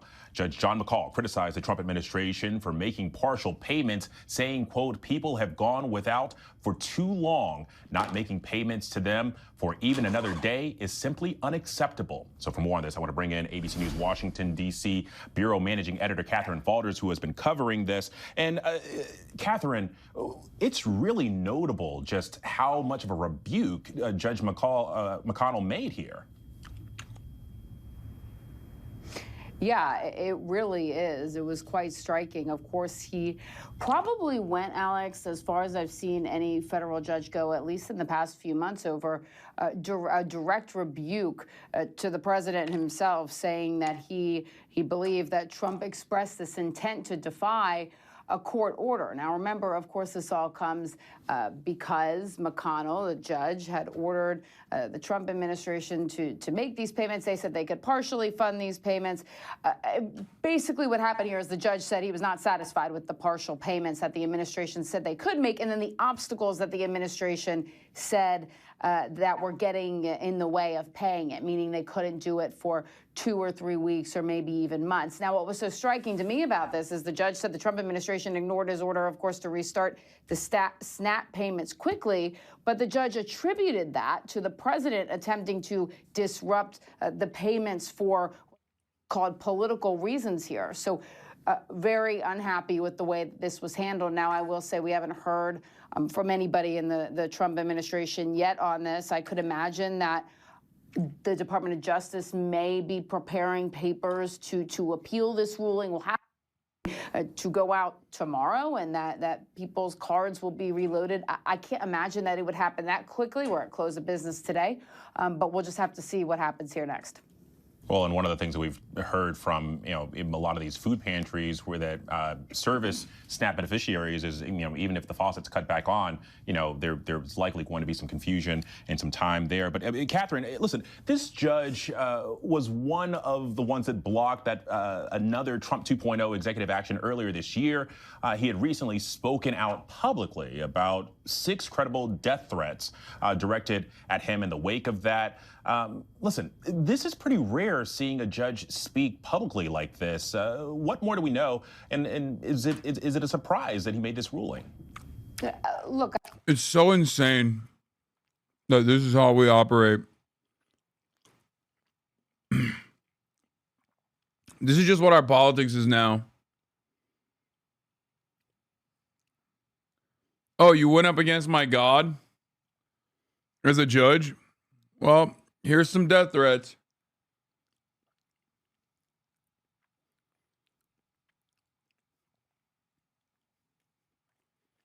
Very cool.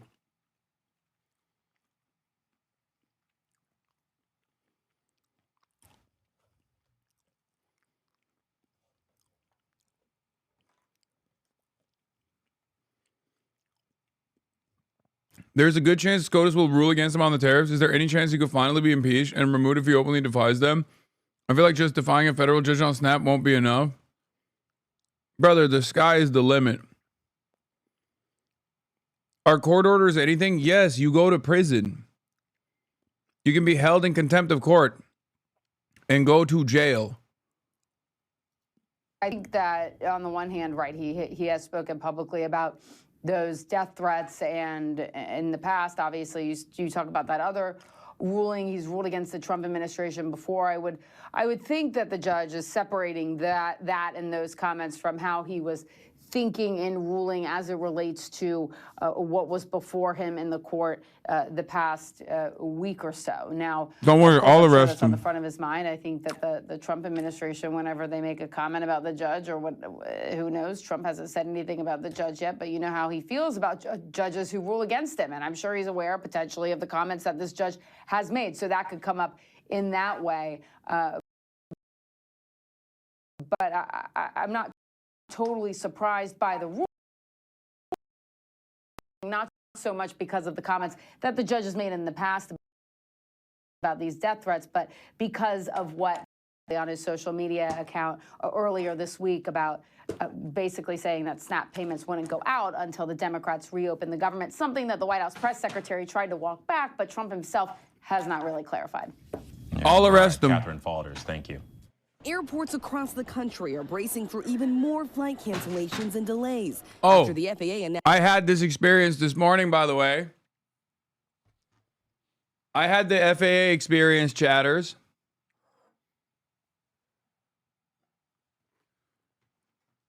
I flew in from LaGuardia, which is, of course, a smaller airport than JFK. And while we were sitting on the fucking tarmac, I got cooked. We got 40-minute delay.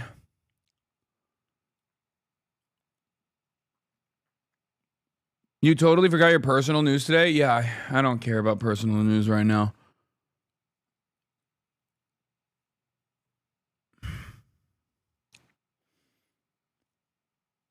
The problem is, I don't even know how the fuck I'm going to get back to LA.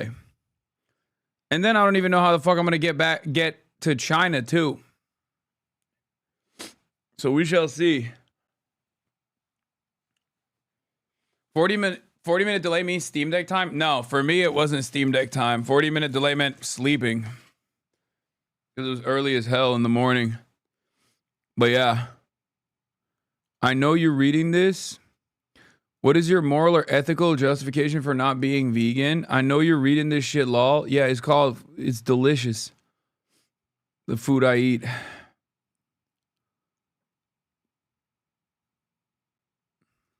And will cut 10% of flights at dozens of major airports. Our sole role is to make sure that we keep this airspace as safe as possible. Experts say airlines would be forced to cancel thousands of flights nationwide in the coming days.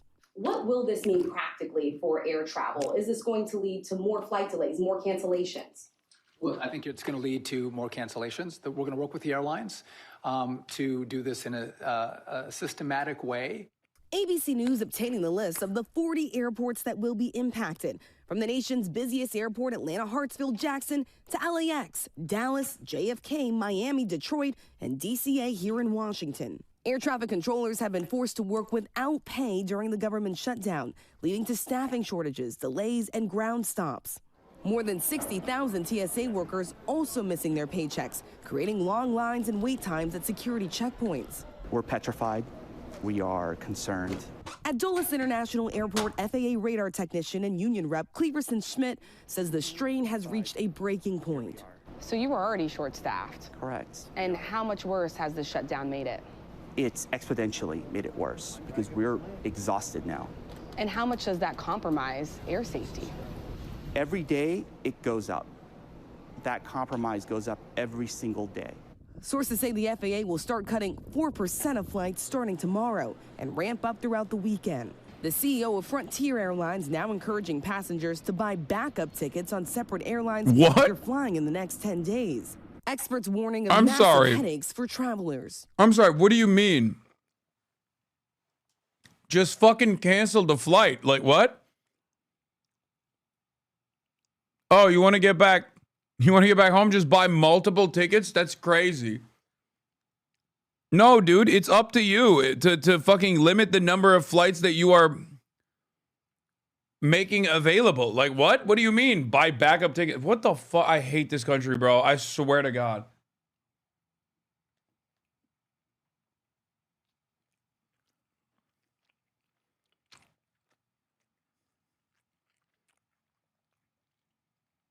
He said, hey, you want to fly back home? Sorry, gotta buy 2 tickets now instead of 1.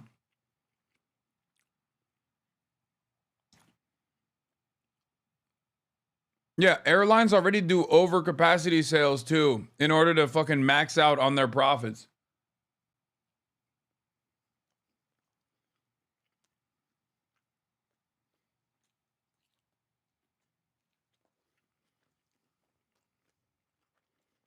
This is going to be an unimaginable, unprecedented, unwelcome, unpleasant level of chaos. If you don't have to fly starting on Friday, please don't. Stay home. So if you are traveling in the next few days, here is what you can expect. More delays and more cancellations. These restrictions begin tomorrow. They're going to ramp up over the course of the weekend and into next week. The transportation secretary even saying he may be forced to close parts of the U.S. airspace as this government shutdown continues. Now, some airlines like United are offering customers full refunds if they decide they do not want to travel, even if their flights are not impacted. But if you do decide to keep your flights, you are going to want to show up to the airport extra early. You're going to want to keep checking to make sure that your flight is still scheduled to take off, Michael. Yeah, this is affecting so many people, Rachel. And Rachel, we're now learning that a government program that helps millions with energy assistance is being suspended. Yeah, and this is definitely a gut punch, Michael, to so many across the country because millions of low-income Americans are already worried about whether they're going to receive their SNAP benefits, that federal food assistance program. And now the Trump administration announcing that it is halting funding due to the government shutdown for an energy program that helps low-income Americans, about 6 million of them, pay their heating bills. Of course, this comes as we are approaching winter and the colder months and as this shutdown drags into day 37, Michael. All right, Rachel, thank you all, as always, for your great reporting. I appreciate you.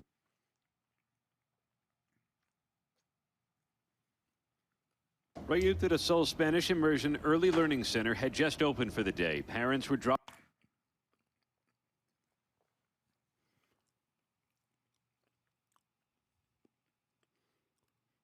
What the fuck is wrong with your country? How can the government just choose to shut down? What the fuck? It's not a real country. What do I say to that? I mean, you're right.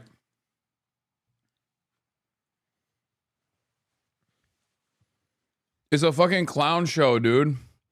I don't know.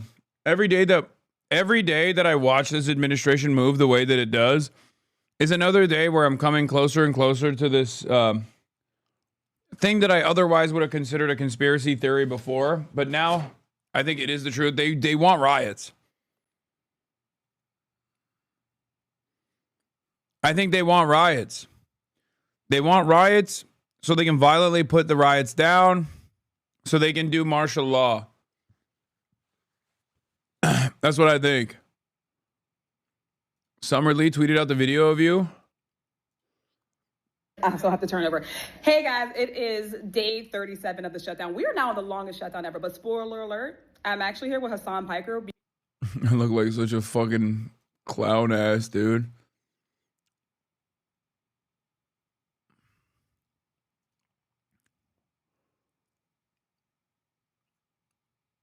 I genuinely think we're trying to do a riot. Like the admin is trying to push and push and push and push until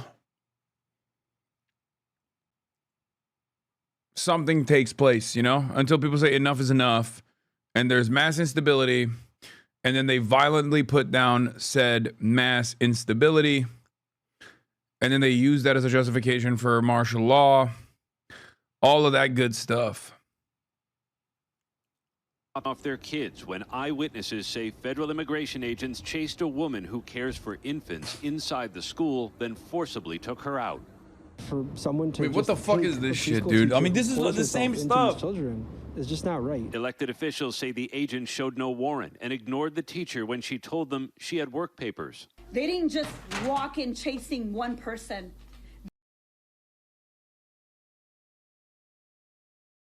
They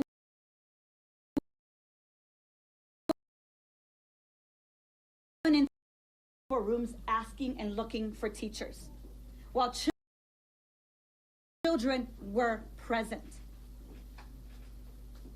This is an agency that has gone. Department of Homeland Security said officers attempted to conduct a targeted traffic stop, but the male driver and female passenger ran into a daycare and attempted to barricade themselves inside. ICE said the teacher, Diana Galliano, entered the country illegally in 2023 and last month tried to smuggle in her children. Congressman Mike Quigley says Galliano has a work permit and legal documentation. No parent should ever have to explain to their child why their teacher was dragged away by armed officers.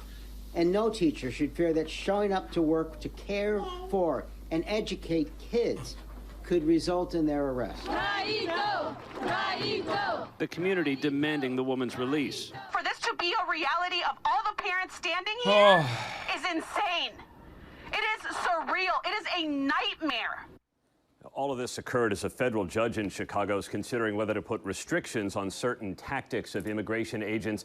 And in this teachers community, there is real worry, guys, about where these ICE agents may go next. Understandable. Yeah. Okay, Aaron, thanks very much.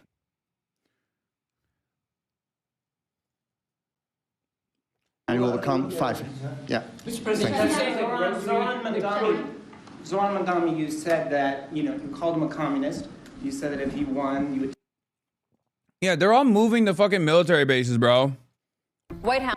All the Trump administration officials are moving to military bases. I genuinely think they want riots. But what's really interesting is, like, they've also been so disrespectful to the military as well. So I don't even know how they're going to be actually safe. Because, like, the American military is very diverse, right? Sure, they have to follow orders. That's the whole point. But the military is still comprised of the regular demographics of the country. So they're diverse. They got undocumented migrant family members. I don't know why the administration just assumes that they're going to follow along no matter what.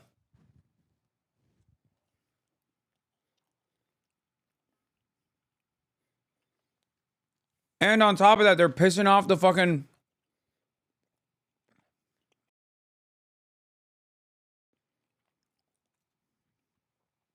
I had to fix the ingest, sorry. Yes, it effed, I know. I had to fix the ingest.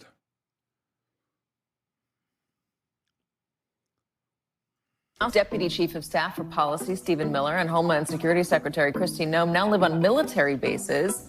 They are among at least 6 senior Trump administration appointees to do so. In the case of Stephen Miller in Northern Virginia, there was a protest group that was putting out flyers with his address, chalking his sidewalks. And then Kristi Noem moved around the same time, but she moved out of her apartment in Southeast because there were pictures run in the Daily Mail basically showing the building she was living in, and that made her uncomfortable. Activists regularly protest outside their houses and regularly do things to make them uncomfortable. Officials can be made to be uncomfortable. What I think the shift here is that people are pulling this escape hatch. You know, there wasn't a lot of examples in the last couple of administrations of officials who, when they face protests like this, deciding to leave their home. White House Deputy Chief of Staff for Policy Stephen Miller and Homeland Security Secretary Kristi Noem now live on military bases. They are among at least 6. Like, what? That's weird. Very strange for a politician to say. As Governor Kathy steps up to speak, a few in the crowd chant, "Tax the rich." I hear you, she responds, but I'm the type of person, the more you push me, the more I'm not going to do what you want. Wait, what?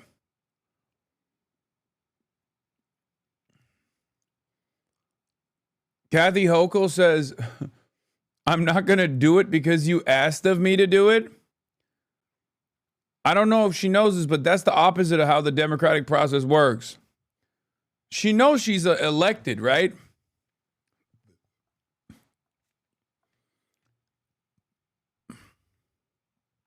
Is she all right?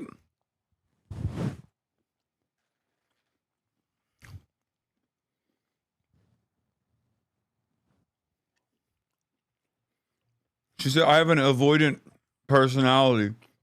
Do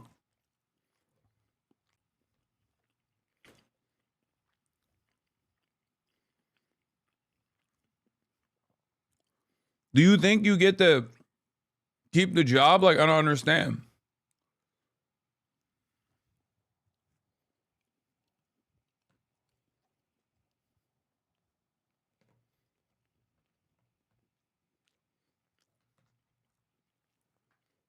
Very strange. Drastic action against New York City. What kind of actions are you looking at, and will the ICE deportations continue? Well, I think you have to look. If he is a communist, you know there's not going to be a lot of activity. So you wouldn't need bridges and tunnels and all the different things that were being planned for New York, I think. And look, I hope New York does well. That's all I can say. I love New York. I grew up in New York. I did well in New York. What are you saying? I have seen the National Guard in DC, yes. Brother, what does that even mean? Like, I mean, I know what he's trying to say. He's trying to say the guy's a communist, and therefore I'm going to shut down all of the existing infrastructure projects that we were funding, where there was budget allocation for, by the way. Not that, like, Trump is personally funding it. He's not a god. He's not a king. He's saying he's going to stop the previously allocated funds that are supposed to go to building roads and bridges in New York State, specifically in New York City. He's saying he's going to try and stop it.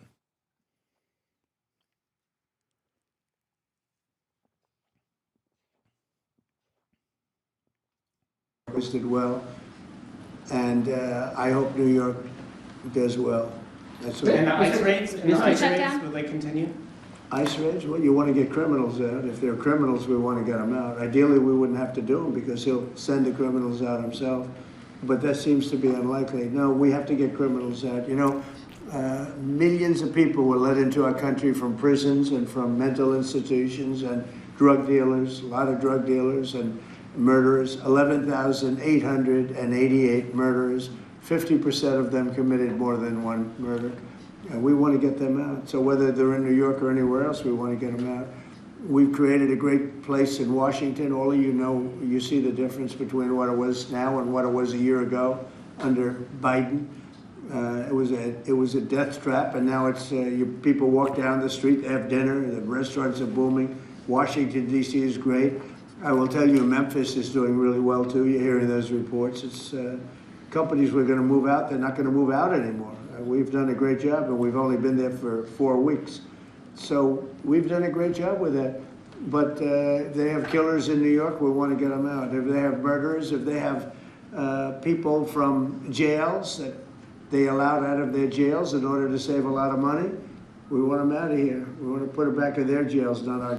After what happened during the election, some Dems are saying. Incredible. How long do you think this shutdown will last? I am hearing whispers that there are some there are some on the Dem side that might cave.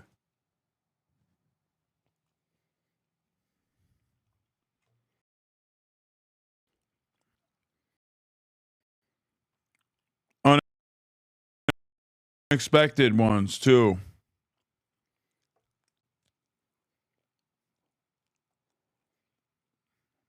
I got insider info.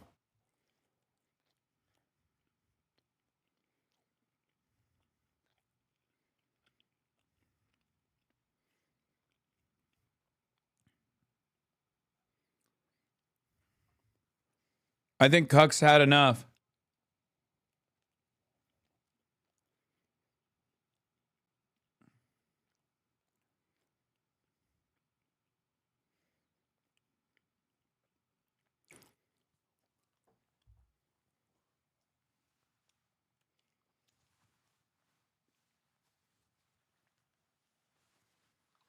He doesn't want to fight it anymore, I think. And we shall see. So should we all die? I think it is a terrifying precedent to set that you literally did this whole thing and you got no assurances and then you cave without any assurances. So then what was the point?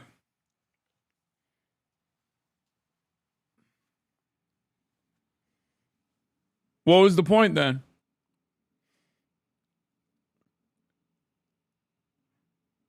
You're basically training the entire country to know that you got nothing. You got no emotion. You got no bitches. You got no smoke. Your smoke's not loud. Okay? Your bitches are not bad. You have been found devoid of motion. Like, I'm telling you, it's just, I mean, all jokes aside, it's just, like, what was the reason for this fucking back and forth? Holy shit. Hold on.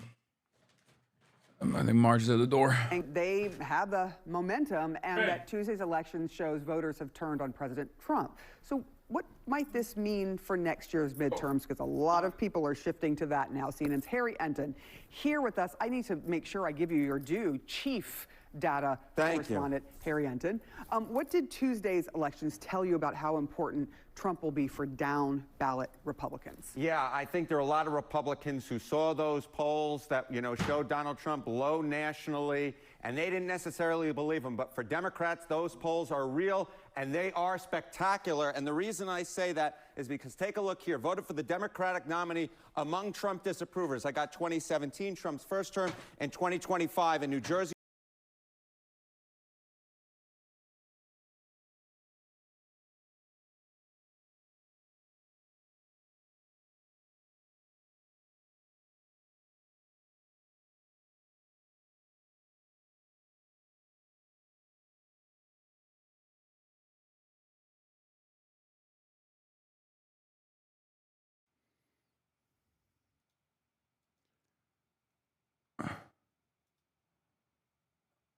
What the heliante? I don't know what happened. I just lost my internet for a little bit. But I'm back.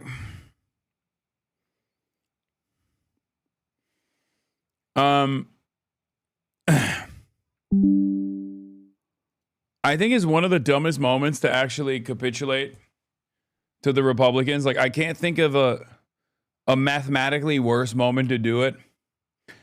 Like, one, people do actually find the Republicans accountable for the shutdown for once. So that's number one.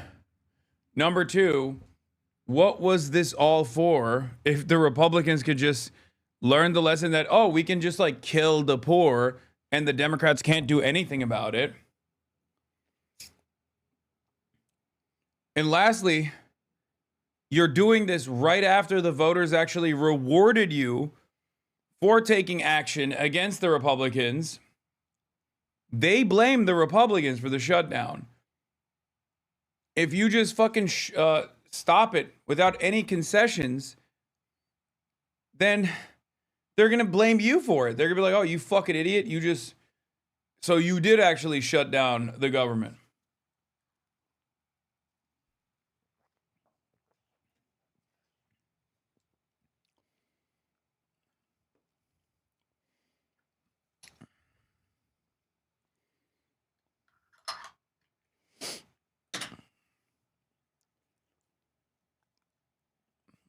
The only way they're going to potentially make sure, dude, can you imagine? They're actually trying to end the shutdown, the Democrats are, to protect the filibuster.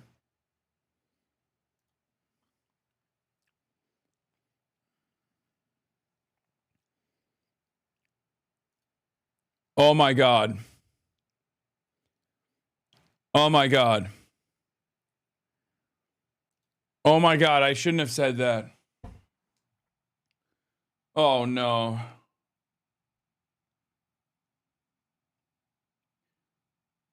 Donald Trump says he's going to abolish the filibuster. Democrats come in hot and say, oh, all right, we're done with the shutdown. No more shutdown. And then they say, oh, it's because people were suffering too much. But actually, it's because they want to keep the filibuster.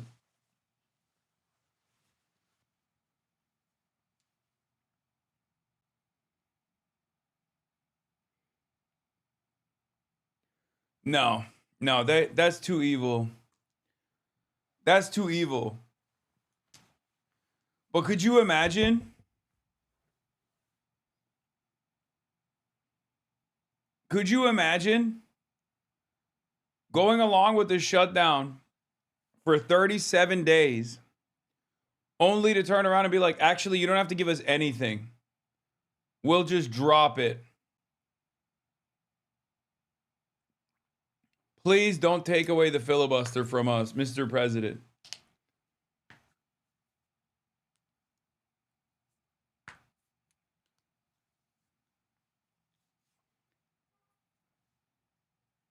And the timing of it couldn't be worse. It's like right after a major wave of Democrat swings.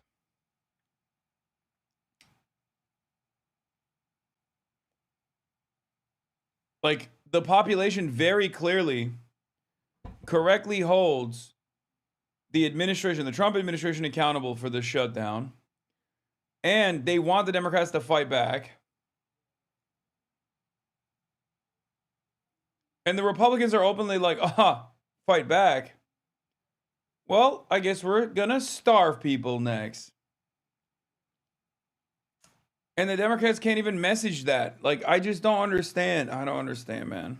Approval ratings, this says, nah, they're going to be like impalas getting chased down in the African desert by a big lion. Look at this. 93% of Trump disapprovers voted for the Democratic nominee in New Jersey, and 92% voted for them in the great Commonwealth of Virginia. The bottom line is this. What those results on Tuesday night showed us is that Donald Trump is absolutely a drag on Republican candidates in New Jersey and Virginia, likely nationwide. If you are in a state where Donald Trump is underwater, you are in big, big trouble. What does this mean nationally, though? Because that is what people are really going to be concentrating on now when we look forward to 2026 in the midterm. Yeah, okay. So the big question is, what does it mean nationally, as you said, Sarah? Well, I mean, at this particular point, Donald Trump is at term 2 lows nationally in terms of his net approval rating. Look at this. These are polls that are out this week. Look at the CNN. He was 26 points underwater. CBS, 18 points underwater. ABC, 18 points underwater. The NBC Hart Public Opinion Strategies poll, he was 12 points underwater. My goodness gracious, he's down there with the Titanic, and this is what is turning in for the Republican Party. That result on Tuesday night was a Titanic proportion, just absolutely awful result. New Jersey, Virginia, Pennsylvania, in terms of those judgeships, those Supreme Court judgeships, essentially, you know, You know what we need right now? We need to offer a lifeline to Trump by taking ownership over this shutdown in an effort to bring about bipartisanship, in an effort to restore order and compromise for the sake of compromising, and to protect the filibuster. We should end the shutdown. Yeah. Democrats have it far too good.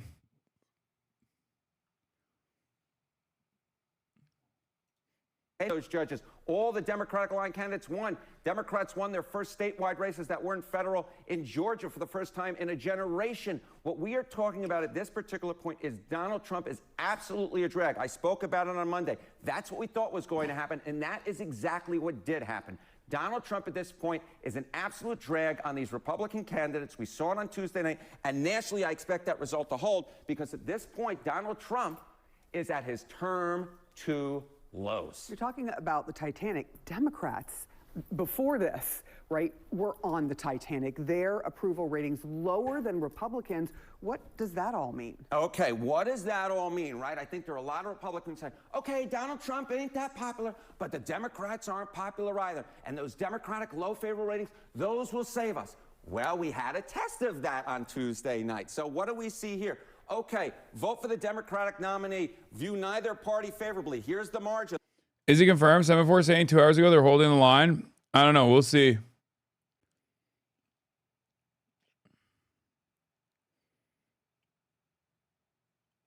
We'll see.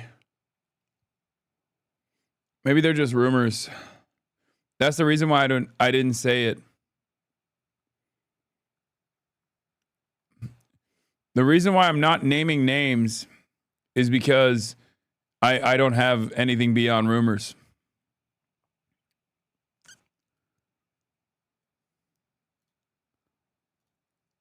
News. Dems are inclined to keep their shutdown fight going, according to multiple people familiar. Republicans are weighing a funding vote tomorrow, but Democrats are leaning towards blocking it at this point without more reassurance on ACA and federal workers. Dems don't think ours have moved at all since Tuesday's election. Ours say they can guarantee an ACA vote, not an outcome. It makes a lot of sense for us to come together on a joint strategy than have division in the caucus, says Senator Murphy. What's really interesting is that Bernie Sanders is one of the boldest names in this fight. He has straight up said, no, not just the bill. Like, you're going to pass it? And Trump is going to give assurances that he will not veto the funding.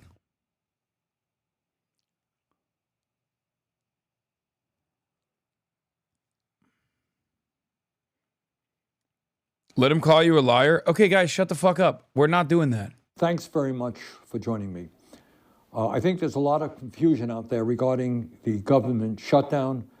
How did it happen? Why is it continuing? How do we resolve it? I think these are the questions. Why are you inside and not outside? Are you a little bitch because of the cold? I was outside all day.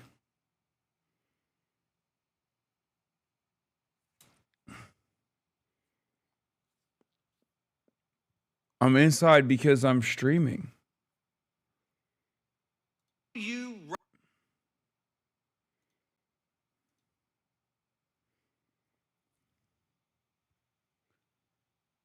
More like a big bitch? Wait, what? Why?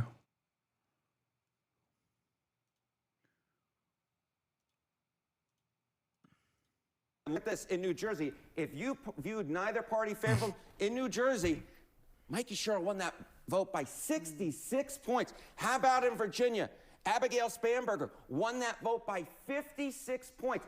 It doesn't necessarily matter, it turns out, that the Democrats are viewed that unfavorably, because amongst those who like neither party, the Democrats ran away with it. You know, I started off with a running analogy, talking about the African desert. These folks are like Usain Bolt. Despite the fact that Donald Trump is, despite the fact that Democrats are viewed unfavorably, Democrats are like Usain Bolt because Donald Trump is like rocket fuel and they're able to run away from the pack. And I think Usain Bolt would leave both of us in the dust. You are also like rocket fuel, and you can just run on out of here after that good segment. See you, Harry. See ya. I don't think it was good for Republicans. I don't think it was good. I'm not sure it was good for anybody.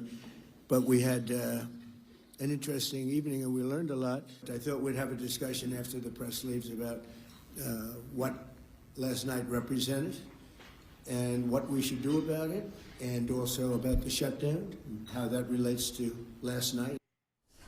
Our panel is back. David Chalian, I don't remember ever hearing Donald Trump even come close to eating crow. I'm not saying he ate crow, but he came closer than I've ever heard in that soundbite. Or at least he... Yeah. It's just, things are working, man. Things are working. Dare I say, too good. And you can't have that. I really hope they stay the course. I'd call my senator, but he's fucking John Fetterman. Oh, God. I'm sorry, dude. That's so ass. Love that guy. Great analysis. I mean, things are looking so good that fucking Dana Fash is like shitting on Trump. The Republican senators he was talking to should be eating some crow. If he was not willing to step up to eat any, he clearly realized his party does have a problem here on the shutdown. And he was tying that, you know, in the days before the election, he's been urging them to change the filibuster rules. And he's been seeing this shutdown as a real political problem. There is no doubt that that was an overlay of what happened. But so too has been the last 10 months of Trump's second term. That also is a major overlay of what was happening, and voters were responding. And you know, we ask, Dan, and we say, like, was Trump a factor in your vote in New Jersey and Virginia? Now, for roughly half of voters in those states, they say no, he wasn't a factor. But when he was a factor, it was 2-1 in opposition. He drove a lot of the Democratic turnout that we saw yesterday. Yeah, Dan, I mean, your point about the way the president is accepting or deflecting blame, I think one of the biggest differences between Trump and other presidents is that he is more than happy to blame his own party as long as it's not him, right? It's not, that's why what he said about the shutdown was so remarkable, where, you know, Democrats had a great night. If anything, they've been, you know, handed the opportunity to dig in farther on that. They've been essentially told, you know, keep fighting. The president could, you know, have dug in as well. But what I was hearing from sources, Republicans were like, this is going to mean that people are going to start to give. They're going to start to figure out a way out of this. Okay, so maybe the right way to say it is that he didn't eat crow, but he served it to them for breakfast. Zolan, nice to see you. Nice to see you as well. This isn't just about the governor's races or the mayor's race in New York or even Prop 50 in California. This went so wide and so deep, way down ballots. Virginia, the blue wave went to the State House. In Georgia, 2 seats on the Georgia Public Service Commission were flipped. 3 Pennsylvania Supreme Court justices were retained. In Connecticut, Democrats scored big municipal races, and they flipped Republican seats. Right. It was down ballot. And in those big races we were talking about, particularly for the mayoral race in New York, you also saw a record turnout that we haven't seen in decades. This was especially somewhat surprising to me, just when I look at the conversations that I had with voters during the last presidential cycle, particularly younger voters. You would pick up on a certain almost malaise, like a sense of almost people giving up on the democratic system, giving up or questioning whether their vote actually amounted to something. Now, I mean, look, in many cases, like the tough part now begins for these people that have run these campaigns. But I think you can still have a takeaway of whether it was the frustration with Donald Trump, the broad coalition building or a focused message on affordability rather than the existential topics that people may not be able to digest, people resonated and they went to the ballot box. They were actually moved and motivated to cast their vote. And that was something that, based off the last election, I think particularly for the Democratic Party, was a concern. I'm glad you mentioned young voters, and I want to drill down even more on the demographic and talk about male voters, ages 18 to 29, and look at the way that... Yeah. Mamdani cooked.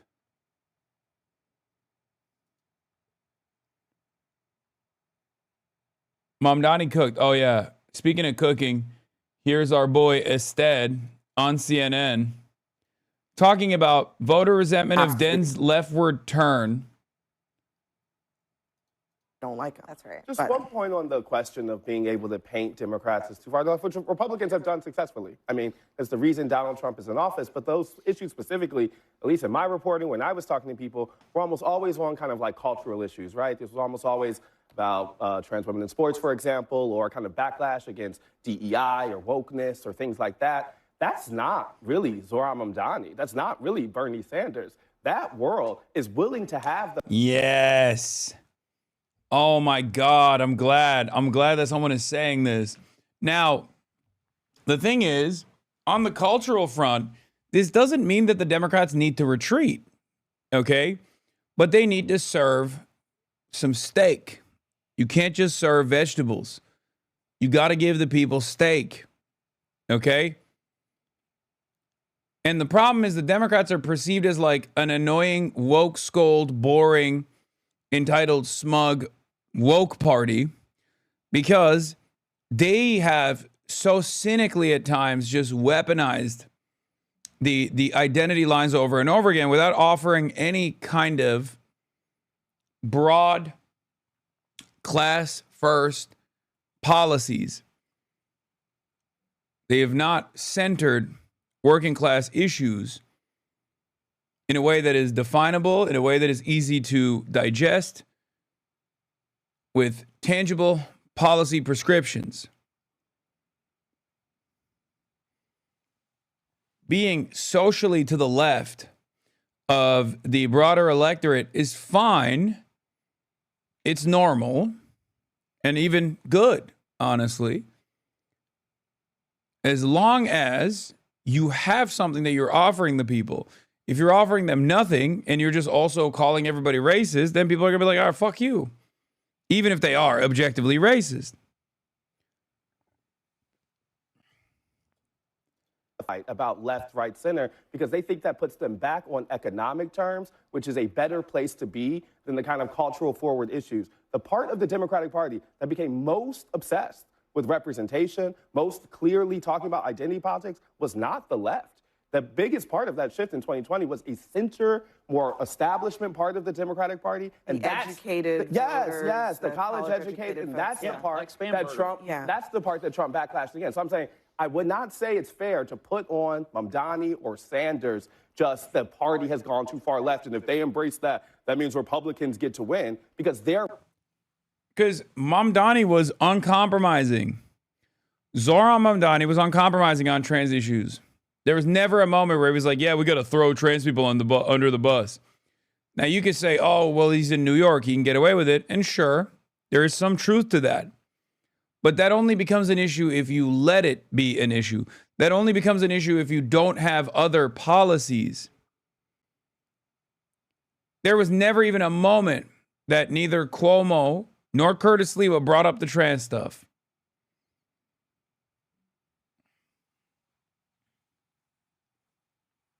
There was never even a moment where Fox News brought up the trans stuff.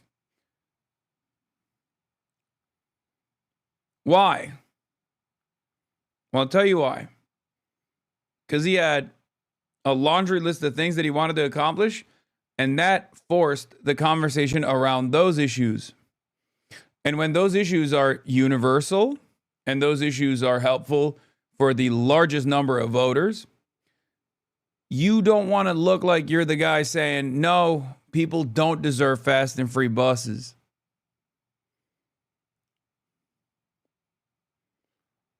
Over the last 50 years on social and economic policy, America's moved right. Even Eisenhower and Nixon, for example, supported national health insurance. The leftward turn claims depend on a sleight of hand of focusing on culture and ignoring social and economic issues. A lack of this historical perspective enables, as reclined in New York Times, to cite a bunch of noisy polling data relying on imprecise phrases to argue that Democrats need to move to the right. The Klein and Iglesias, Silver and Barrow and Weigel click will now just repeat this data.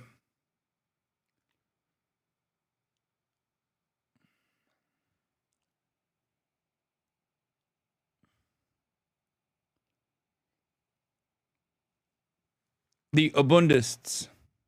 I don't know why he said Weigel. Does he mean Dave? I feel like he doesn't do analysis. He's just a straight reporter. He just kind of caught a stray there.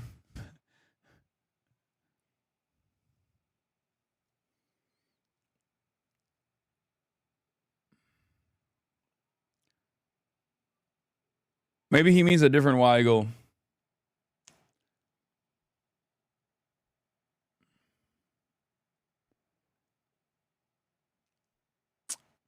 One worry I have about Democrats right now is that they do not want to confront how much of the country disagrees with them. Polls show that the percentage of voters saying the Democratic Party is too liberal increased sharply between 2012 and 2024. The percentage of voters saying the Republican Party is too conservative fell during that same period. Even the violence and corruption of Trump's second administration have not fully closed the gap. A September poll from the Washington Post and Ipsos found that 54% of voters thought the Democratic Party was too liberal and 49% of the Republican Party was too conservative. I hate those polls. They're so stupid. Here's Klein, here's Weigel. All these guys really believe this, and it's a facile and misleading characterization of what has happened over the last 15 years, or 30 years, or 50 years, for that matter. Exclusive. Left-wing ideas have wrecked Democrats' brand, new report warns. Wait, what? No, I don't think Dave Weigel is, I mean, this is just reporting.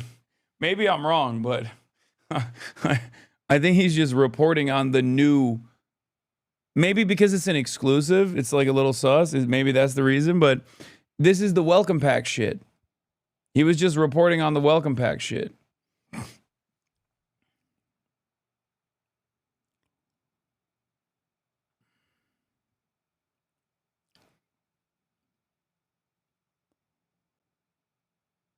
But maybe I'm wrong. I don't know.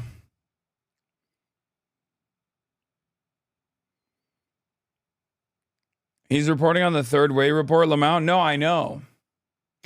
Yeah, I don't like the welcome pack.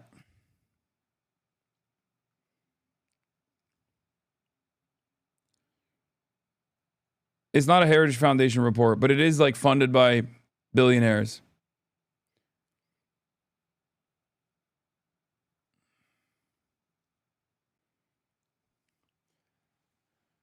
In any case, Ested is 100% correct.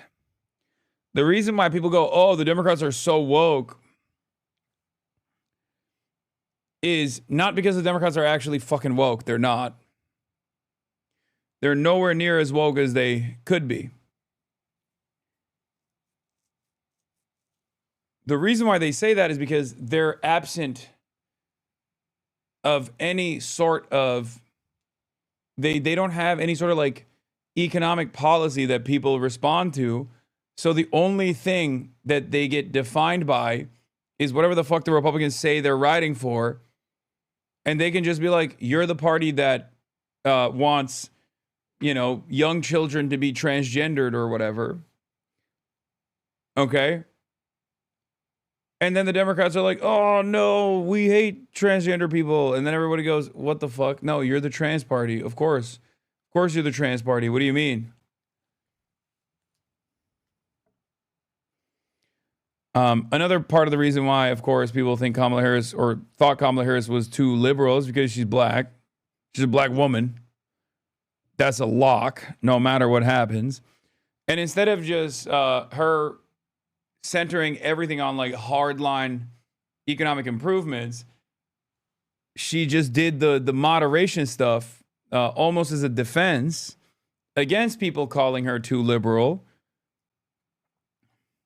And it fucked her up. Zoran is a brown man. And he didn't, he just leaned into it. He was like, I'm socialist. You know what I mean? Oh, this piece of trash law, ban me, please? No, I will not be banning you, sir. No, don't ban him. Unban him. You have to stay in the chat.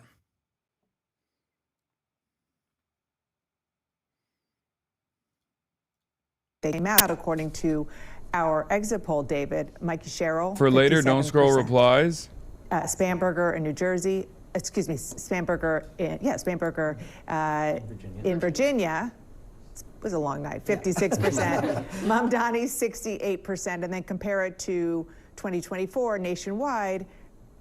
58% for Donald Trump. Yeah, and again, you know, nationwide is not these bluer places, right? So there's some of that, but I mean, Mamdani courted this cohort of young men. I think he won them by 40 points against Andrew Cuomo. Again, inside that very blue territory, but it is still revealing. This is young men, Latinos. These are demographic groups that Donald Trump made gains in and powered him to really. I mean, New Jersey was a place where he had narrowed his loss to just 6 points last year because of Latinos, young men, and the like that he made gains with.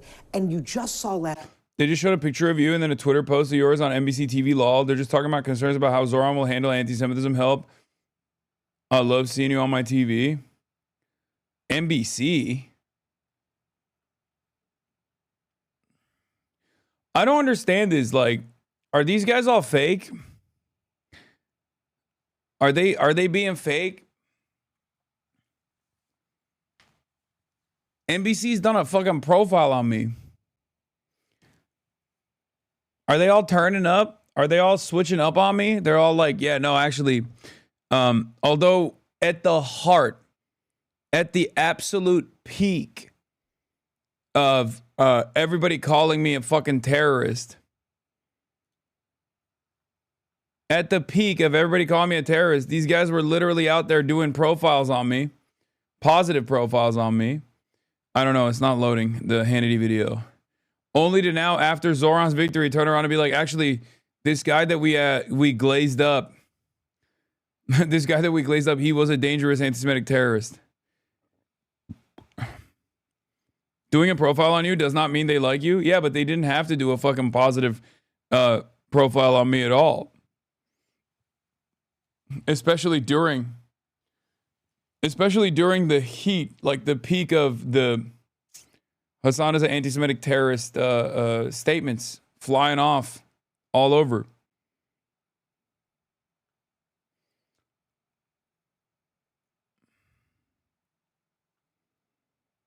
Why did you erase part of the HTML? It's because it was a timestamp.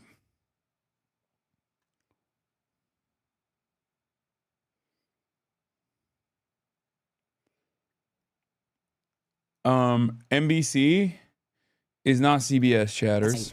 Those gains were not permanent with Donald Trump not on the ballot and after 10 months of this term. That was given back to the Democratic Party. And in terms of the 10 months of this term, one of the factors that could be a good data point that is instructive is the question of Trump's immigration enforcement, whether it has gone too far. This is a question asked of Latino voters. 76% of Latino voters said yes in Virginia, 59% in New Jersey. Yeah, and I think this is really telling. Bro, is this a joke? It's getting worse. It's getting worse. More than 1 million New Yorkers voted for Mamdani, and about 10% of them were his own campaign volunteers. Ali Bauman looks at how the candidate was able to mobilize first-time voters. In his victory speech Tuesday night, Zoran Mamdani thanked the army of volunteers who helped secure his win. And it's for all of you. The more than... What's good? Oh, you got it?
Hello. Okay, we're back. We're good. So there was a minor issue there. I am now officially connected via Ethernet cable. Shouts out the March. Hopefully there won't be any more access issues. The reason why the internet shut off is because it turns out I wasn't using my wireless.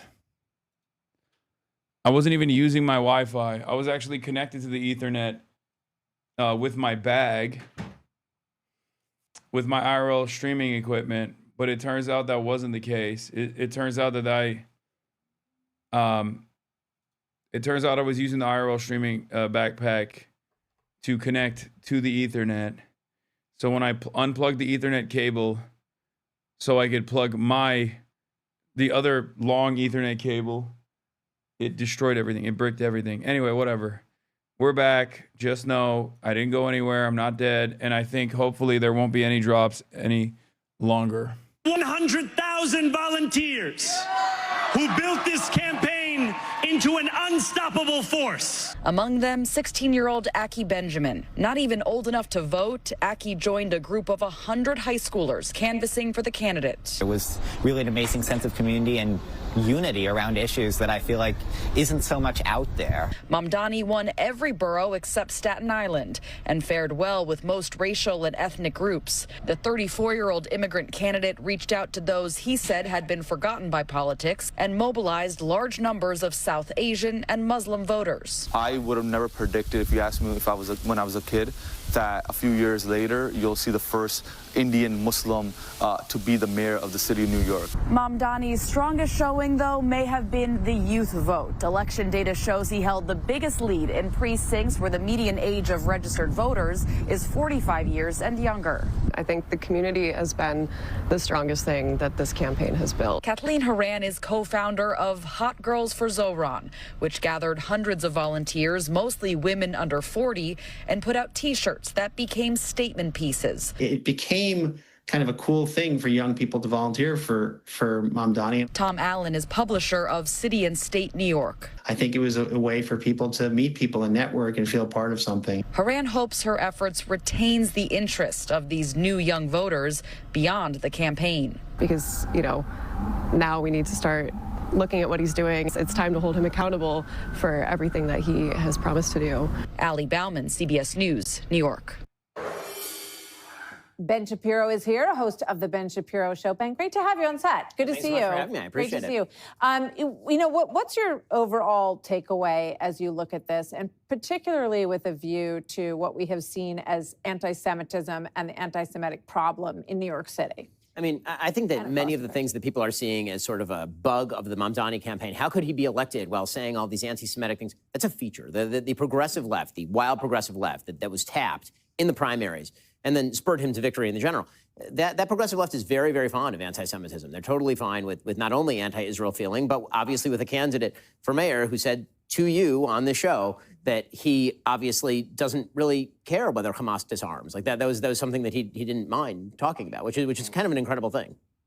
When you break this vote down, not just in New York City, in Virginia and New Jersey as well, we see this young vote, massive young vote, supporting Democrats. And when we came out of 2024, the message was really that there was this resurgence of sort of young conservatives out there. So what's going on? So I think what the polling is showing is that young people in particular are just unsettled. And what that means is that if they don't get what they want from one party, then they're going to swivel and they will turn and they will vote for the other party. So Joe Biden was very unpopular. The inflation had really eaten away at people's livelihoods. And so people turned in favor of President Trump. I think that there are some warning signs here for young voters for 2026, even 2028, depending on the performance of the Trump administration. But one of the things that you're seeing with Mamdani, one of the things that you're seeing with I think, a lot of politics. Chairstream, baby, you already know. Stop booing. These days is if you just say the problem but don't offer a solution, that might be enough. If you just say affordability, affordability, affordability, and then your solutions are absolutely ridiculous, like tried and true failures, people don't care about the solutions. They just care that you empathize with the problem. The problem is that if you never solve it, then you are going to continue to see this kind of pendulum swing for young people from right to left and then back to right and then back to left. It's like a generation of people this is a big generalization, but who want to hear that they're seen. Yes, yes. And also who have been as told. As long as you feel seen, it's okay. I think that's right. And I think they've. That's so, oh, wow. I love when Republicans go back to their roots, right? These are like the OG Republican takes. Oh, well, young people actually just want to simply be seen. They're so stupid. They're so stupid and dumb. They don't know any better. They don't know what's good for them. Like, that kind of politics is the OG. Is the OG right-wing politics, okay? They just want unicorns. They just want all the things to be free. Like, it's so stupid. It's like, no, man. They just want someone to address how expensive things are. That's it. That's it. That's all this is, you know? It's so stupid. But it's cool that, like, the left flank of the Democrats forced the Republican commentariat to sound like fucking the original annoying establishment Democrats, but now on the right-wing flank. Been so told by their politicians, only I can solve the problem. So I see your problem, and it's not solvable by you. It's only solvable by me. And then, inevitably, it's not solvable by politicians, and then people get dissatisfied, so they turn to, the other politician. And, I'm sort of waiting for more candidates to arise who say, actually, most of the problems in your own life are solvable by you, actually, and you should take more action. This is awesome. Yes. Yes. Let's go. Individual responsibility. Individual responsibility. Individual responsibility, baby. That's it. That's the OG. That's the OG right-wing message. Oh, get your bootstraps. Get your bootstraps. Like, this is something that Donald Trump has never done. Have you ever heard Donald Trump say, that's right, we're going to bring back the bootstraps. We're going to make you work again. Good things are not possible.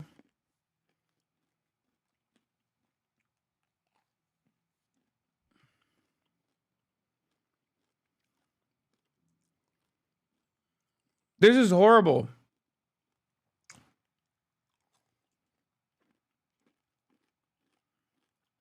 In your own life to make it better.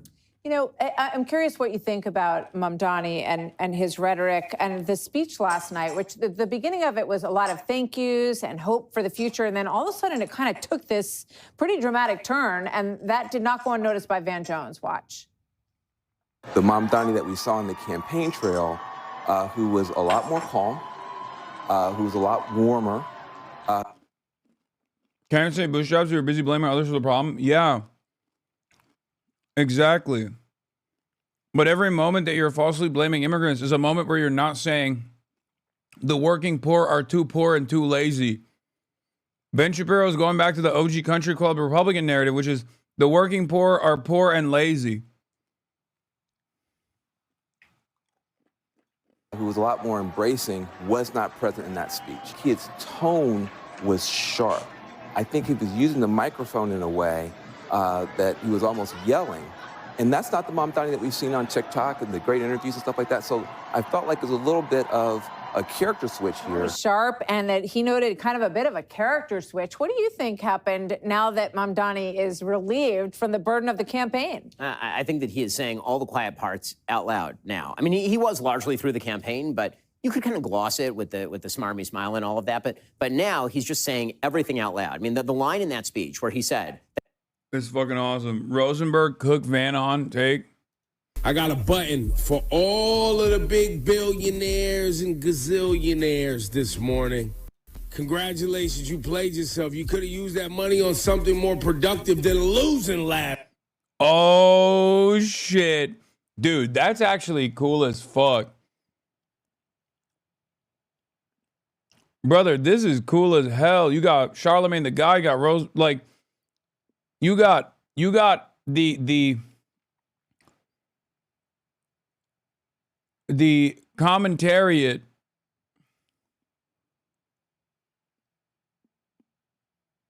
That's Ebro? No, I know. I think Rosenberg speaks on this, I assume, later. Yeah, he does. Congratulations, you play. But this is the fucking hip hop podcast vanguard, dude. This is New York. This is New York royalty for radio. Here's this morning. Congratulations, you played yourself. You could have used that money on something more productive than losing last night. Oh, boy. I'd like to talk to Van Jones today. I want to talk to him. Why? What happened? He's a certifiable bitch, Van Jones. I can't take this dude anymore. No, I'm tired of it. I can't take it. He does this all the time. Last night was after Mamdani's speech, where I'm sitting there in bed trying not to wake up my wife, clapping on my phone like, oh my God, this is Obama in 04 at the convention. They found someone. This guy's got it. He went for it. That was a very disappointing speech. That was an opportunity lost by Van Jones. I mean, by Mamdani. He had an opportunity to bring people together, and he decided to go the other direction. He was not a unifier like he said he would be. I'm very disappointed. Van Jones. Also, look at this. Any moment that you are on camera on CNN where they do a side-by-side and that dipshit Scott Jennings has a shit-eating grin, you should immediately reverse your commentary. You should turn around, and if you see him smiling like that, going, yeah, this is going to be used up by all the Fox News right-wing broadcasters tomorrow, you should just, stop saying what you're saying, mid-sentence, go, guys, I think I just stroked out. Everything I just said leading up into this moment, that wasn't me. That was the brainworm talking. That wasn't me. That was a stroke. I meant the exact opposite of that. Okay?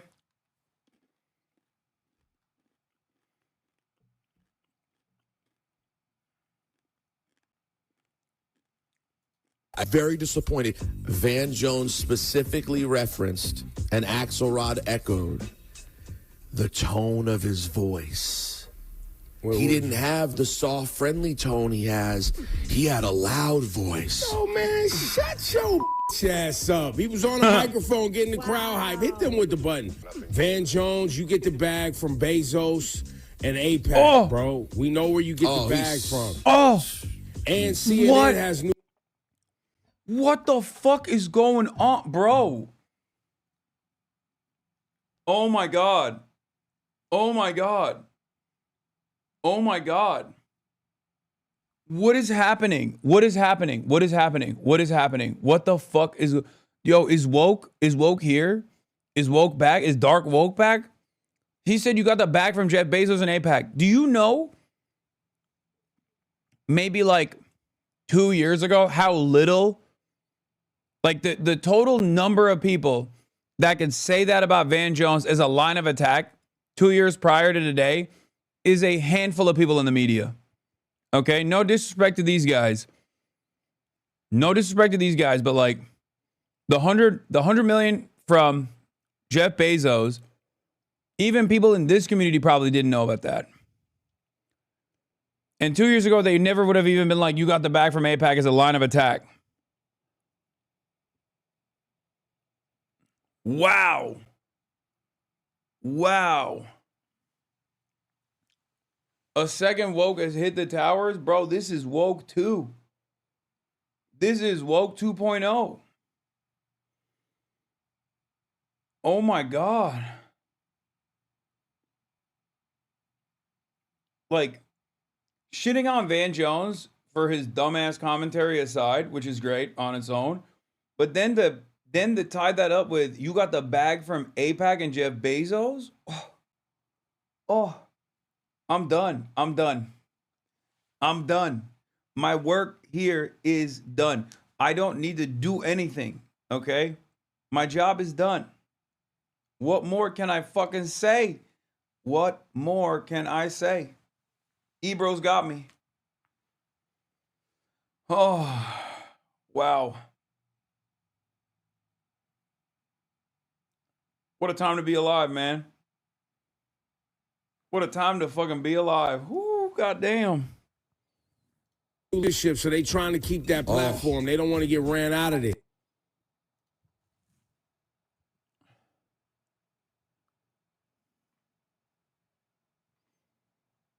I know. Never thought you'd retire in Washington, D.C. of all places, did you? Oh, speaking of, my job here is done. I'll let Joe Scarborough take it from here. Okay, guys? Because it turns out ADL's Jonathan Greenblatt riles up Morning Joe after announcing the Mamdani monitor and says his victory could endanger Jewish New Yorkers, which is fucking insane.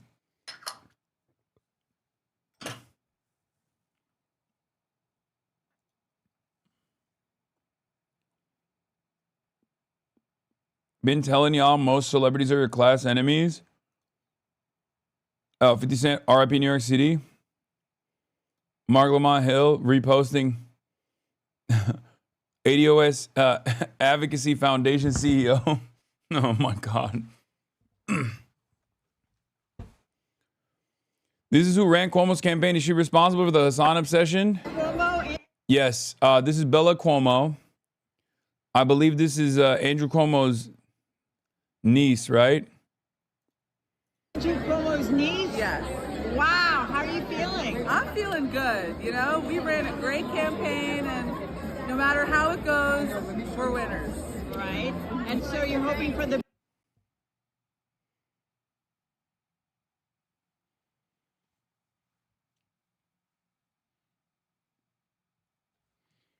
See now,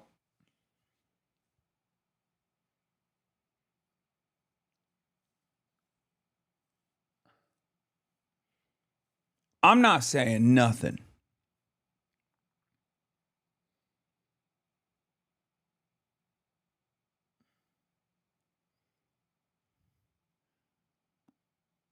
I'm not.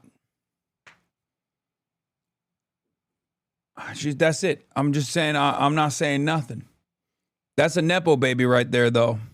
Obviously, I'm hoping for the best, but I feel good about what we did and the message that we put out. And, you know, if you feel good about what you did, then you feel good about what you did. How is candidate Andrew as an uncle? He's a great uncle. I mean, we've definitely gotten closer. I actually had a really great time working for him. And yeah, it was stressful, but it was also fun, and we had a good work culture. Bro, that's crazy. Yes, bro, she's bad. She's fucking bad, okay? Yes, it's the elephant in the room. Yes, we got it. There's no reason to be creepy, okay? Stop being weird.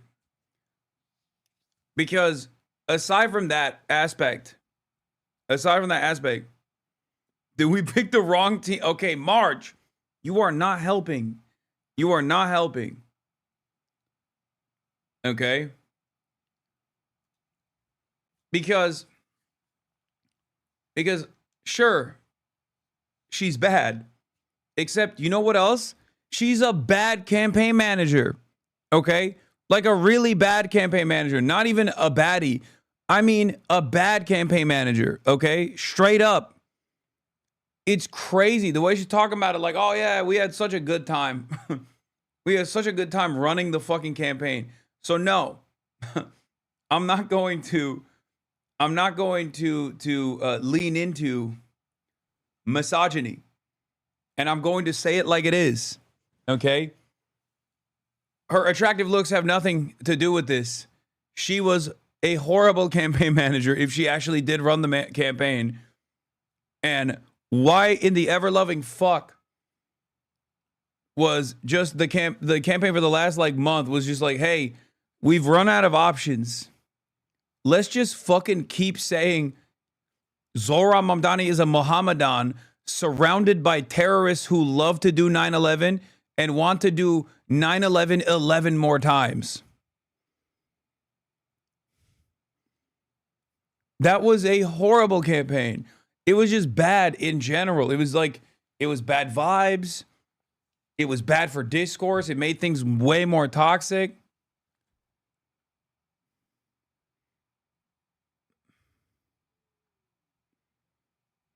This is the reaction of someone who lives a comfortable life and the results of the election are inconsequential to her comfortable Nepo baby lifestyle. If Zohran lost, a lot of New Yorkers couldn't react like, oh, well, it was fun.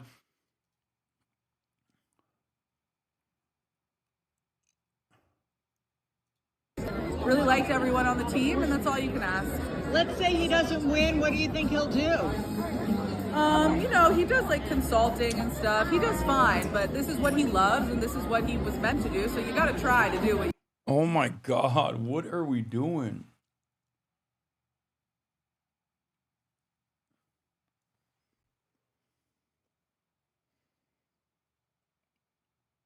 So you're saying she definitely knows who you are? I mean, I don't know if she was the one directing the Hasan did 9/11 attacks, but You love to do, you know? All right, good luck. but like this energy right here is kind of shows like exactly the vibes of the fucking campaign.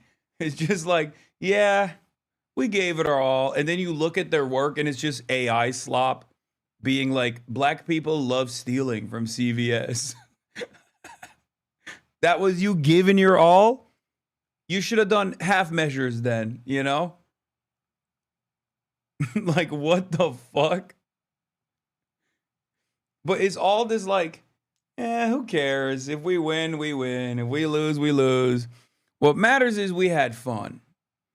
Meanwhile, on the other side, you have like people fucking white knuckling through this goddamn process, fighting, knocking on fucking doors every dang day of the week, canvassing every single fucking day. Correction, Idris Elba loves stealing from CBS. Yes, that's true.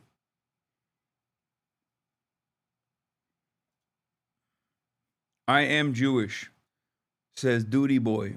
Cool. Mazel tov, chatter.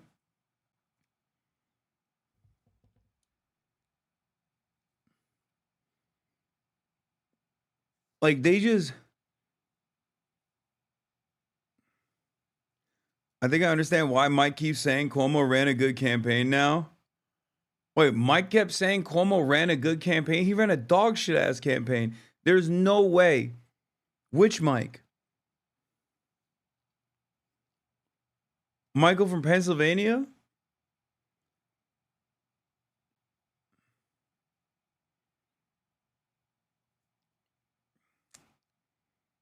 There is no shot Michael from Pennsylvania said he ran a good campaign.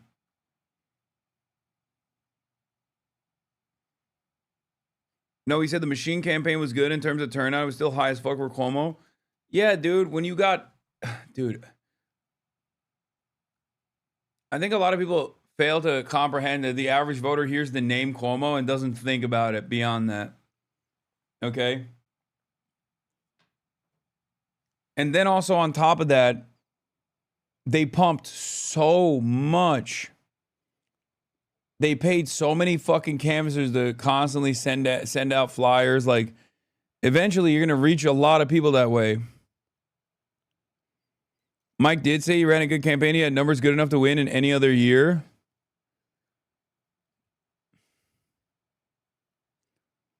He said Cuomo was a strong candidate, not the campaign. Bro, can we grade on a curve with finance?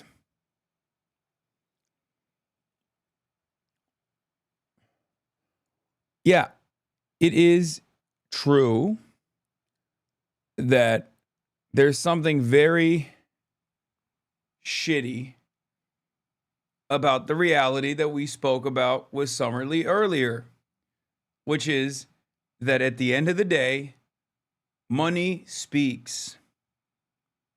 Okay? Because if you look at politics, if you look at the race in general on the basis of policy and who is going to do better for New Yorkers, Andrew Cuomo was dog shit. Like, he barely spoke on what he would even do for New York and just focused on the negative the entire time. The issue is money speaks. And he was still capable of earning endorsements, key endorsements from the Republicans in state politics and city politics to drive turnout alongside the unimaginable amount of fucking ads. In a normal universe, Andrew Cuomo should get like 10 votes.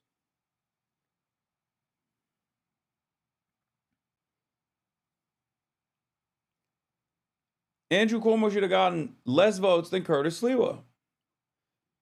Curtis Sliwa ran a better, had better messaging overall than fucking Andrew Cuomo did. Curtis Sliwa seemed like he wanted to be in New York and wasn't just running because he was like, ugh, this is beneath me, but I should just be given this position, but I guess I'll run. That was the attitude from the Cuomo campaign. But it's very obvious that if you have unlimited funds, you can just pump it. And people are very malleable. But remember, it's still winnable. Okay? It's still winnable, and Zoran proved it. Yeah, Zoran was outspent 7-1. Cuomo had both party establishment behind him. I mean, some in the Democrats.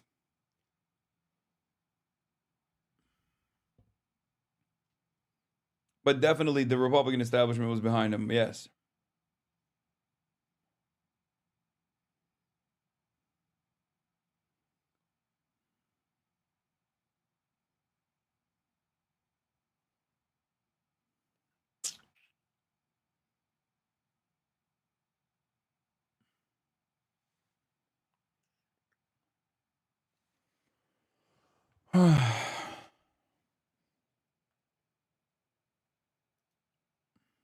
It happened. I'll pray for you, Zoran, and I hope no one tries to hurt you. Is a wild way to begin this video. What the fuck? Mr. Mamdani has won the mayor election. Listen, I'm not one of these people who's going to come on and cry or bash anyone. Democracy lives another day. And I know this might sound crazy, but the first thing I'm going to do is be a Jew. And as a Jew, I'm going to pray for Zoran. I'm going to pray for the safety of his family. And I really hope that no one tries to hurt him. And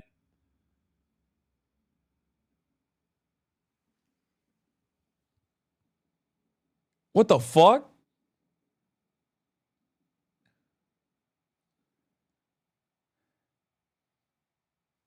What the fuck is going on? Am I reading too much into this? Am I reading too much into this? Am I being crazy?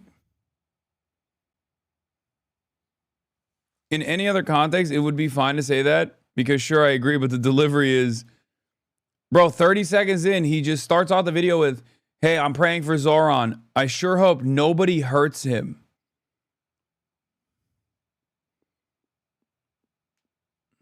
that we just continue to battle his ideas. And the war's not over. It's not game over. It's game on.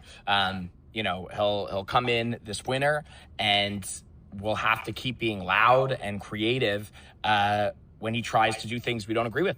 That's democracy. Like, yeah, it's just weird. Just a weird thing to be like, hey, Zoran, be real weird. I mean, would be real sad if something terrible, something horrifying were to happen to you, huh? Be a real shame if something were to happen to you and your family, Zoran.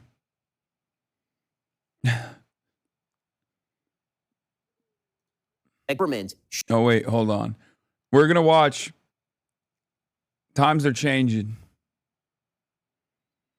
From primary to general, Cuomo more than doubled his vote total. He finished with 900,000 votes, more than anyone since Dinkins. There was a real scenario where last night went awry. Instead, Mamdani expanded the electorate again, adding 500,000 voters of his own. Following up on a historic primary performance is never easy. The expectations were sky high. Nonetheless, Mamdani's on pace to win the most votes in 60 years. Much respect to Maya Honda, Mamdani's campaign manager, who steered the ship for the last 4 months. Also, yeah, I wonder how you fight back against the Mamdani agenda. Like, what are you going to do? Stand in front of buses or something and be like, no, this cannot be free. Please charge me, sir.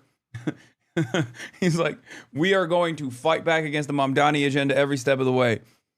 First and foremost, we are going to go to the rent adjustment board. Okay. We are going to go to the rent adjustment board and we are going to picket outside demanding that rents go higher. Okay? No rent freeze, please. I wasn't saying that Cuomo was a good candidate with good messaging, by the way. I was saying that Zoran's win was legendary, the way he drove turnout. No one else has ever done something like that while facing both party establishments in the billionaire class. Cuomo's a formidable opponent to crush like Zoran did. Yeah, they're gonna... No, I agree. They're gonna... My mind is still thinking about that guy stopping the Mamdani agenda, blocking the buses to ensure they're slower. Okay? You have to charge. Excuse me, sir. Please. We need to make the buses slow and we need to make them costly. You do not understand.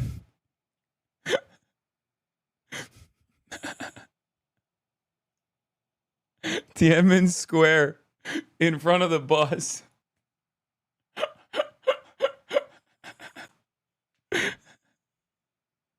Just the lone former Andrew Cuomo campaign guy.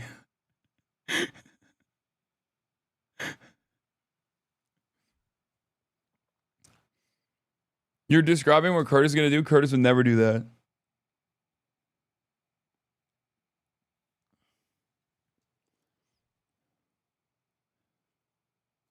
And if he's 34, I can call him a young man. It won like the greatest landslide probably in New York history. I mean, certainly in recent times.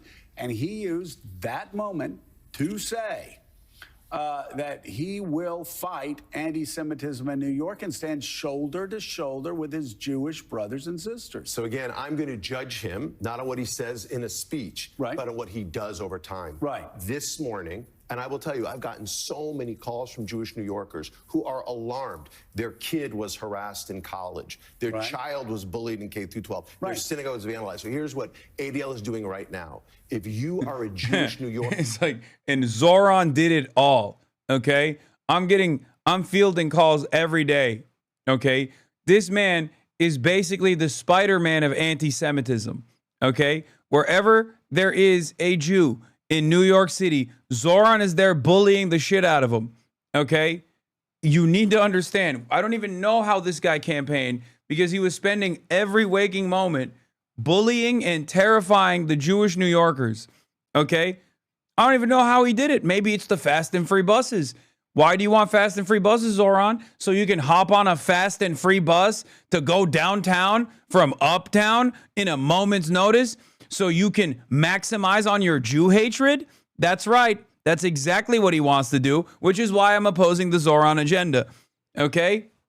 Clearly, he was up in Colombia bullying Jewish students outside of Chabad, okay? Outside of the Hillel, and then getting on a bus, going downtown and bullying Jewish guys that he suspected of being Jewish, walking outside of a Wall Street firm.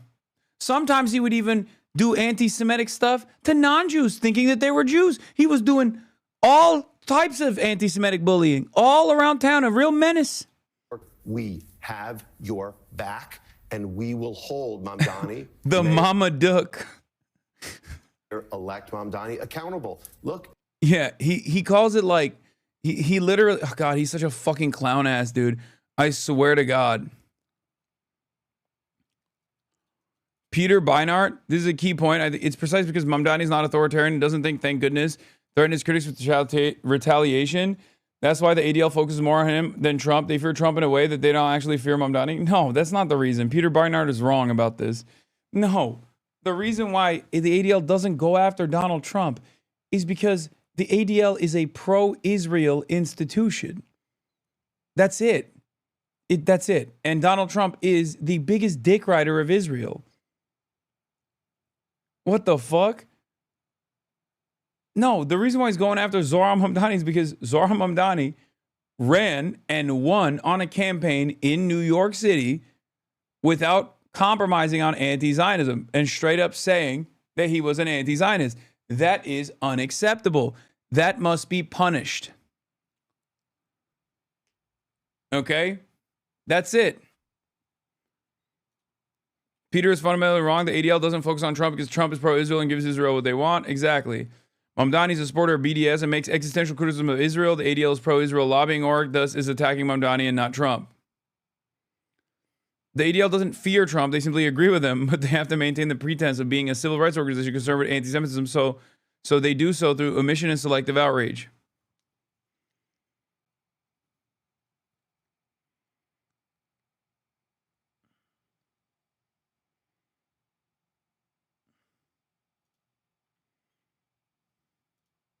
It's about politics. This morning we launched a tip line at ADL.org NYC. So if you are Jewish and you experience anti-Semitism where you work or where you worship or where you live, we want to know so we can track it. Well, and look, Pay attention to the blue pin. That's the new yellow pin. Vangel's wearing it. No, that's just stand with us.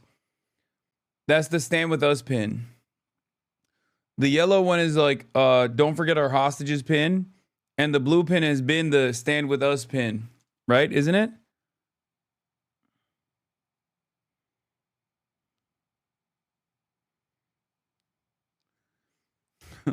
Normally I'd be like, people are going to spam call this tip line with like fake allegations just to fuck with the ADL. Except I feel like Jonathan Greenblatt would literally use that to be like, see, anti-Semitism, it turns out, exploded in New York by 10 million%. They're going to take every fucking very clearly fake call that they fielded as like a super serious act of anti-Semitism. There has been anti-Semitism in New York that we've talked about time and time again. Yeah. This isn't something new because he got elected last night. Will you work with him? Will you sit and talk to him? Will you have him be a part of this process? He has said publicly that he will not work with the ADL and Jonathan Greenblatt. He said that, not me. Look, we're an Yeah. Because you suck. I don't know why he thinks he's literally the Pope of Jewish people or something. Like he just straight up thinks, bro, there are Zionists that don't even fuck with Jonathan Greenblatt, okay? What are we talking about? He's not as bad as like Rabbi Shmuley, but there are, I mean, dude, you know who doesn't fuck with Jonathan Greenblatt? The former president of the ADL. Okay? The former president of the ADL thinks Jonathan Greenblatt is doing a horrible job. So, like, what are we talking about? You think the former president of ADL doesn't care about Israel or doesn't care about anti-Semitism? No, he thinks, you know, you went a little heavy-handed and you actually destroyed what remained of like the reputation that the ADL must maintain if they want to at least get taken seriously and not be seen as like another vehicle for pro-Israel propaganda.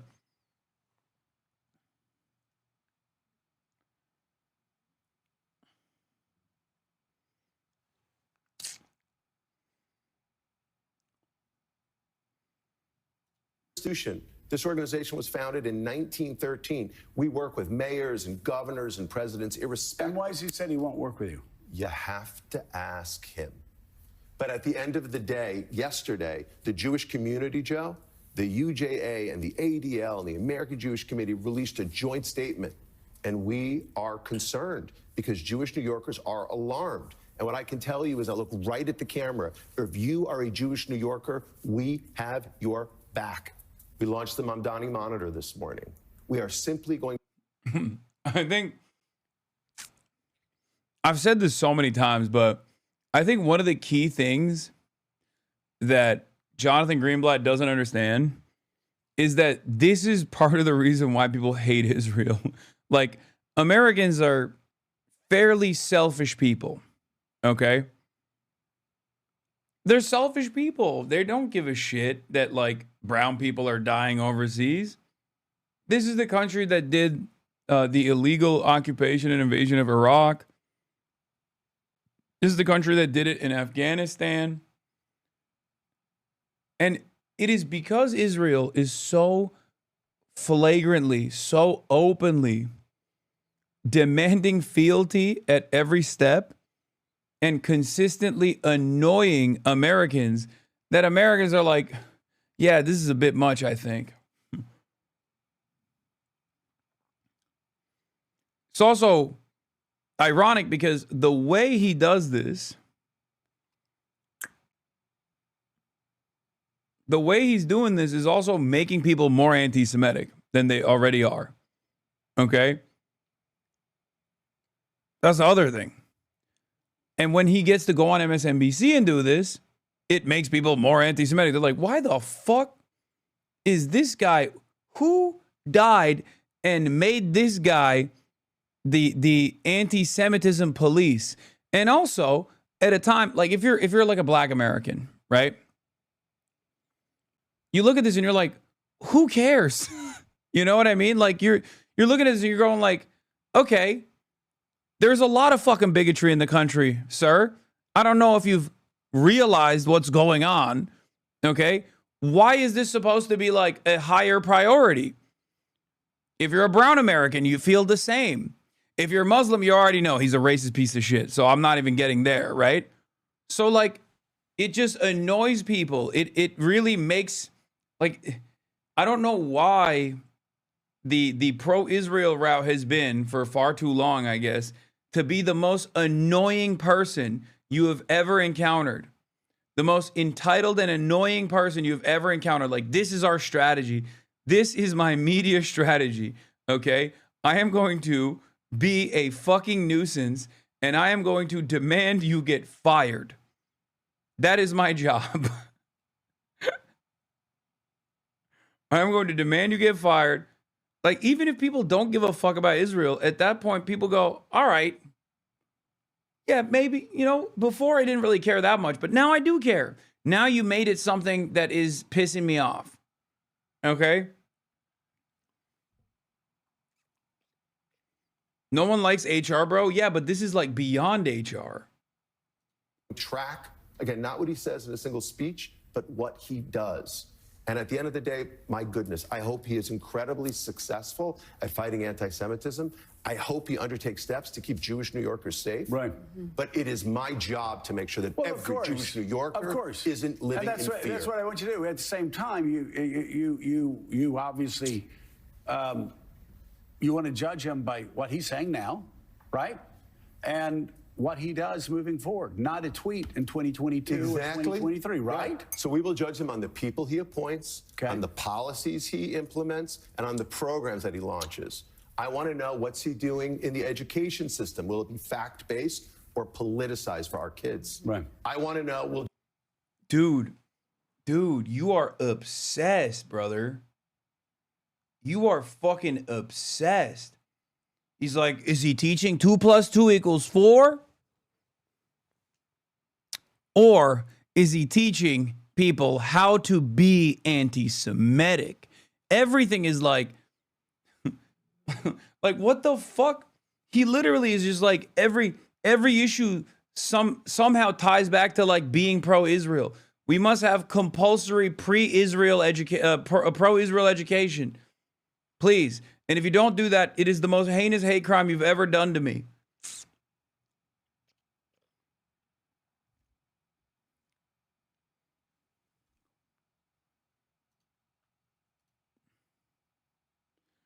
Looks like a huge scandal developing inside of Wikipedia, with top dog Jim Wales swooping in to edit the Gaza genocide article and some others, buckling to pressure from the ADL in Israel. What?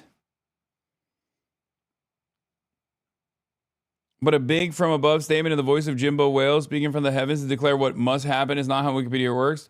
The previous RFC was heavily attended. Examine the massive range of sources. Wait, what?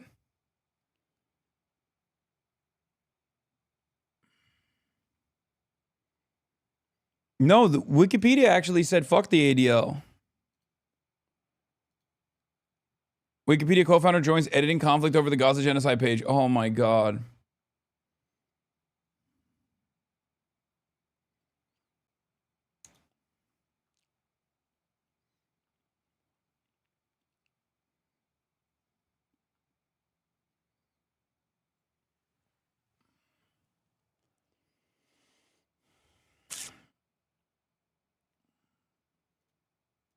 houses of worship. And at what point are you going to see Israel are stoking anti-Semitism purposely? No, I've said that already. I think it's beneficial for Israel's like ethno-state interests to foment anti-Semitism in the West so that, you know, Jews feel unsafe. And then they're like, oh, what's the only place where we can feel safe? Oh, it's of course Israel, right? But I don't think it's true. It does correspond to the interests of the state. But American Jews, no matter how fucking pro-Israel they are, still don't want to live in an environment where they literally are being harmed, okay? No one wants to live in an environment where they're like, oh shit, if I go to the synagogue, is someone going to fucking do a mass stabbing? Like no one wants to be in a dangerous environment like that. So my point is always that guys like Jonathan Greenblatt are unironically creating a more anti-Semitic environment. Like that's what they keep doing by behaving like this, by constantly tying Israel to Judaism, which many American Jews also do, for sure. But like, it's not, this is dangerous.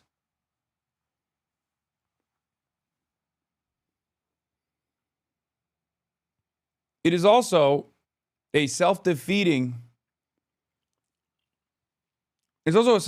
thing. Like if you're just constantly leaning into anti-Semitism or constantly creating more anti-Semites by doing this shit, it is eventually going to become unlivable. And also, what do you think could happen in the future? In the long run, you're going to have a bunch of fucking anti-Semites that are not, I mean, that are going to be much more open-minded to cutting ties with Israel, cutting associations with Israel.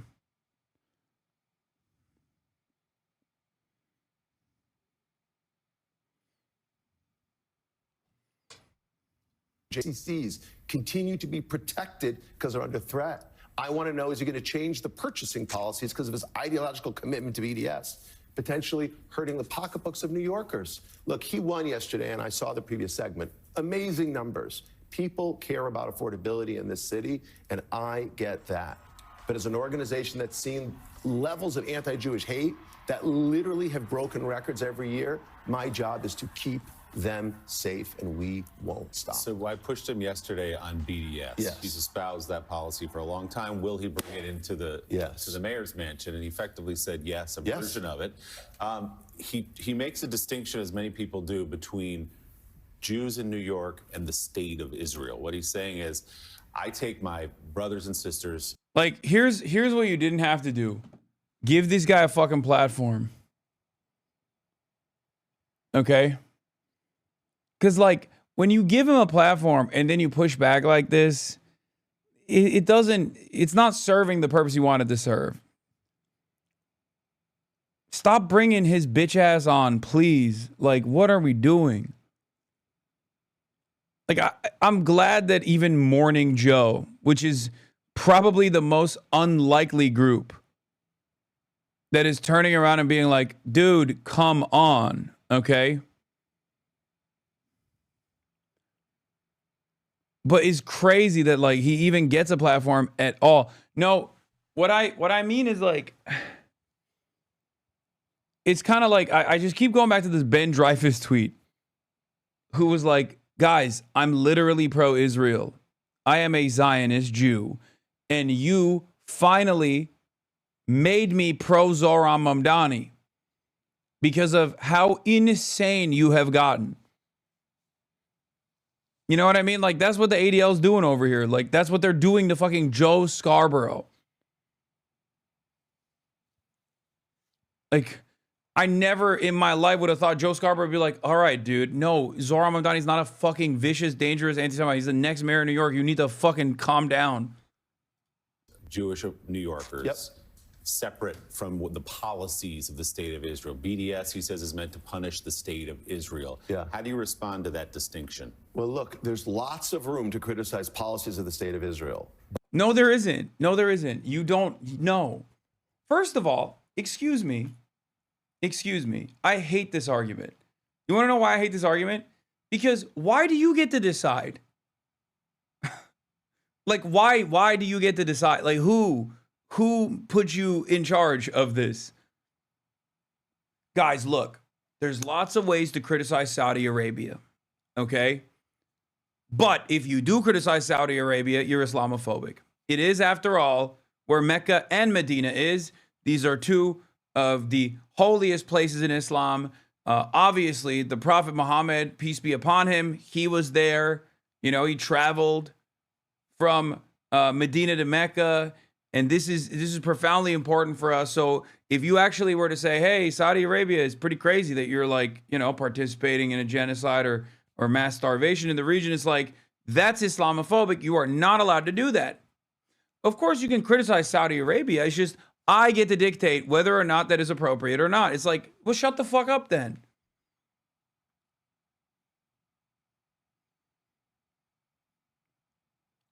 What I worry about, what New Yorkers worry about, is when the guy gets assaulted for wearing a yarmulke and they hit him in the head and yell at him as a Zionist. Or when the governor's mansion in Pennsylvania is burned down by someone who claims Josh Shapiro has a policy on Palestine, which he does. That's so disingenuous. That dude was literally experiencing a schizophrenic attack. He thought Josh Shapiro had kidnapped his daughters, brother. The Shapiro thing is so fucking nutty. The dude was literally a diagnosed schizophrenic person having a mental health episode. First anecdote he gives, I have no idea what he's talking about, so I can't speak on it, okay? Second anecdote is actually a famous incident, and he's just misrepresenting it.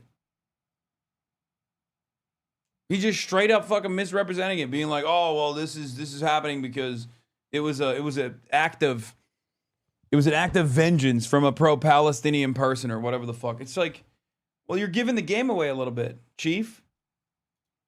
Or when two young Jewish people are shot and killed outside the Jewish Museum by someone who yells "Free Palestine." Or when an elderly person is firebombed in Boulder, Colorado. Like an 80-year-old woman, like someone angry about Gaza. We're all shocked, and we all find this abhorrent, and I'm sure that the next mayor would say the same thing, wouldn't he?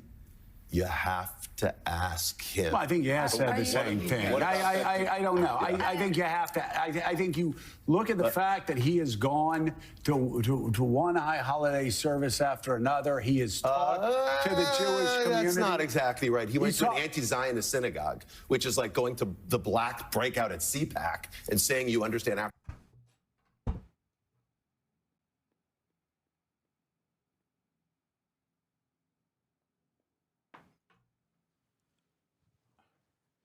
There it is. He's just, I don't get it, man. I don't get it. It might be because I'm Muslim, so like, for me, I just can't comprehend how someone could have the audacity.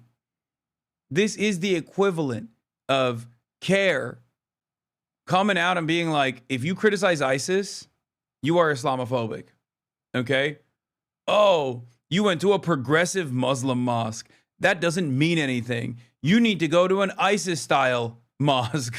You need to go to like a Salafist mosque with a Salafist imam who is in agreement with my opinions that ISIS is good. Like, that's literally what it sounds like. Because to Americans at this stage, like, and I don't think Jonathan Greenblatt or still many Jewish Zionists, I don't think understand this, but to most Americans, they are literally looking at Israel like it's a violent force.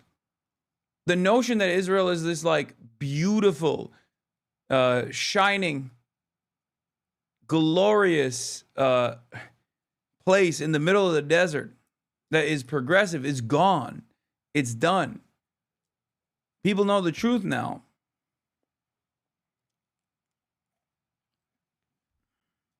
Americans. I mean, come on. You're saying he hasn't talked to the Jewish community?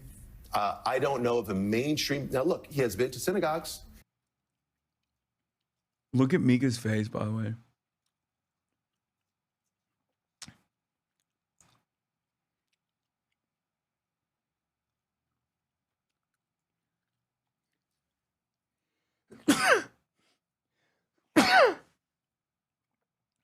That is so funny. She's been making that face the entire time, by the way. She's literally like, anytime the camera's on her, she's like, what the fuck are you saying? One high holiday service after another. Look at her face. Bro's gonna make a poll, go factory default mode. Yeah. She got her ancestors screaming in there, dude.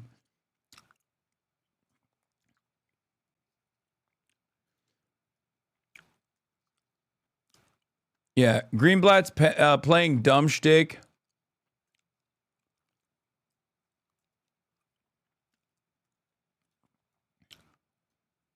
Paints him as a feckless, doddering fool or an intentionally disingenuous piece of shit, knowingly lying. Google exists. He is taught to the Jewish community. That's not exactly right. He went to an anti-Zionist synagogue, which is like going to the black breakout at CPAC and saying you understand African Americans. I mean, come on. You're saying he hasn't talked to the Jewish community? I don't know of a mainstream. Now, look, he has been to synagogues. He has Jewish people working for him for sure. Right. But if you look at. But they're fake Jews, which we also should jail for anti-Semitism. Okay? Come on. Come on, Joe. I'm putting it down, but you're not picking it up. Those are not real Jews. Those are fake Jews because they disagree with me.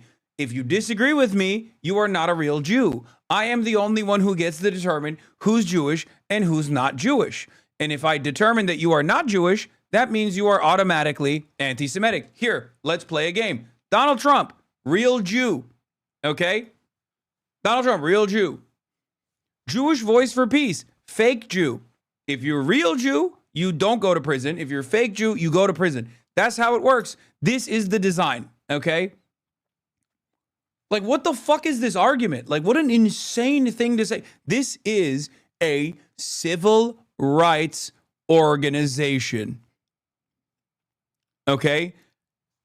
The ADL bills itself as a civil rights organization. It's like the Klan billing itself as a civil rights organization. Because guess what?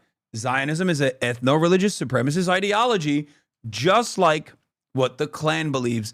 It is literally Jewish supremacist as opposed to white supremacist. And that is the reason why it's this insane thing that you see on television that virtually no other fucking group gets to do while maintaining the position of progressivism. Okay, that's it. That's it. I'll give you one example. Okay? America's a white supremacist country, and anti-blackness is foundational. And therefore, there are a lot of, black advocacy networks that sometimes have reactionary tendencies, right? Nation of Islam, Louis Farrakhan, and the like. Louis Farrakhan is not seen as a progressive beacon. He doesn't get to go on MSNBC. And even then, I wouldn't even say that he has like the same, like this not even, it's not even a comparable thing, because like one is basically an ideology that is like born out of existing systematic discrimination, versus the other one is a defense of an existing ethno-state and ethno-supremacist values. So it's not even a fucking comparable, it's not even an adequate comparison, and even then it doesn't happen, right? Like you don't get this kind of freedom in mainstream outlets to run around. Like you said, Dr. Umar, it'd be like Dr. Umar being a panelist. But again, it's not like Dr. Umar is defending an institution that is currently doing genocide, right? Like, so it's even then, it's not even a comparison. And yet still, Dr. Umar is never going to be brought on to MSNBC, Again, I'm not making even a comparison between Dr. Umar and what he believes in, like what Jonathan Greenblatt is doing. Because like the closest equivalence that you can actually arrive at is the Klan. Because in Israel is the dominant force. Like Judaism is the dominant religion in Israel. Jews are the upper strata of Israeli society. They are the in-group. Black people have never been the domineering force in American politics where they like enslaved white people. Like that has never happened. So it's not even a fucking one-to-one comparison.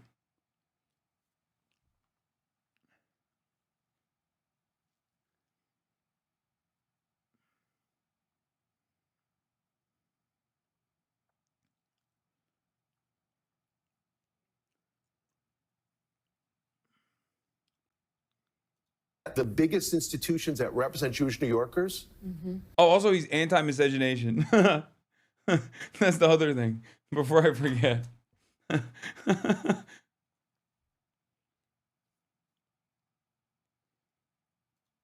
I have yet to see him engage with any of those. Now, my hope is the mayor-elect will do so in the days and weeks to come. But in the meantime, but you're not suggesting that he supports the firebombing in Colorado. I never said that. You're not suggesting that he supports the firebombing. I never said that. No.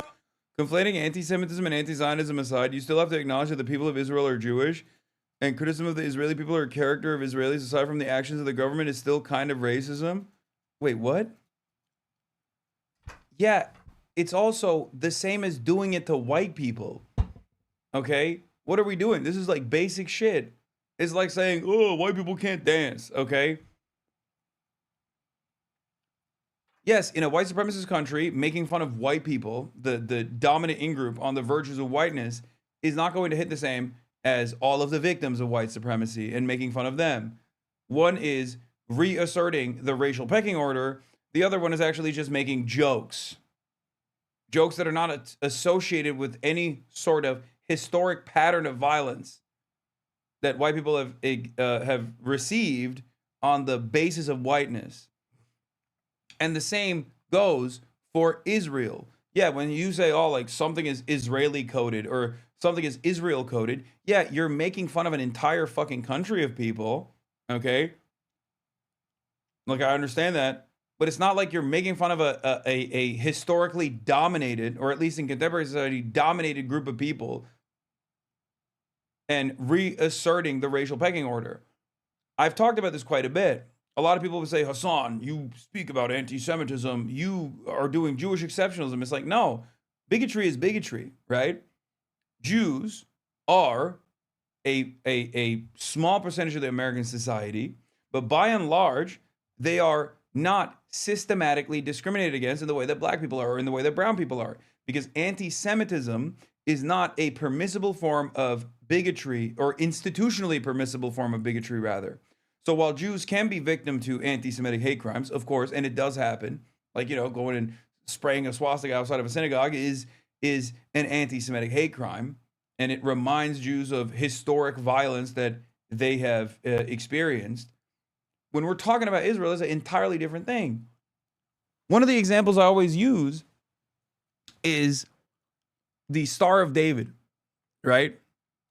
If you were to spray paint the Star of David outside of a Jewish person's house in the Western world, that might be perceived as a threat. Understandable. You might be telling other people, like, there's a Jew that lives here, right? That's anti-Semitic. Except in Israel, when someone spray paints the Star of David outside of a house, that's a threat that is not anti-Semitic. That's a threat that Jewish settlers are going to come and firebomb your house. Okay? It's because Jews in Israel are the in-group, because Israel is a Jewish ethno-state, a Jewish supremacist ethno-state, with an exterminationist ideology, with an exterminationist fascist ideology. That's precisely the reason why these are not replicable for American Jews. As a matter of fact, one of the funniest examples of this is fucking SNL. Israeli SNL, right? Like when you look at shitty techno music or shitty art that has this fascist polish on it, and you say, this is so Israel coded, could you actually say, this is so Jewish coded? Are Jews in the Western world notorious for making dog shit art? Don't you think it's the exact opposite? If anything, it heightens that contradiction. It heightens that separation. Yeah, of course.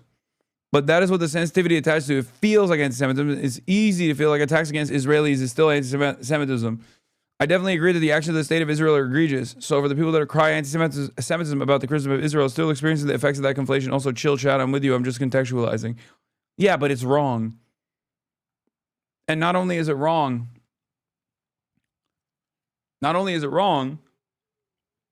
but it also needs to be severed.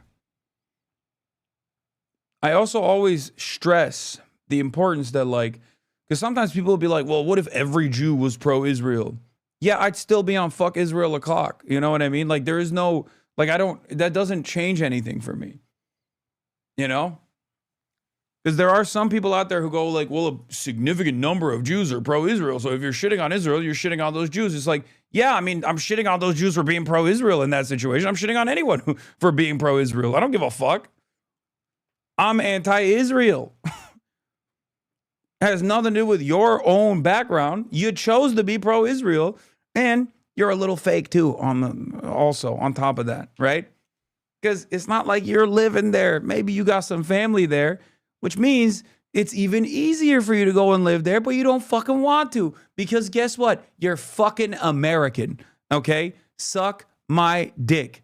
You're an American. You're an American Jew. You're not fucking Israeli. You don't live in Israel. You don't want to live in Israel. You literally, I know how you talk about Israel, about your Israeli relatives in private when you're around other Jews also living in America. I know how you talk about Israel, but then when it's talking to the out group, all of a sudden it's like, oh, what do you mean? Israel is the most important thing. Okay, bitch, you don't live there.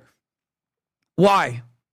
Why do you live in Boca Raton? Why do you live in Sherman Oaks? Why do you live in Beverly Hills? Why don't you live in fucking Israel?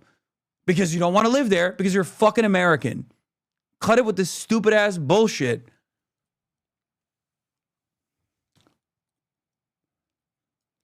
You have an unlimited amount of incentives to go live in Israel. Why the fuck do you live in America? I know why. Because you're fucking American. You're not Israeli. You're an American Jew.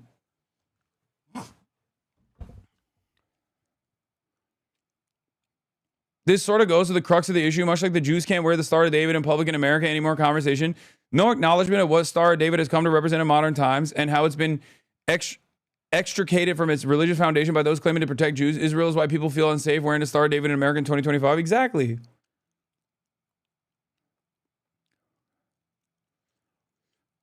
And like, that's the thing. Like, I don't make this conflation. Like, I don't automatically assume when I see a Jewish person, I don't immediately assume like, oh, this person's going to be fucking pro-Israel. They're going to hate me or whatever. Like, I don't do that.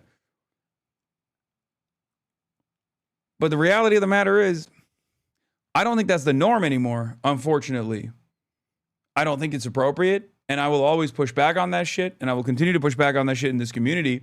But the reality of the matter is, as time goes on, and as Jonathan Greenblatt keeps doing shit like this, more and more Americans do unironically go, oh, okay. Like, what's going on? You like what your people are doing over there? Like, that's the attitude. Americans are like, they're not invested in like nuanced thinking. Okay, they're not.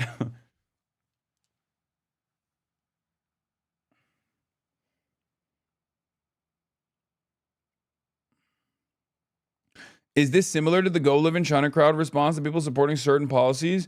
No, it's not the same. You want to know why it's not the same? Because once again, Israel wants all Jews to live in Israel. Okay? Israel is an ethno-state. Israel wants all of the Jews to go live there. Israel has incentivized Jews to go and live in Israel. And American Jews are like, no, I'm American. I have my roots here. And then they are fake. they're phony and they just act like they're, you know, super invested in Israel. Okay?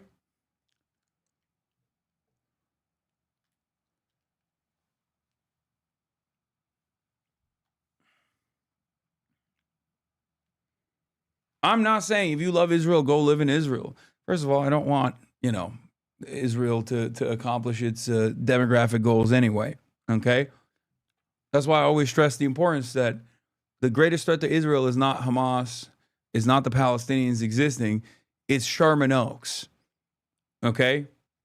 That's a far greater threat because, like, you know, as long as Jewish people can, like, freely come and live in the Western world, then why the fuck would they live in Israel? They're like in a constant state of panic.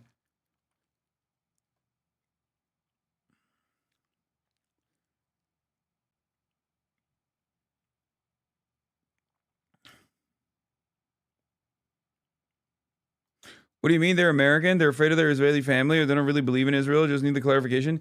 No, they believe the fucking social conditioning of Zionism being like a connective tissue for American Jews. Okay? But the ultimate goal of Zionism is to make sure that all the Jews live in Israel. Okay? And they're not doing that, in spite of all of the incentives that the Israeli government offers to American Jews to go live in Israel. For example, free health care. What happened to Kaya? My friend, I'm in Washington, D.C. She's back home.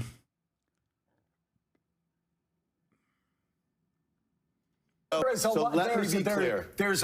lot of blurring and blending here, Jonathan. And you know I love you, and you're on all the time, and I'm always a fierce defender of yours. But you seem to be like blurring a lot of things together, and then looking into that camera. Look at this! God damn!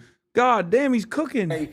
Call us. We're going to make sure that he doesn't support the. No, I say to Jewish New Yorkers, call us if you feel unsafe. Okay. I say to Jewish New Yorkers, call us if you are harassed. And so let me clarify. How about you calling his team, Mamdani's team? Or how about talking to people who may know him and you? Let's see if that happens. Like Reverend Al. Talk to Reverend Al. Maybe you guys can get together and have lunch and talk. Isn't that a more constructive thing to do? Talk right here. That would be great. Reverend Al will do it. Come here, talk right here. But I won't be, look, like I am willing to have conversations, hard conversations. Right. Because my job is to keep the community safe. But let me be clear, I'm not accusing him of those things. What I want to make sure is he doesn't create an environment where Jewish people are unsafe. He doesn't create an environment where globalizing intifada becomes a mantra. And if he does, we will be the first, as you know, right? I do. We'll be the first to call him out. Jonathan. Yeah, I mean, we should also note, polling last week, Quinnipiac poll said he had the support of about a third of Jewish New Yorkers, and that many had said that it was about policies of the state of Israel. That is why they resonate, because they were upset with what they saw in Gaza as well.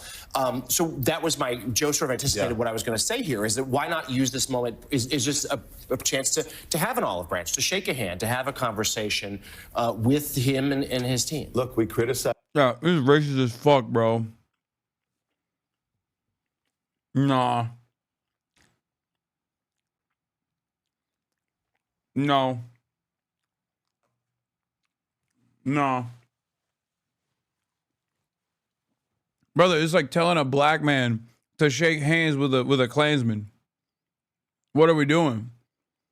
Like, Jonathan Greenblatt's, the reason why even a guy like Joe Scarborough is pushing back here, even though as a media trained guy, as like an old school Republican, right? I would never in a million years have imagined that Joe Scarborough would be pushing back against like the anti-Semitism czar on his own fucking TV show. But the reason why he's doing that is because Jonathan Greenblatt is so fucking unhinged that like even someone like Joe Scarborough, who I suspect is not the biggest fan of Muslims in general, is looking at the situation and being like, hey man, I think you're kind of racist. Because that's what this is. A lot of the fears of anti-Semitism coming from Zohran Mamdani is just racism. It's racist hysteria. And it's so fucking annoying to just sit here and act like he is the civil rights hero over here. Like, he's just a fucking racist asshole. And at some point, we just have to be like, dude, I'm sorry, but you have to deal with that, okay? That's a you problem, right? And this is no different than like a Klansman or a white identitarian going on television like Richard Spencer used to and talking about like how America needs to be a white Christian nation and that unfortunately miscegenation is a big threat to that agenda, right? Or saying that black people encroaching on our spaces is a big threat to the white Christian family structure that we want to design in this country. When someone says that, right, you immediately know that's just fucking racist. You're like, no, you're insane. You're an unserious person. Fuck you, suck my dick. That's un-American, right? But Jonathan Greenblatt can cynically utilize the marginalization status of Jews due to historic patterns of violence, anti-Semitic violence, so cynically to present himself as someone who is defending the safety of Jews while simultaneously just being fucking racist. Like, it's crazy. What do you mean? He's like, this guy who has done nothing anti-Semitic, not even a little bit, is actually a very scary anti-Semite. And look at all these Jews that are actually so scared of him. It's like, yeah, they are. And I want to believe that they're cynically saying that. But if they're sincerely saying that, that's because they're fucking racist, brother. That's it. If you look at a guy who is Muslim, ooh, scary, who has done nothing anti-Semitic whatsoever, and has at most criticized Israel, okay, a racist apartheid ethno-state doing a genocide, and you say his position of power scares me as a Jew, then you're just fucking racist. What am I supposed to do with that? He can't stop being Muslim, and I don't think he should stop being an anti-Zionist. So what the fuck's the conversation? You just want him to bend the fucking knee. You want to get your rocks off and feel a sense of self-importance. I think it's ridiculous. The very fact that he's like, oh, I'm demanding a meeting with you. It's like, it's no different than fucking Bill Smokes Crackman demanding a meeting with Zohran Mamdani. Who the fuck are you? Suck my dick. Candidate Trump, and we have to work with the Trump administration. We've criticized candidate Mamdani, and we will have to work with him as the mayor. That's what we do at ADL. We don't play for the red team or the blue team. We're the umpire who calls balls and strikes. What do you want him to do? Good question. I would like to see the mayor elect. Yeah, that is a good question. I would like for him to no longer be Muslim. I would like for him to no longer scare me. And why does he scare me? Because he's Muslim and he's anti-Israel. So one or the other has got to go. If not both. If both, then that's the best option.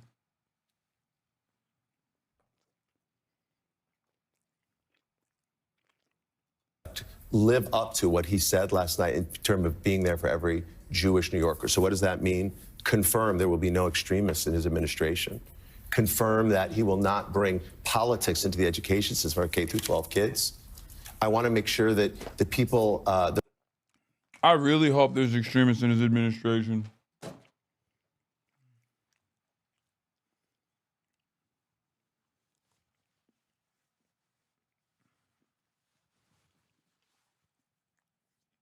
Yeah.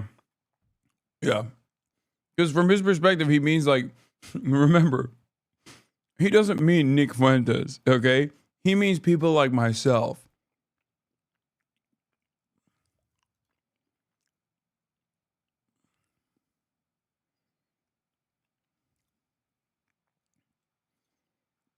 He means Linda Sarsour, okay? When he says like, oh, no extremists, that's what he means. He means anti-Israel people. And it's like, you don't get to determine that, bitch. You didn't win the election. Go run for office, win the fucking mayoral race, and then we'll talk. Did you see you're on Atif Hashwi's TikTok? Democratic Socialist Muslim mayor in New York. What's going to happen next? Woke Sharia is about to be implemented as of tonight. That's what we're doing. How are you? How do you feel about Zoran winning? I feel good. I feel bad. He was like really trying to get me to do it. He was like, "I'm a huge fan of yours," but we were heading out to the bar with the whole team, and I'm glad I did it at the end. Happy for him. I wish the best of luck for him, for New York, for the people in New York. Mayor Bill, how do you feel about the win today? Amazing. It's stunning, and it's going to change New York City for a long, long time. Do you have hope for the future? A ton of hope. I think it's an amazing, amazing moment. You think he can get these things done? I think he can get a lot of it done. Bill de Blasio, guys. Who's Bill de Blasio?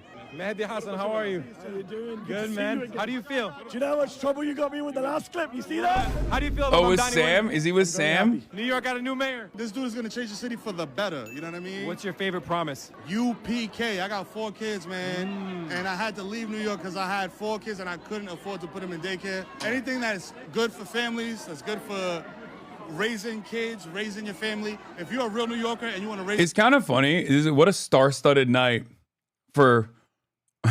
This is literally the HasanAbi hangout, dude. Virtually all of my media, my media friends, like advocates, activists, just New York City for a long, long people that I've had on the broadcast. How you doing? Good, man. How do you feel? Do you know how much trouble you got me with the last clip? You see that? How do you feel about Mamdani winning? I'm very happy. New York got a new... to put them in daycare. Anything that's good for families, that's good for raising kids, raising your family. If you're a real New Yorker and you... Mero's getting a lot of the same hate on Twitter that you do for calling out wealth inequality.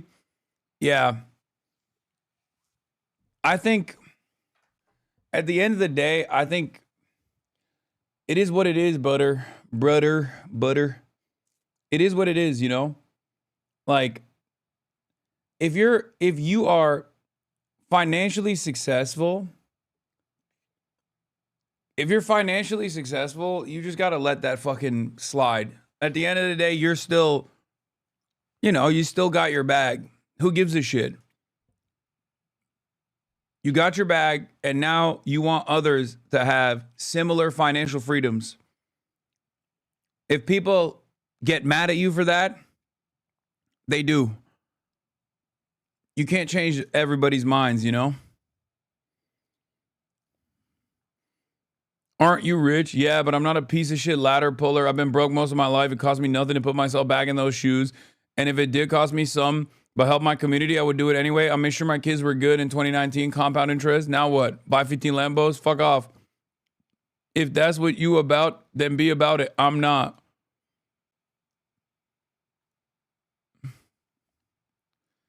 Rich people trick us into siding with them instead of our neighbors so they can stay rich.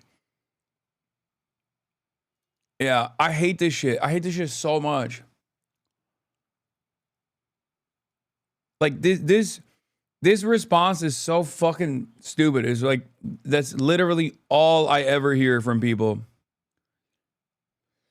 Huh.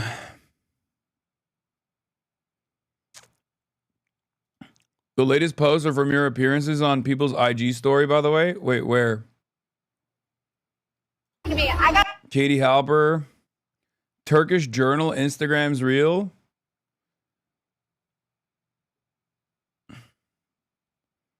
How do you guys find these?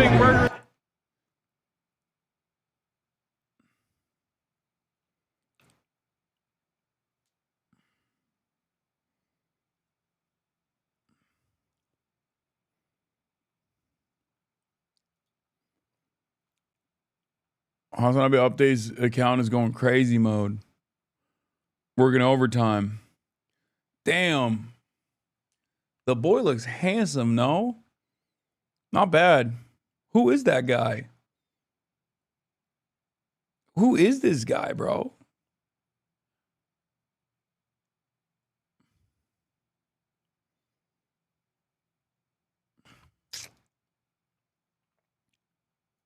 Want to raising kids in New York City is possible. Freeze the rent. Freeze the motherfucking rent. Let's go. Thank you, bro. And I just want to say thank you for showing us the reality of what was happening in Gaza. Yeah, that's my home. What do you expect more for less from me? And what do you hope for, Mamdani and turning the tide on people not afraid to criticize Israel?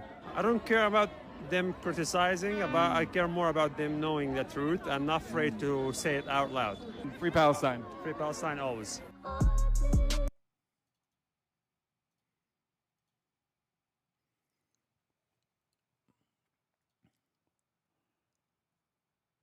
Shakira Law ready.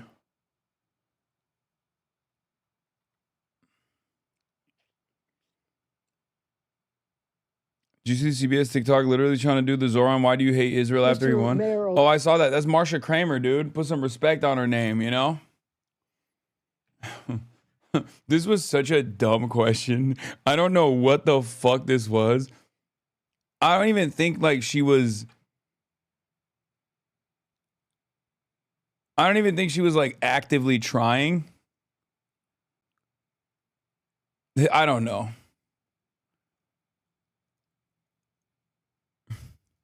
I'd like to ask you if you chose this location for any reason, because in 1947 in Flushing Meadow, the United Nations signed a pact that created the State of Israel. And I wonder if you were trying to send a message to Jewish New Yorkers who in the last 12 hours have expressed concern that they... Oh, God. There are moments where I wish, like... I wish Zoran was low-key white, because whiteness is so OP. Like, this is crazy, man. You could get so... You could get away with so much more. Sydney Sweeney's getting praised by Nazis for this clip. Hey, so do you just want to disavow white supremacy real quick? No. Wait, what? would be included and have a seat at the table in your administration? Yeah, I look forward to being the mayor for every person that calls this city home. That includes the Jewish New Yorkers that voted for our campaign and those that didn't. My responsibility is to all 8.5 million New Yorkers, and we chose this location as a reflection of the borough that I serve and the fact that we are proud to be known as the world's borough. Yeah, you just got to say it. You just got to say that over and over again. On the other side, on the inverse of this is like people also going fucking a little... yeah, Israel supporters' heart just ain't in it no more. This shit is weak. Yeah. It's like...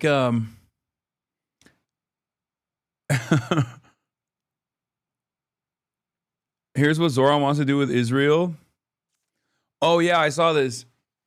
People are losing their minds because the DSA DSA's anti-war working group internal document was accidentally shared with some people. I don't know if it was actually an accident or not. It includes the DSA group's list of demands for the incoming Mamdani administration. Shockingly, basically all the demands are anti-Israel. And it's like, yeah, it's because it's the DSA anti-war working group. It's not the DSA like healthcare caucus, okay? That would be weird. If the DSA Healthcare Caucus's demands were, hey, make sure you give no person from Israel healthcare, that would be a weird demand. Okay? But this is the fucking working group for this is their job. Yeah, where's the DSA's pro-war working group?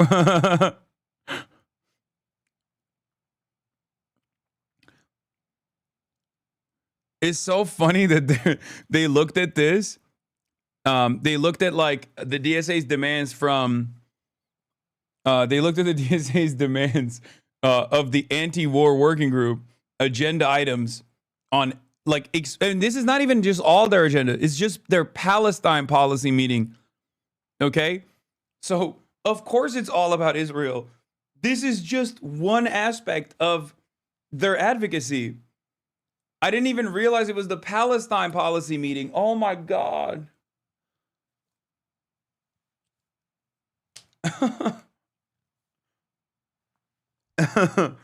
Divest city pension funds from Israeli bonds and securities. Already, literally, yes, awesome. Withdraw city funds from banks that lend money to Israel to do business in Israel. Oh, I would nut.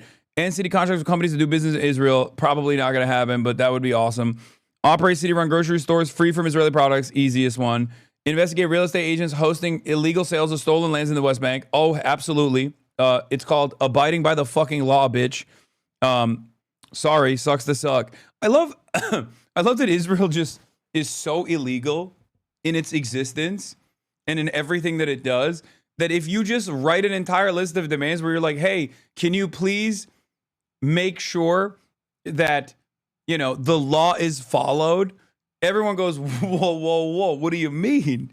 What do you mean I can't sell stolen property in the West Bank in contravention of international law? Excuse me? What do you want me to die?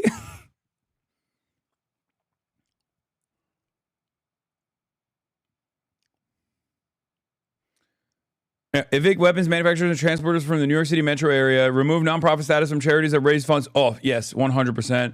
Divest CUNY endowment and reinstate wrongly fired professors. Yes, yes, yes. And he's going to do that for sure. I think he's definitely going to do that one. Dismantle Eric Adams' New York City Israel Economic Council. What the fuck is New York City Israel Economic Council?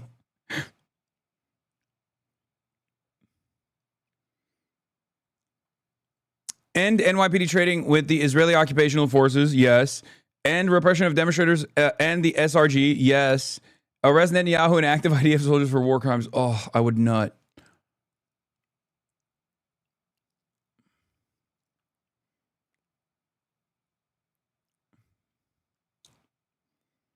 Did y'all know he founded an SJP chapter at his college? Yes.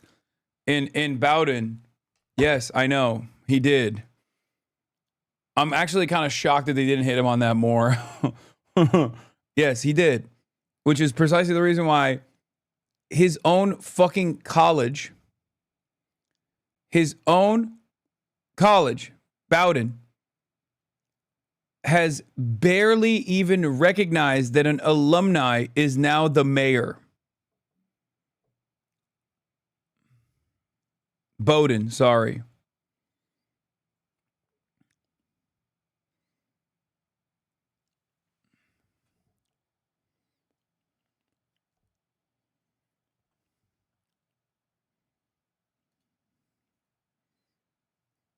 A fake headline is circulating saying that I promised to blow my brains out on live TV if Mamdani wins. I will contribute 180 chai to Mamdani's re-election campaign if anyone can show what I actually said. I actually said it.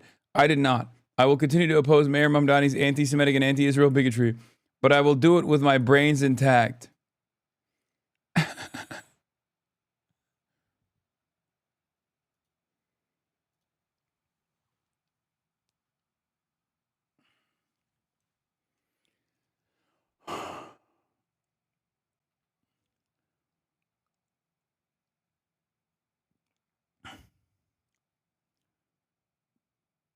The first reply.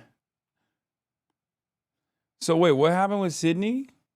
The criticism of the content, which was basically that maybe specifically in this political climate, like white people shouldn't joke about genetic superiority. Like that was kind of like the criticism, broadly speaking. And since you are talking about this, I just wanted to give you an opportunity to talk about that specifically. I think that when I have an issue that I want to speak about, people will hear. Okay. She's disgusting. Okay, guys. I think this is... I don't know if this is malicious or stupid. I feel like it's more so the latter rather than the former.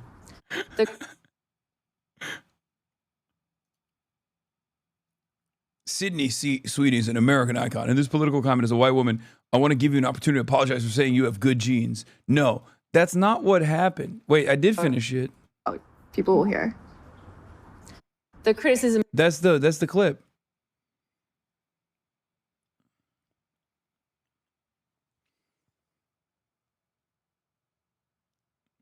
Stop upholding white supremacy by buying into the myth of white innocence. I mean, listen. She, out of all the men that she could find herself with, she chose to date Scooter Braun. Okay? Kind of feels like the lights are on, but nobody's home. Unless there's something longer and it gets crazier where she's like, like there is plausible deniability here for perhaps not really thinking a lot about what she was replying to.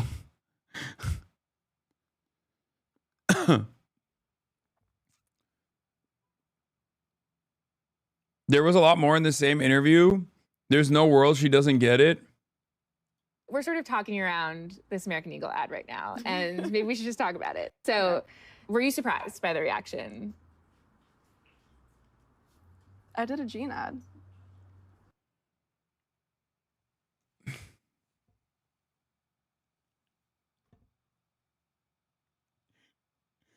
I feel like this is one of those moments where maybe I'm like, maybe in my mind, I'm just like still thinking about the Vanity Fair party outfit that she wore or something, and I'm not seeing it. I'm giving myself, listen. Don't yell at me. At the end of the day, I'm a disgusting man, okay? That's number one. Number two, okay?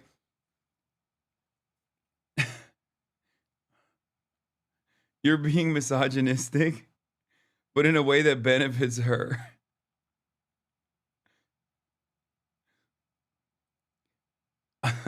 I think she needs to be like, in order for someone to like even try to dog whistle, that requires a level of intelligence that I don't think she has.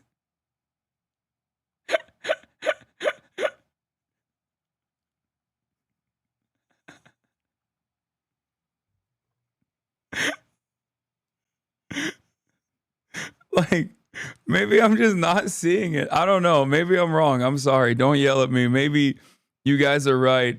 And she's like, because like the output is still racist, so it doesn't really matter. But I kind of am saying she might be too stupid to be racist and hiding it. Reaction. I did a jean ad. I mean, the reaction definitely was a surprise, but it was, I love jeans. All I wear are jeans. I'm literally in jeans and a t-shirt like every day of my life.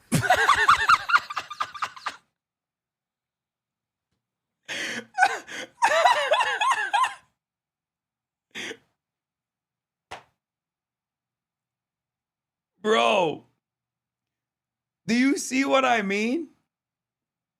Do you see what I mean? Like, is this Snow Bunny mind control?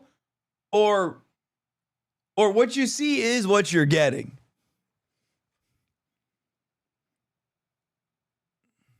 Jeans are uncontroversial. Jeans are awesome. Yeah, I like your jeans. You look great in your jeans.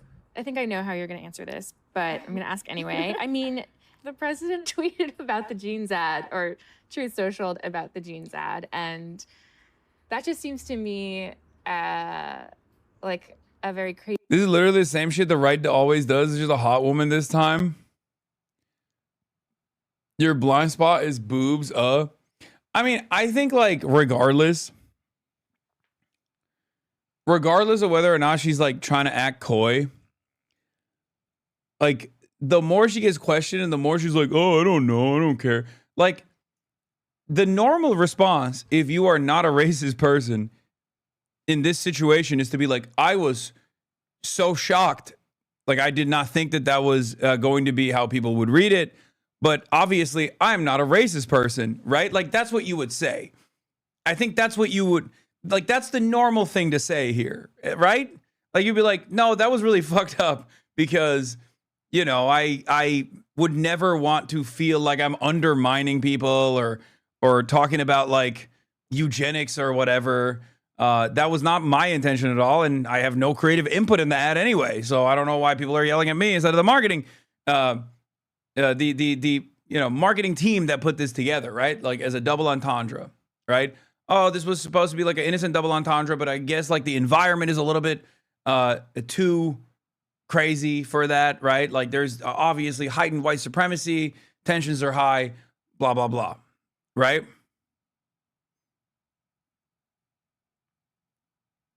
Having said that,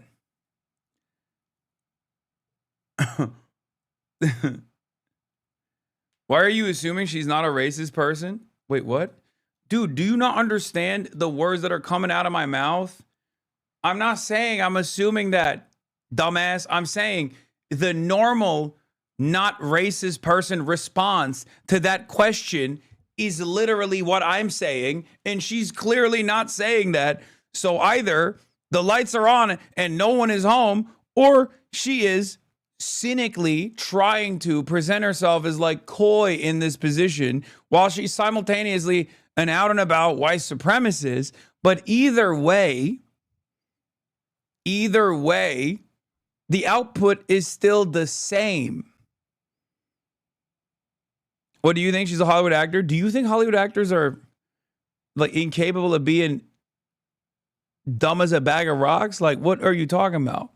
The output is the same regardless. The output is inconsistent with someone who is not racist. The output is someone who is racist, okay? Like, regardless of whether she's coming across like this because she's very dumb and doesn't realize it, or because she's actually a secretly very racist white supremacist person and is just like acting coy, the output is still, I don't really give a shit about this. Like, I don't give a shit that people think I'm racist, right? That's my point. My point is, she clearly doesn't care. I still do, having said all this, I still do lean on the side of, I don't think she understands anything. Sounds like you're giving her an out, not gonna lie. No, I'm not. There is no out to be given in a situation like this. I'm already saying that very clearly she doesn't give a shit one way or another. As in, she is. Like, she's at least racist enough not to give a shit that people think she's racist. Do you understand? But also on top of that, I do think she's dumb. You are definitely giving her an out. Oh my God, I hate this. Everybody, you can't have a fucking nuanced take ever on anything. It has to be like, yes, guys, you're right. Sydney Sweeney is actually an ideologically minded neo-Nazi who actually read a bunch of Ebola and found herself in the throes of esoteric neo-Nazism. She actually is literate. Contrary to how she carries herself, she knows how to read books and she knows how to write. And not only is she reading books, the book she's reading, Mein Kampf. That's right. Also known as My Struggle, right? She's read that one, and now she's decided to successfully present herself as the avatar of white supremacy, but also wants to obviously present herself as like, oh, I'm just silly. I'm just a silly girl. I don't know anything that's going on. But also, we must secure an existence. We must secure an existence for our white children. You know, I just simply want to secure an existence for our white children. Like, that's what she's actually doing. You got me. And I was hiding the truth from you, but I'm glad you fucking nailed it. Or maybe she's dumb and racist and doesn't realize how racist she's sounding in this situation. And I'm not giving her an out at all. Also, what do you mean giving her an out? Who gives a fuck? Like, what are we talking about? We have no power here, okay? This like, oh, accountability. Like, okay, all right. She's dating Scooter Braun. She's already made her decisions, okay? Clearly not the best ones. She's already decided, I'm going to go and date like a very evil guy, a very visibly evil guy with basically no other redeeming qualities whatsoever. But good luck.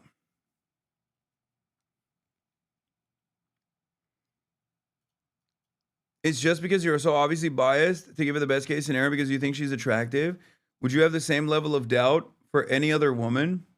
Okay, I was joking when I said, oh, maybe I'm fucking thinking too much about how hot she is or whatever. That was a joke. I can't believe how fucking seriously you guys have taken it. And now you just want to fucking argue on this back and forth as though this is a serious point of contention. Moment for anyone, and I wondered what that was like. It was surreal. It was surreal. Mm-hmm. We're sort of talking around this American Eagle ad right now, and maybe we should just talk about.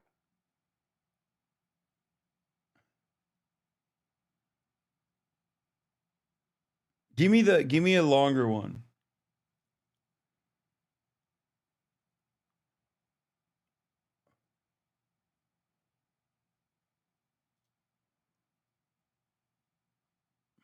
I had a really interesting talk with her one day at work. I was saying, talking to her about the reaction that happened to her Jean campaign.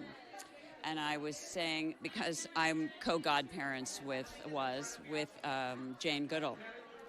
And I said, you know, when Jane was on the cover of Life magazine for her work with gorillas, she was in her safari shorts and shirt, sitting with one of the animals that she was working with, and other scientists said, well, she only got the cover of Life magazine because she had good legs.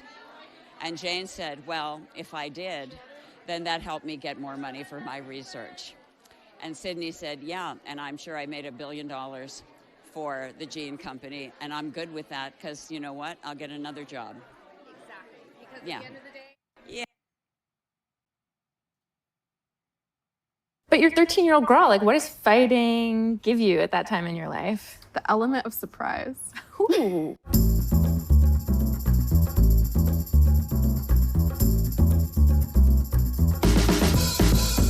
You get to see the great boots, great shoes too, Cap. Wait. Bro, she ain't even wearing fucking jeans in this interview. Hey, yo. Hold up. She just says she loves wearing jeans every day. She's a fucking fraud. She's out here jeansless. What the hell? She ain't even got no jeans on. Talking about, I love jeans. I wear jeans every day. No, we pulled through in the shoe game. Strong shoe game. I usually show up in my She's absolutely dumb, but she also registered to vote on Donald Trump's birthday in 2024. That's another level of free. Wait, what? Why do you guys know this? What the fuck?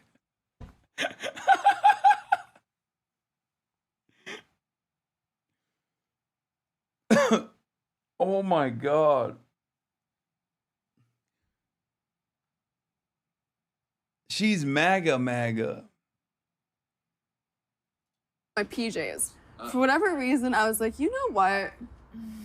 I'm gonna just actually get dressed. And then everyone liked the outfit. I was like, wow, this is the first time. I'm so flattered. Okay, so we're good? Okay, well, we're going. We're going. Okay, I feel really lucky to be talking to you right now in particular because you're a producer with a film with festival buzz. Congratulations. Thank you. How does it feel to have Christy out in the world? Christy is one of those projects and stories that, like, when you're making it, the crew, the cast, everyone involved, we all knew it was going to be something special. We had Christy with us on set many days. We would sometimes just like cry because of how powerful this story is. And so being able to share that experience with the world and to be able to show Christy's story to the world is so impactful. And I'm beyond honored and proud that we were able to bring this story to life. In the beginning, it's also really fun. For context, like, you've got headgear on. Yes. You've got a mouth guard in. Yes. And you are grinning as you punch people. And you look completely unselfconscious and completely joyful. First of all, was it as much fun as it looked? It was so much fun. I was over the moon.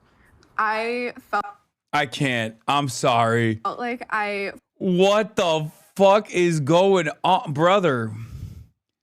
Girl, this is what Senior's talking about. Her High School Musical sound like ew. I'm telling you right now, lights are on. Ain't nobody is home, okay? Oh my Lord. No one. I shouldn't be talking this much shit.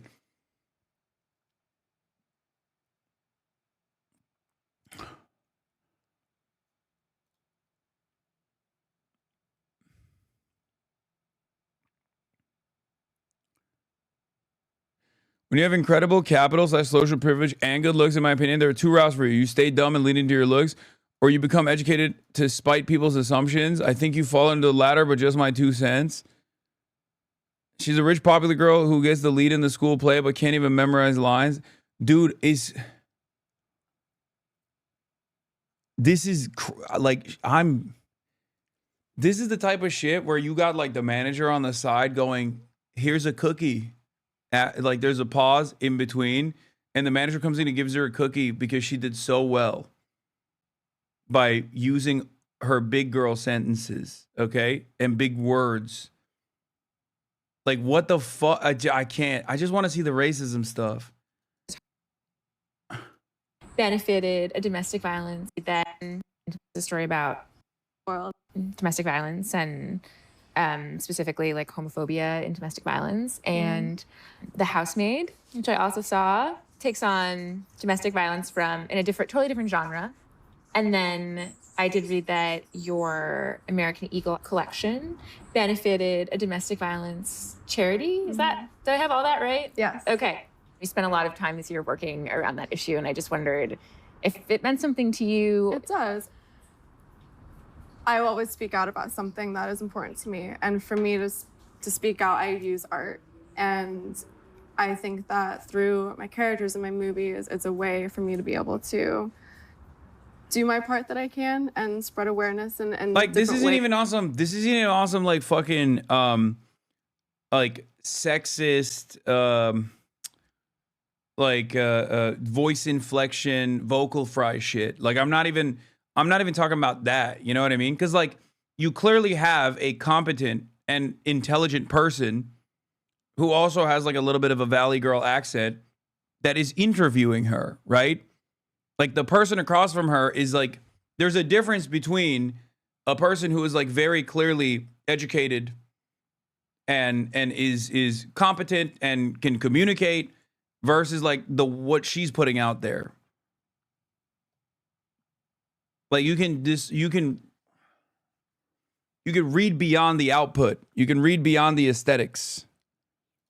Through my characters, and that's how I've always learned to communicate, and it's really important.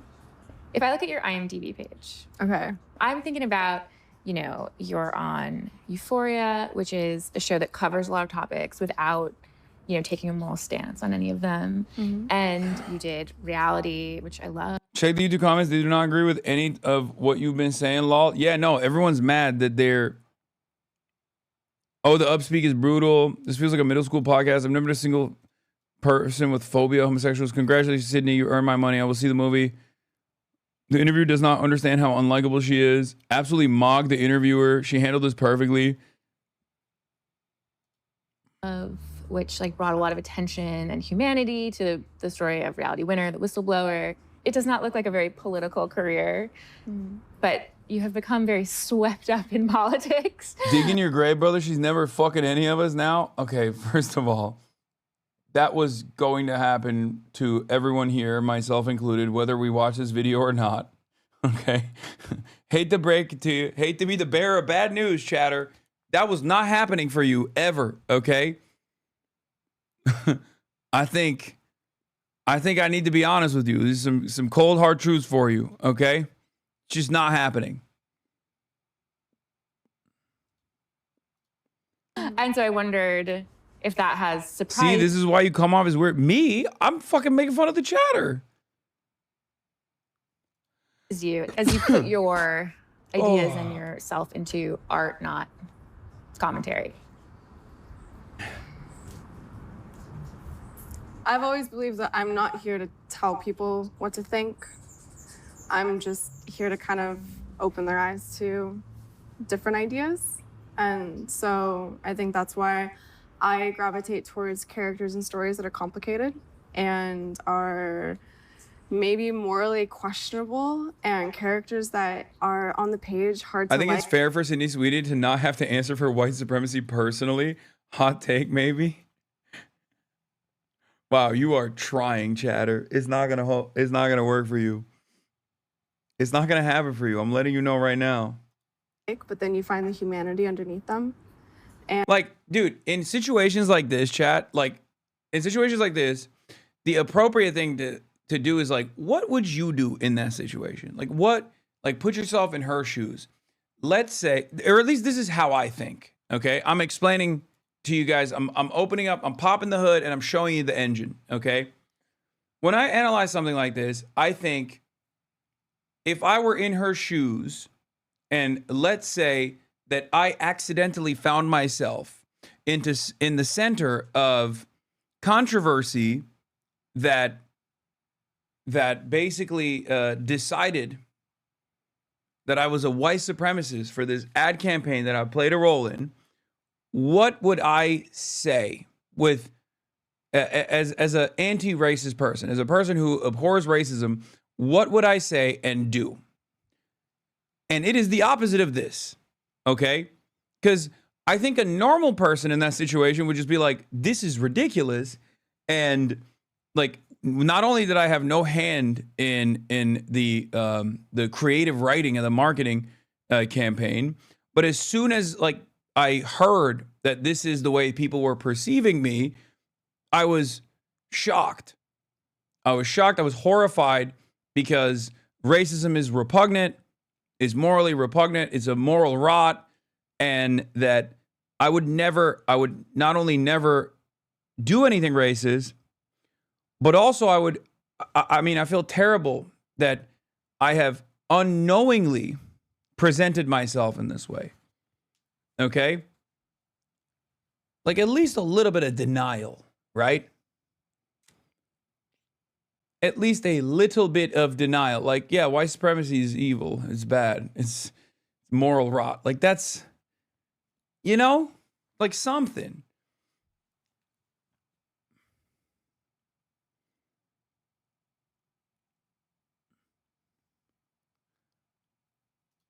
And that's what I've always leaned towards.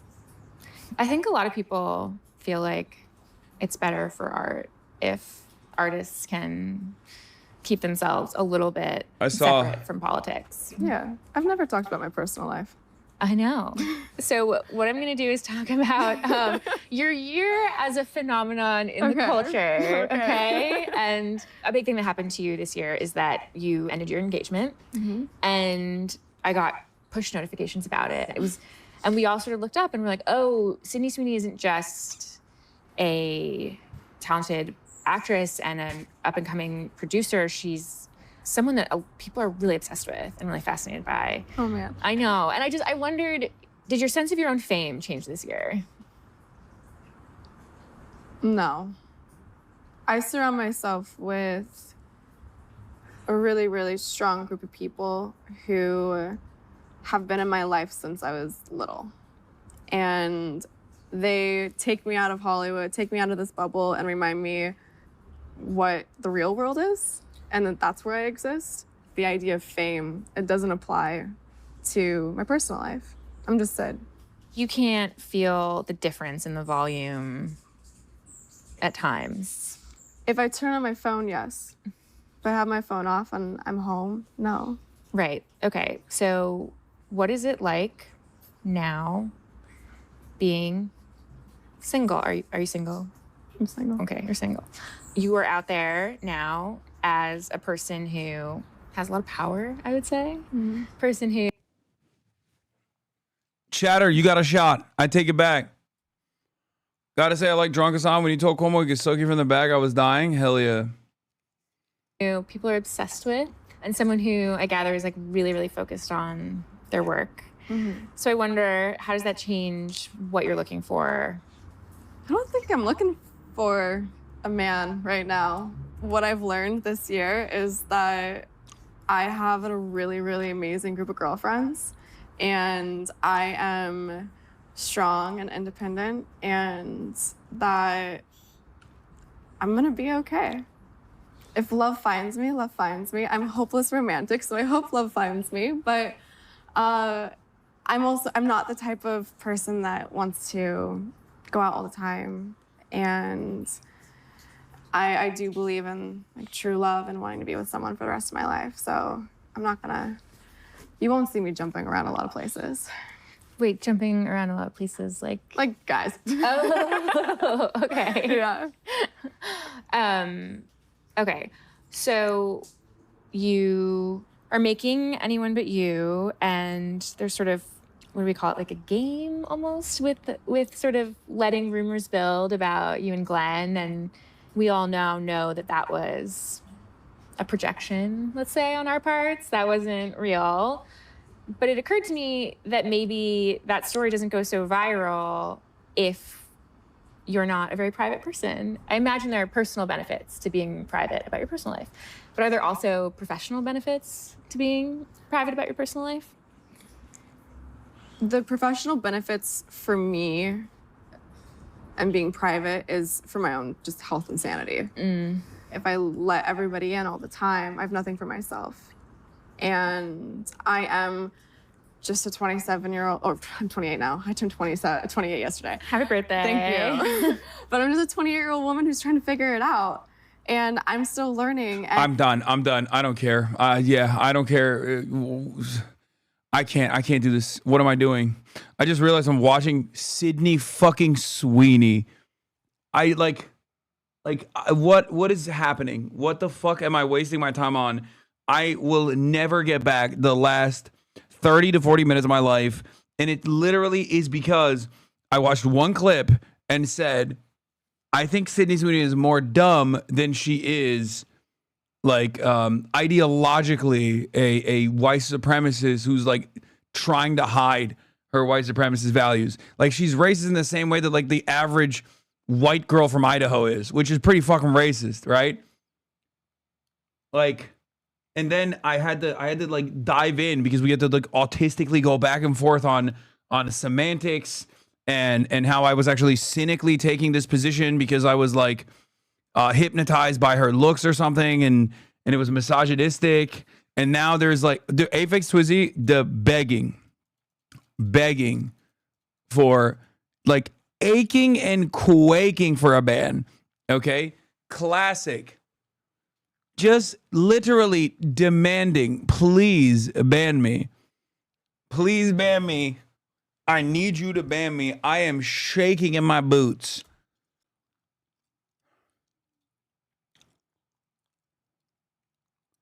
Flights are getting nuked right now. Is China cooked? They said that international is fine.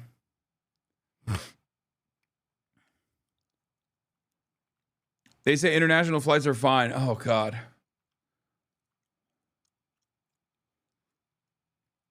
HRT is a miracle. Wow, congrats. All the way from HasanAbi to HasanAbi. What is this? Adam Friedland has spoken. The video is insane. Wait, what the fuck? To be able to sit here with you today and just take accountability. I was dealing with some various issues and dealing with bipolar.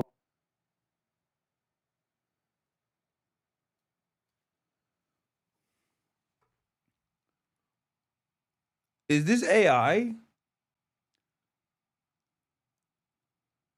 What the hell am I looking at, bro?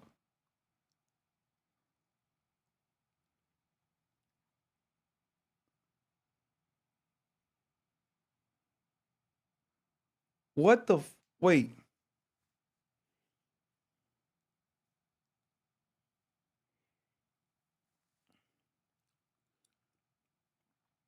Dude, you know what's crazy about this? This video and the way like the fact that he filmed a video like this, if it's real and if it's not AI, or like the way he's communicating in this video has the exact same energy of his previous pivot. You know what I mean? Like, how are you doing the reverse anti-Semitism situation and it still looks as manic as your anti-Semitic meltdown? Like, it has the exact, I don't know how to describe it, but it has the exact same vibe of him sitting there next to fucking Alex Jones, where Alex Jones is like, come on, Kanye, you don't mean like you really love Hitler. And he's like, I love Hitler. Like, like it has the same exact fucked vibes of that.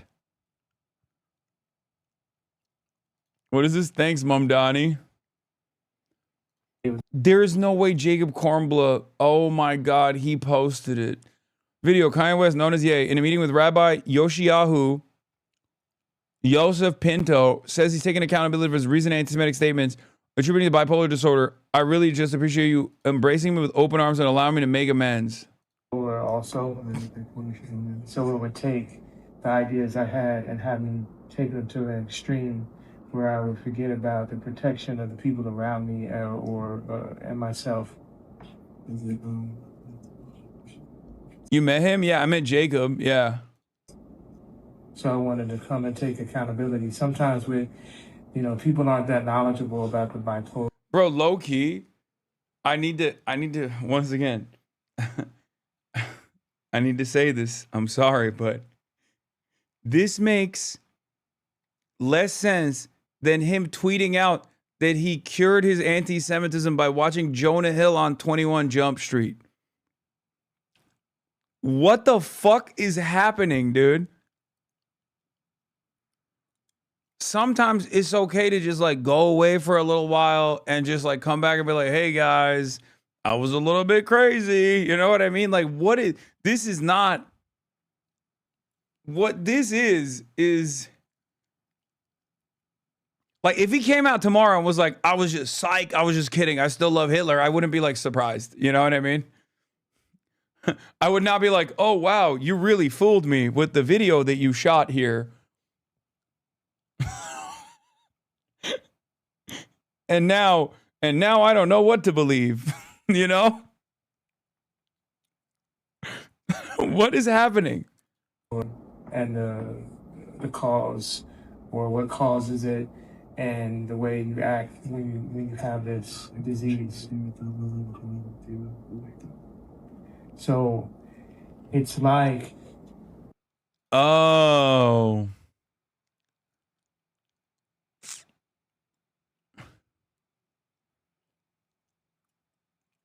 Are we forgetting the song? I mean, is it possible to forget the song?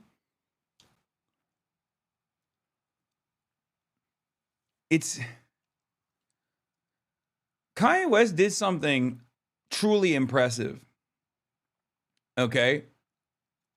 He went so past the point of like the sinister and awful form of anti-Semitism that like it almost became something that we just collectively decided to ignore. Okay? Like it is like I didn't know that there was a level beyond like the regular Nick Fuentes, Richard Spencer style Nazi stuff that you could entertain. Like he went past that point. He went and got like a diamond swastika. Like he did a song about sucking his cousin's dick or whatever. I don't even understand what that was. And that was like the fourth weirdest song on the album. Okay.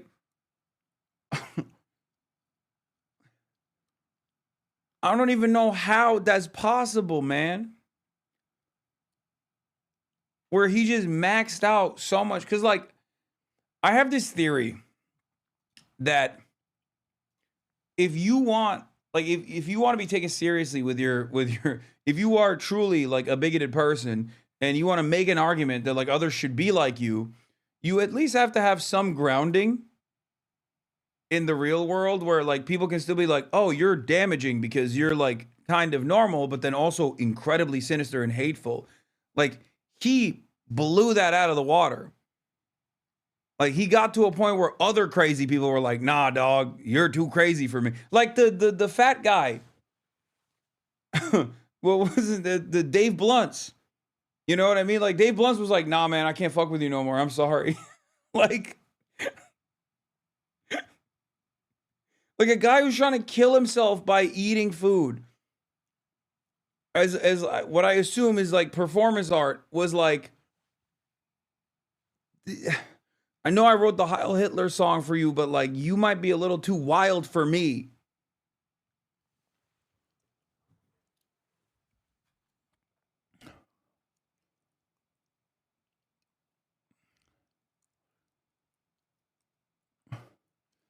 He was too much for Alex Jones. Yeah.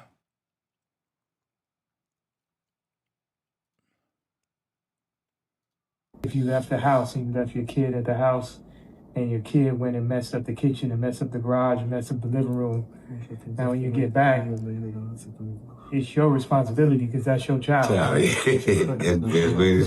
that's the way I look at it. It's like, I gotta go clean up the kitchen, I gotta clean up the living room, I gotta clean up the garage.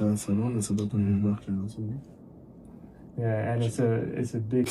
This guy's so funny. He's just, like, seriously translating this man's ramblings to this random rabbi. I don't know what's going on here. What is the...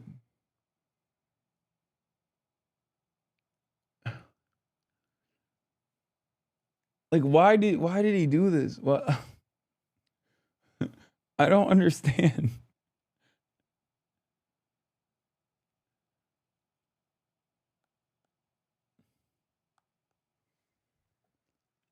He's barely translating. Kanye's talking too fast. For me as a man to come and take accountability for all the things that I've said, and I really just appreciate you embracing me with open arms and allowing me to make amends. And this is the beginning and the first steps and the first brick by brick to build back the strong walls. He said in Yandut, the rabbi said the Judaism, the Judaism brought to the world a way for someone when he regret about something that he has done wrong. And the Jews live on this way of if someone did something wrong, he can regret and fix it. And the rabbi is hugging you and hugging everybody. And God willing, and from now on, strong things and good things, and only good. You are a very good man. Amen. That's a blessing, man. Very good. He said Judaism is the answer. He is translating it wrong.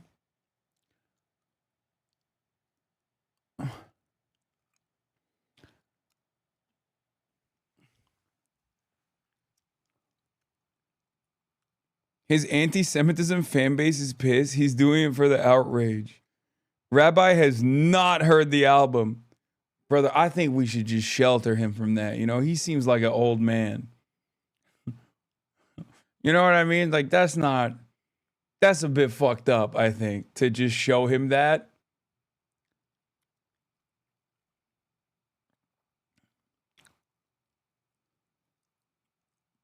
I mean, nobody needs to hear that. But especially not this rabbi.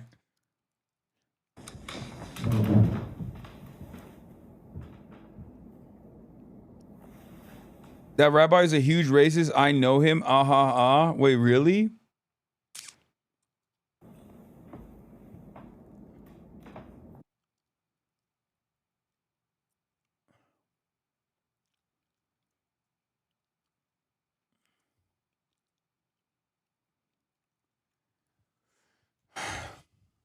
God's truth is deafening and blinding in its honesty.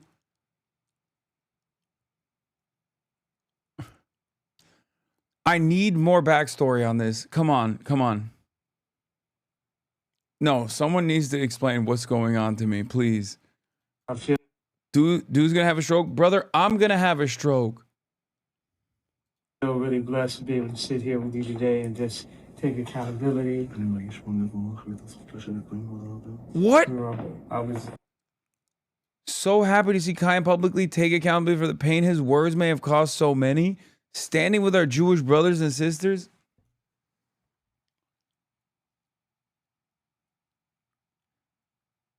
Bro, what is happening?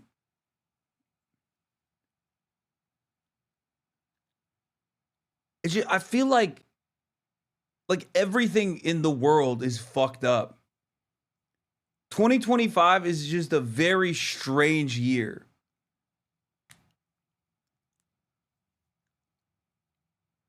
Like, how does anybody look at this and go, wow, a sincere apology to the Jews?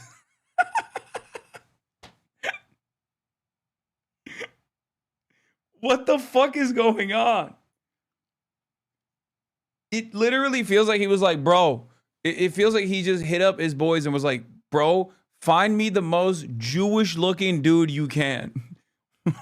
Okay? Like, just, like, not any single Jewish guy will do, okay? This has to be like a rabbi. And I'm going to sit here and hold his hands.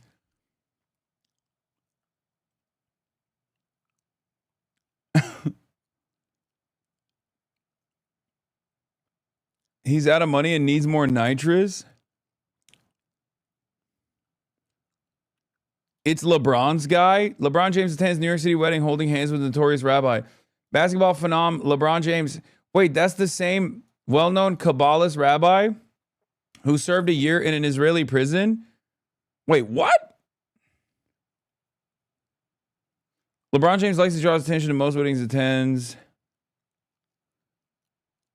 Logs, I explained the basics. He got out of the hospital, got back on medication, and is announcing a tour, so he needs people to forgive him.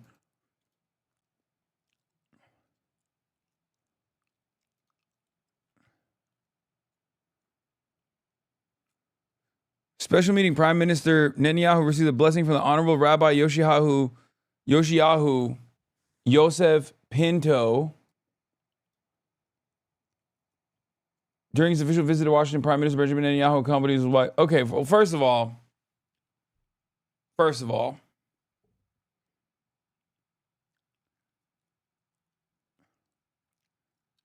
makes a little bit more sense. Seems like he's seems like the good rabbi is equal opportunity. He's like, if you're a fascist, you can come to me. You can be a Jewish fascist. You can be an anti-Jewish fascist. I will accept you. I will hold your hands. It's just kind of what I do. Okay? So at least on that end, he's consistent. He said, this rabbi's a big deal in the Jewish world. You have no idea. They have the photo here of LeBron James attends Jewish New York City wedding, holding hands with the ex-convict rabbi. Wait, but that's not the same. Okay, y'all are being anti-Semitic. This is a different rabbi, no? Oh my God, that's the same rabbi. Wait, he's a convict? Bro, what the fuck is going on with this story? I'm learning more about the rabbi than how this meeting came about. Like, I wanted to know what was going on with Kanye West, not what the fuck this rabbi has done. Why was the rabbi in Israeli prison? Scene took place in New York City. Jeffrey Schottenstein, son of Jay Schottenstein, a brilliant entertainment American Eagle Outfitters, Ariella broke. American Eagle?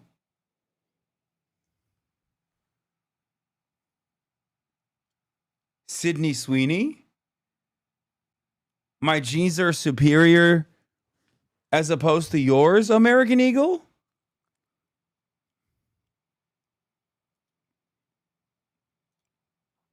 Jay Mershon's logs.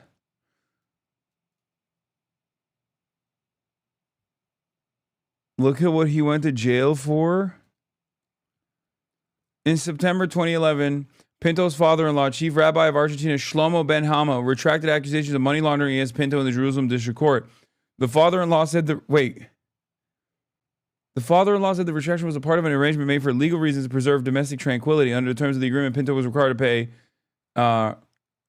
$3.4 million for 2 apartments purchased by his father-in-law in the Gold Housing Complex in Jerusalem with funds that were allegedly obtained from Pinto.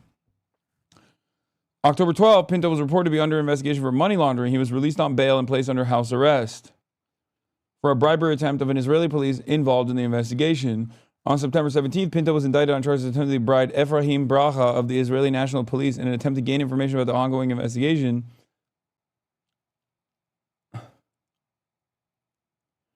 He can trace his family bloodline back to one of the 12 tribes precisely, and that in and itself comes with power. Wait, really? As a Jewish person, we really don't do ourselves any favors whatsoever. Yeah, I mean, but this is like, this is an edge case, you know what I mean? This is, this is not, I don't think any of the Jewish people in this community had any fucking idea, maybe with like a couple exceptions, about who this dude is.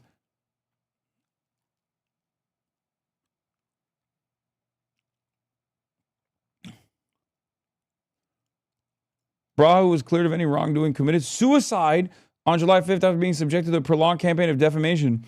Pinto was sentenced on May 12th to 1 year in prison, must pay a fine of 1 million shekels. Appeals of prison sentence on the basis of ill health were declined. Damn, they still locked his ass in jail. After a brief stay in an Israeli hospital to check and treat his medical conditions, including cancer, they rejected his appeal for clemency. They were like, no, your ass is staying in prison. They said,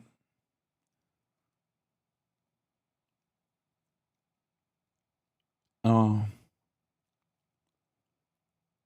he's 52. He'd be 62. He's 52 back then. What? No. That's a different guy, right, chat? This guy is not 52. There's got to be like 2 Yosiyahu Yosef Pintos that happen to be rabbis, right? This is a different guy.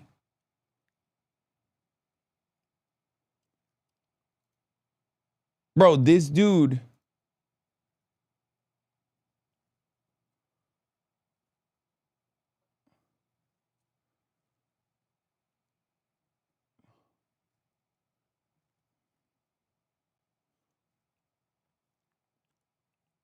Wait.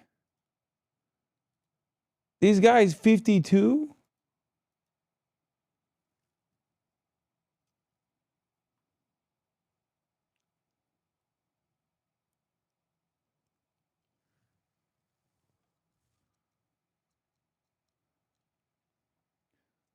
That picture's from 2011. Okay, but like that guy's 52. It's got to be the beard, right? Am I being crazy?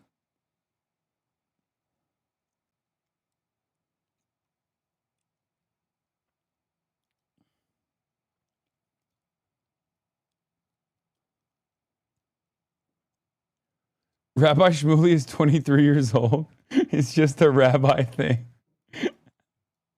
Wait, how old is Rabbi Shmuley? Wait, hold on. Are we like he's like 65 at least, right?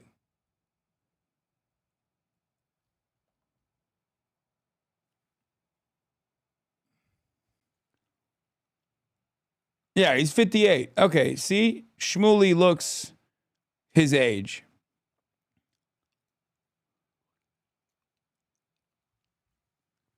Like I can see he looks like he'd be 58.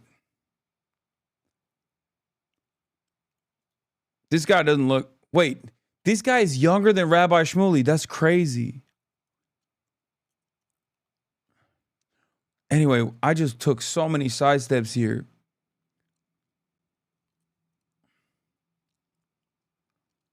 On Sunday, James and Pinto look closer than ever. Video uploaded to YouTube by Jewish Insider shows James holding Pinto's hands and listening closely to the rabbi's ear before giving him a big hug.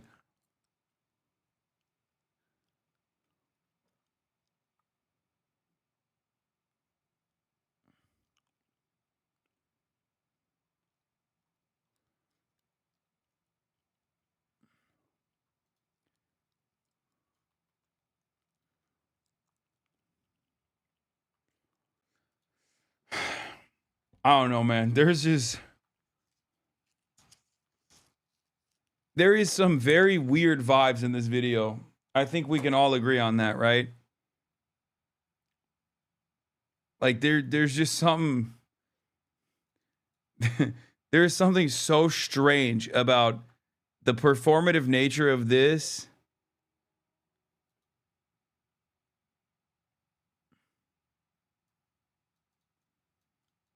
Commissioner Bracha, who was just found shot in his car, was the main suspect in the Rabbi Yoshiyahu Pinto bribery case. Crazy twist.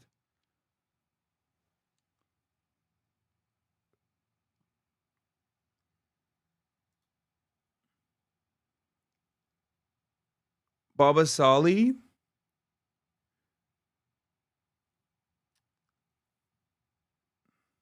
This is his dad?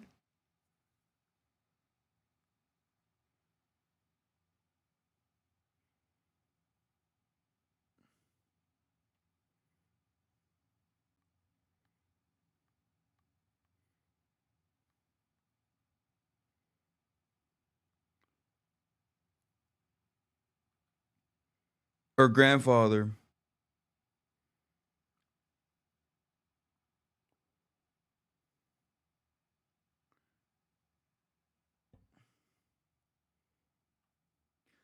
It is kind of crazy that Kanye West straight up was ahead of the game on like growing anti-Semitism, because he basically like outflanked like the wave of anti-Semitism that blew up after October 7 by like a whole year. And the entire time he rarely ever like had any smoke for Israel. At most he like made fun of Benjamin Netanyahu's name, right? And at times, even though he kept up his anti-Semitism, he still would be like, oh, I don't give a fuck about kids in Gaza. Like, it was a very strange, like, unrestrained, unfiltered version of anti-Semitism where it was like, no, you don't understand. Like, I have no hatred for Israel as a nation state or as a people. I hate Jews is what he did, which was super strange. And now I feel like he's getting ahead of the curve where he's going, actually, the anti-Semitism stuff is now like, is too mainstream. I'm done with that now. I'm actually done with that because it's just too many people are saying the things that I was saying.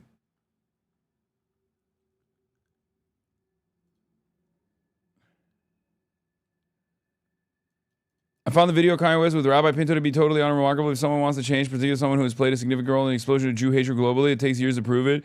That's my personal decision, just to be clear. Obviously, it's a matter ultimately for the Jewish community. I do not believe Kanye West has changed. He's deeply unwell. As someone who's immersed in neo-Nazi propaganda for hours every day, I cannot begin to explain to those who aren't how often Kanye and his music are laced through their narratives. Candace Owens would not be infamous at the level she is today if were it not for Kanye West. This is true.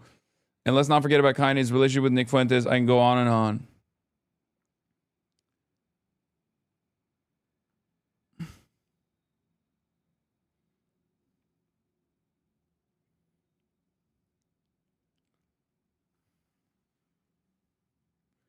This rabbi is a frequent LeBron associate.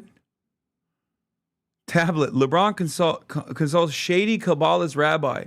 In related news, I hate LeBron. So this rabbi is sus, huh? Is that what it is? Because like it feels like there's some criminal background stuff. Because it's like the tablet calling him shady. And I don't know if he's calling him shady because he wants to shit on LeBron, or if he's calling him shady because he's like, you know.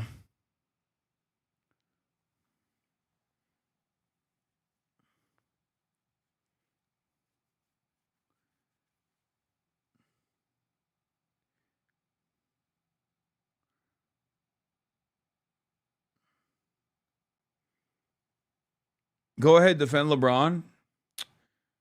Brother, listen. Listen.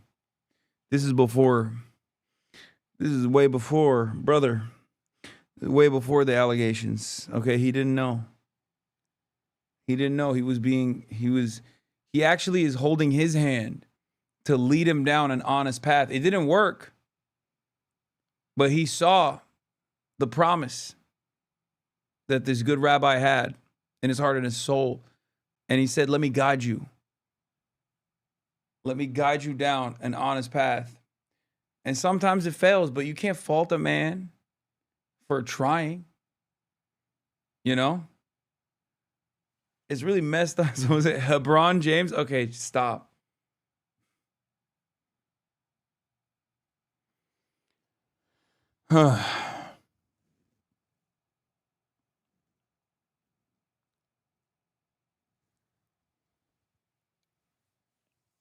Yeah, he says, I'm here for you. This is like the reverse Kanye, where he's holding the rabbi's hand and the rabbi's actually apologizing for the crimes he's committed to LeBron, who's never done a crime. You know what I mean? That's what was going on. 37 years old in this 2010 article, you're almost the age he was here. That's crazy to think about. Not gonna lie, in that pic, LeBron kind of looks at him like he's sketch.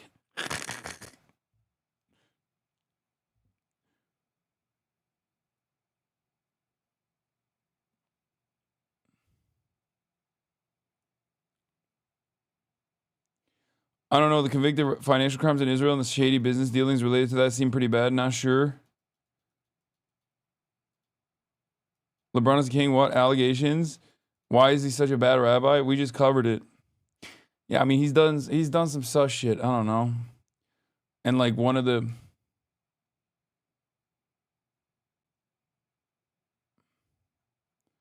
I don't fucking know. Anyway, I'm done. I'm done for today. 7 hours and 30 minutes. I'll be live tomorrow, chat. I'm gonna do CrookedCon, and then I'll be live tomorrow. And the rabbi's involved in possible murder, 2 potentially. But I love you guys. As always, have a great afternoon.